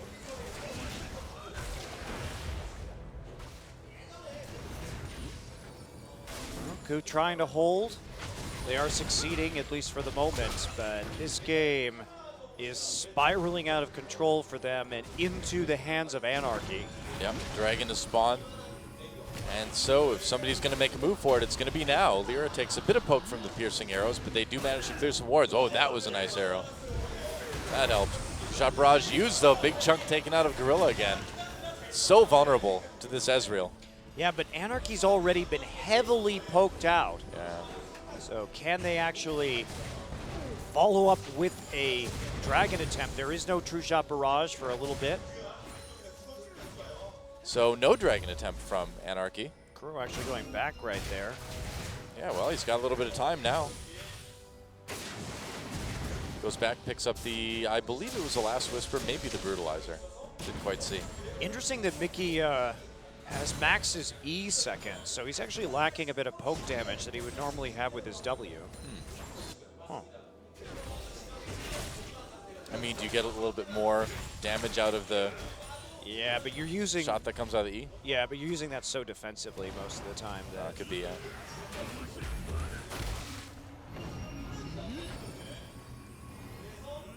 Now comes the Luden's Echo for Mickey, just nearly finishing that item off. Yep.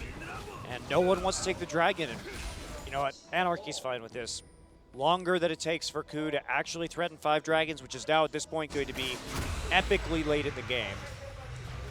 It's not really going to matter. Yeah. Wow. Still nice poke from Kuro. He's been able to do a lot of damage.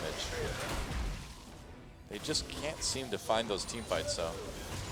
No, they can't get there quite yet. Yeah.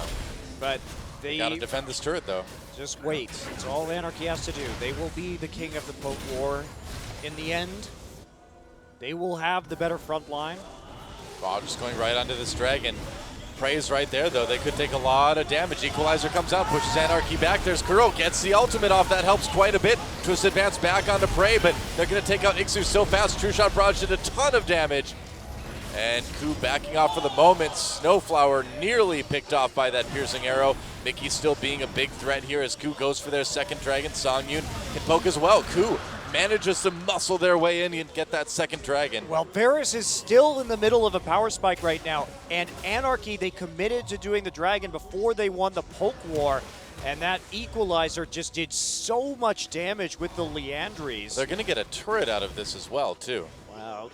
Ku, I'm still not certain this is going to be enough to actually make sure that they get a win in this game, because it's still a very scant gold lead. Yeah, the 2 dragons do help, the turrets help, but it could go so wrong at any time. And TP has to be used to save the mid lane tower. Not really an ideal situation. Now you're going to give Ixu some more freedom to where he goes on the map, and you're actually going to have to start using the Rek'Sai probably to push back minion waves. With Dragon just being taken out, is it that big of a deal to give up the teleport? Well, there's no dragon to take from it, but you could certainly get a lot of kills if you're Anarchy and maybe take a Baron as a result. It's could be that point in the game. You have a Kog'Maw with the Blade of the Ruined King. You're going to do that Baron extremely rapidly. So Ku is just committing to play defensively, but that is not the strength of their composition. Well, it looks like for now they're starting to push a little bit anyway. But they can only play the top side of the map around Smeb. Yeah.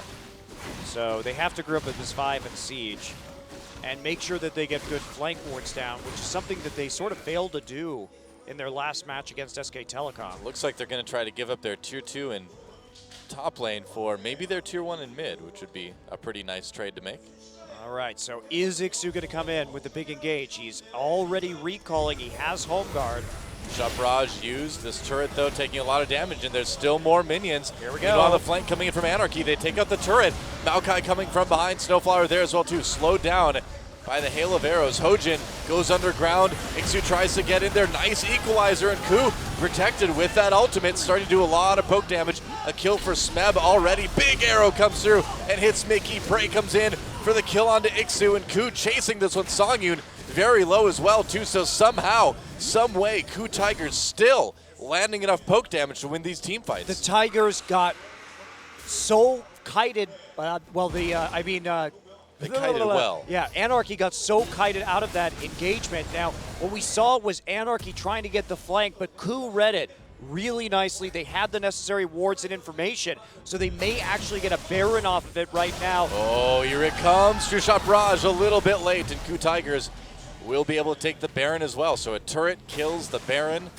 Ku Tigers suddenly jumping out to a lead that they desperately needed. Yeah, and that engage was not well coordinated by Anarchy either. Yeah. Ku intelligently backing off and turning onto the Maokai. You did not see Mickey or Songyun there to deal any damage before a lot of members of Anarchy had already sustained a huge amount of poke. Now they have the Baron, now they're in the position where they may actually be able to make a siege that breaks the base here at 30 minutes. So Ku, I mean, they have that good shot calling. They act very well as a unit in tough strategic situations, and they managed to pull it off here.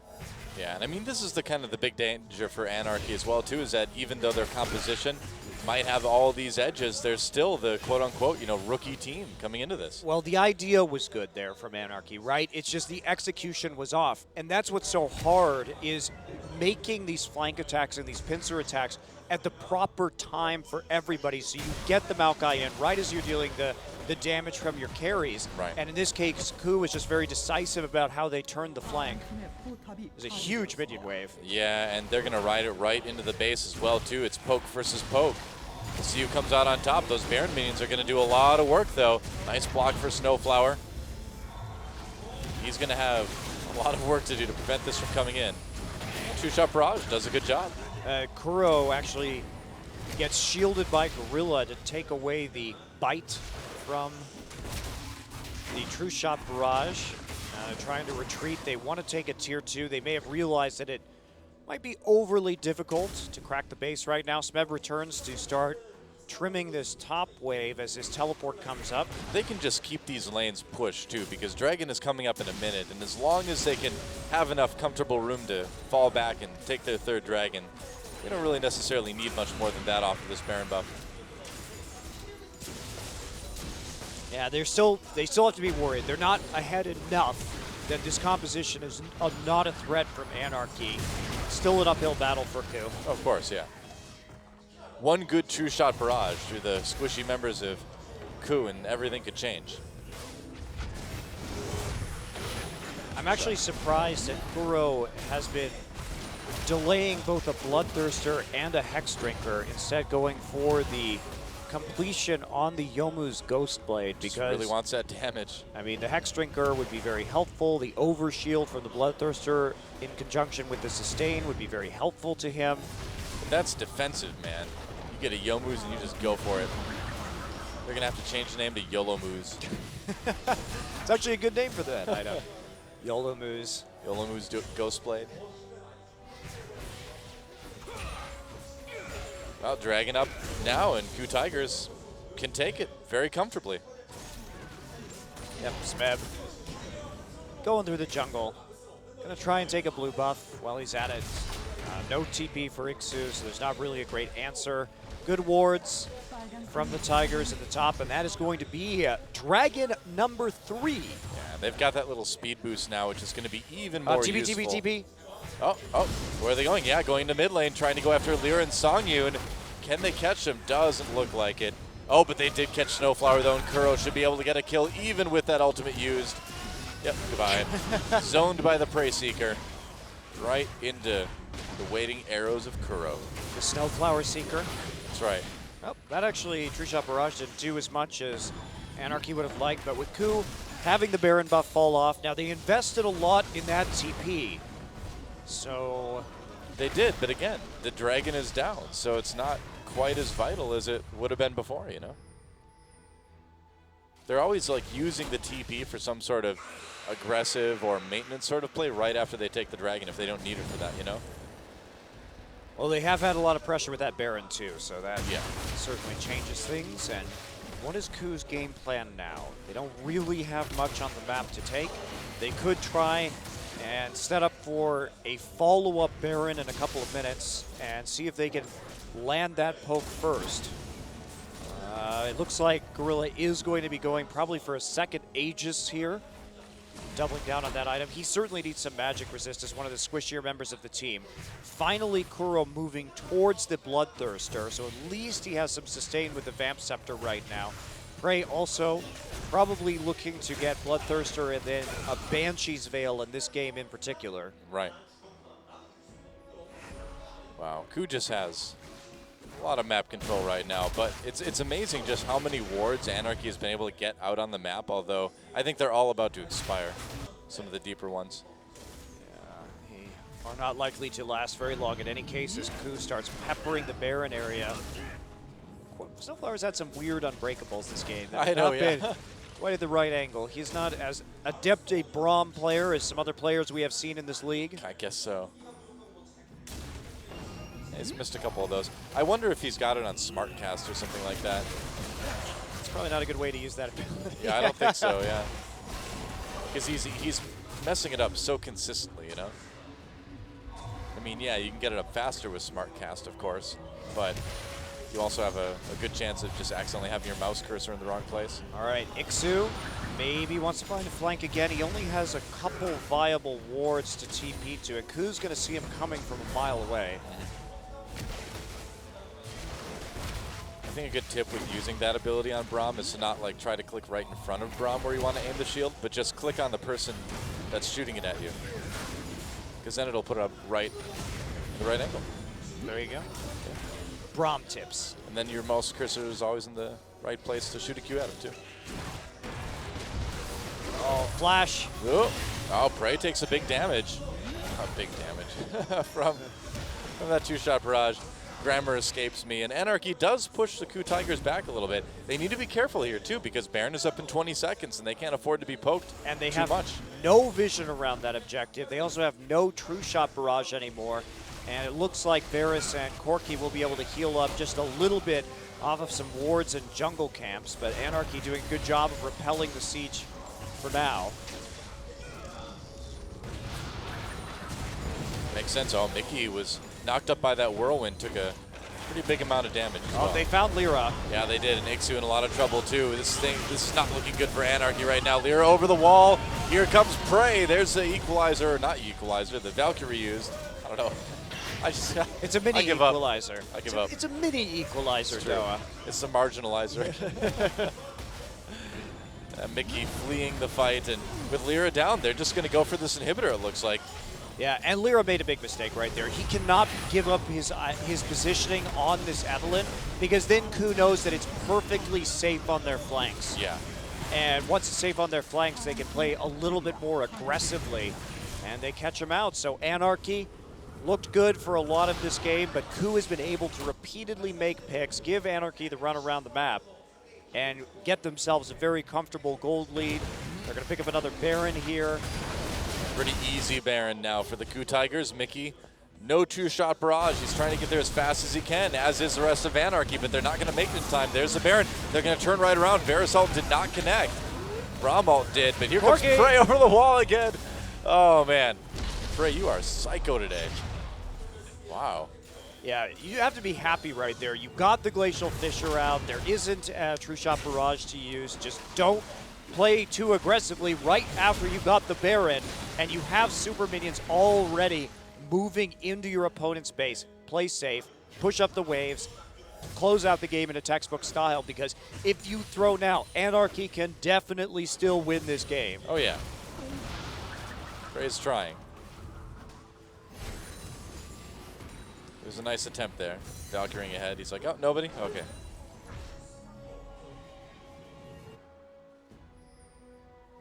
It's like Prey and Okyu switched bodies for a day or something. The old Najin sword carries. Yep. But the old if Prey's, ADC switcheroo. If Prey's going to play like that, he really should just buy a Leandri's Torment. Yeah, there you go. Or just play Lucian. Oh, some of OQ special. Some of his dives here and movements forward have not been ill-advised, whether he's playing Corki or Lucian. But just go for the magic damage. That's what I say. I'm you just poke people with the rockets with the Leandries, and then come in with the big mini equalizer. That big is mini equalizer. The big mini equalizer. I'm just glad he's not playing Draven. Well, everyone's glad for that, Doa. Yeah, it's true. Someday he's going to pick it again, and we'll get to laugh, and shake our heads, and wonder why. Why would he play a champion that he's so bad on? Siege coming in. They for the have Coup a banner Tigers of now. command now. That is very annoying to deal with. Oh yeah, Mickey's going to have a hard time taking that out. They did not smite the right one. Oops. Well, they did, but they needed to smite the left one. Wow. All right, here they go. Knock up onto Ixu, a lot of damage onto him, and that's going to be an easy turret. Oh, ultimate used again. Kuro has not been connecting with a lot of those Varus ults, but you don't need to. It's forcing the flash. It's doing what it needs to do. He would have hit it if Ixu didn't flash right there, so that's nice. Meanwhile, Banner Minion keeps on rolling straight to the Nexus. The sixth man. Oh, goodbye. Kog'Maw, and goodbye hopes and victory for Anarchy. There's Azonia's Smeb blocking, Ixu trying to come in, but not a lot of damage. Mickey doing what he can, but Kuro gets a double kill at the end of all that. Nice heal from Gorilla, full channel Janna ultimate. And that is going to be it as the KOO Tigers take the 2-0 over Team Anarchy. GG. Well, that was a bit touch and go for the Tigers, but again, we've seen this from them. When push comes to shove against every team that's not named SK Telecom, their shot calling really can prevail in the end, and so they take that win, 2-0 against Anarchy. A pretty solid game for Mickey overall, too. I mean, 4-1-1 on that Ezreal, but what can you do? You need your whole team. Yeah, and there were just some very key picks that the KOO Tigers were able to translate into a couple of Barons, and that was it. They had to get those picks. They had to get those Barons, because if they didn't, if they just sat there and waited, it wasn't going to be pretty for them. But they made it work, and KOO Tigers are a good team at getting picks while they're playing from behind. We've seen that from them in the past. Pretty much. So, KOO Tigers further cementing their second place spot in the league behind SK Telecom, and that's certainly going to be helpful. Yeah, absolutely. They would love to go to the World Championship, clearly, and they have a lot of circuit points from last season. They're looking to cash in on some more to make it as easy as possible. Well, they also have a bit of a chip on their shoulder after how that IEM went earlier in the year. They want to prove that they can play on the international stage as well, too, and not just kind of choke hardcore. Yeah, that was certainly a downer for them, but they've shaped up their early game. Yeah. They have some more jungle options right now between Wisdom and Hojin. And there's a smile on Gorilla's face as they take the win. Yeah, that's right. So we are going to be moving into an MVP interview, of course, to finish off the night. Oh, we'll see who the MVP is before anything else. You know, I gotta say too, Songyun really does a good job of not dying on that Kog'Maw. Despite how that game went, he had 0 deaths at the end of the game. So I think I'd watch that Songyun guy. I think he might end up turning into a pretty good player if he sticks around. There is Smeb with the MVP, 8-1-4 on that Rumble. Oh my gosh, wow. I think he was 5-1-4 actually. That may have been a typo. Oh yeah, he was 5-1-4. And that's Rumble in case, now they just, because I almost forgot the name, they had to remind me. I mean, that equalizer was absolutely huge. Anarchy was not patient enough to try and get the position and then win the poke war. Instead, they grouped up and kind of handed it over to the KOO Tigers. And here we go again. That was a fantastic disengage. Again, multi-man equalizer with that Leandri's Torment just dealing an obscene amount of damage. We found another thing that beats Runeglaive Ezreal, and it's being the mid laner for Team Anarchy. Solid way to defeat mid Ezreal. It's true. Anarchy as a team has not, but it's, again, if Mickey can't kill their carries, if he's not a champion that can do that, the rest of his team just isn't good enough to provide that backline. That's the thing. He's a good player, but he just doesn't have the support. Now it's time for an MVP interview. Nathan will be translating for us yet again. Hello, this is Nathan saying hi from Korea again. Today, KOO Tigers beat Anarchy to 2-0 and got their 10th win of the season. And let's meet our MVPs, Smeb and Kuro. Congratulations. First, Kuro.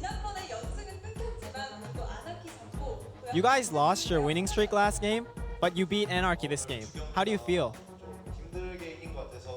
Both of our games today was a hard, difficult game. So I don't feel that good, but I'm happy with our wins. Right now, you are currently with a 100% winning chance with Victor. You continued that winning streak. How do you feel? I really didn't know I could keep winning with Victor, but I am, so I like it so far. So you're winning, you keep winning with Victor, but people aren't banning it against you. How do you feel about that? I want to stop playing Victor, but I'm keep on playing Victor, so I don't really like playing Victor that much.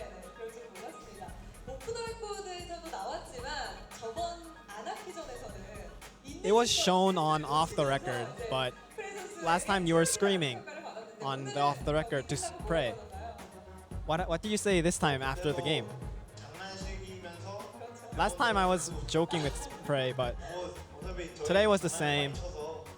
We make fun of each other a lot, so that's what happened. And today it's my time to make fun of him because he died more than me. 그렇죠. 2세트 때 그렇긴 한데 사실 워낙 화기애애 보여요. 언제나. But you guys always look happy with each other, so do you have anything to say to your teammates? Our team's always good with hard practice, and we always have fun with each other. So I hope we could continue this atmosphere environment and continue this winning streak till the World Championships. And to Smeb. Hi Smeb. Hello. 네, 오늘 1세트보다도 조금 더 힘들었던 경기였던 것 And the second set was more difficult compared to the first set. How do you feel about winning? After losing the game against SKT last time, we won this game, so I'm happy with continuing, getting another victory. And I hope we could continue winning now. 전략을 준비했을지 궁금합니다. What did you prepare for the second game?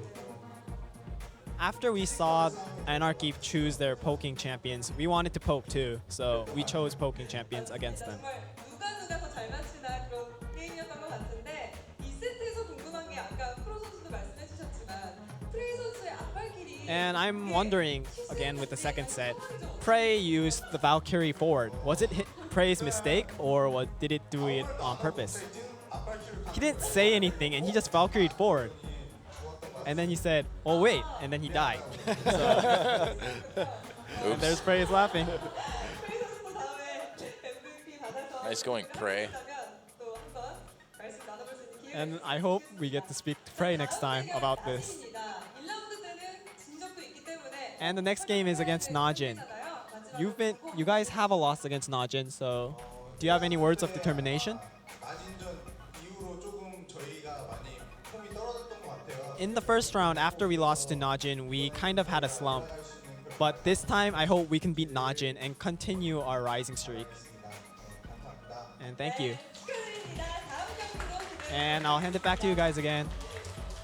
All right, thank you, Nathan, for the translating. And the Coup Tigers with a 2-0 over Team Anarchy. A coup-o. A coup-o for the Coup Kermits. Crazy. It is indeed. Well, a small blemish on their record. There's still, won 9 best-of-3s in their last 10, so that's Not pretty bad. good. Yeah, and that first match of the night was pretty exciting. KT Rolster taking a pretty convincing game 1 over SK Telecom, but then SKT coming back and doing what they do best, which is give FLICKR really good champions and win. Yes, that is a central strategy of theirs right now. Who can stand up to them is really the big question. Yep. Probably nobody in Korea at the moment. Seems that way. A 2-0 for the Coup Tigers like we just saw. And it was maybe a little bit harder than it needed to be, but hey, a 2-0 is a 2-0. Indeed it is. So SK Telecom moved to 14-0 on the season. Yeah, and KT tied now with CJ at 9-5, just one ahead in game scores. So a little bit risky for those two teams in third and fourth. Could still change. That said, with KT, it will be tapering off in terms of difficulty for them this season. It's going to help, definitely. Tomorrow, Jin Air versus Longzhou IM. Talk about an easy match. And Jin Air could really use one, man. They have been kicked around quite a bit recently. And IM, maybe this is a chance for them to take a win off of a top team. Maybe. They have been looking better. And then on Friday, Spenu versus Rebels Anarchy. Oh boy. And then SK Telecom versus CJ. That's going to be potentially a good one, but CJ's going to really need to pick it up a bit. Yes, they will. It's hard for CJ to beat SKT because they're so reliant on Coco carrying, which is a lot more difficult when he has to be in a lane against FLICKR. Yeah. And then finally, on Saturday, will be Coup Tigers versus Najin Empire, which could get a bit interesting. And then Samsung versus KT Rolsters. So Samsung a little bit too far down and KT a little bit too far up for a spoiler situation. They're probably Coup Tigers versus Najin, though. That's I wonder. Yeah, with the way Najin's been playing, Ku Tigers just has such better coordination as a team that it is hard to imagine that unless Ku really loses the laning phase hard, that Najin could come out with a win right there. And as I was saying, KT, they've had a tough early schedule in the second round robin. They've already gone through the likes of teams like CJ and Jinair and Najin, so they're going to have an easier time from this point out. That's right. Good news for them. And that'll do it for us tonight, guys. Thanks for watching Champion Summer. We'll see you tomorrow with more.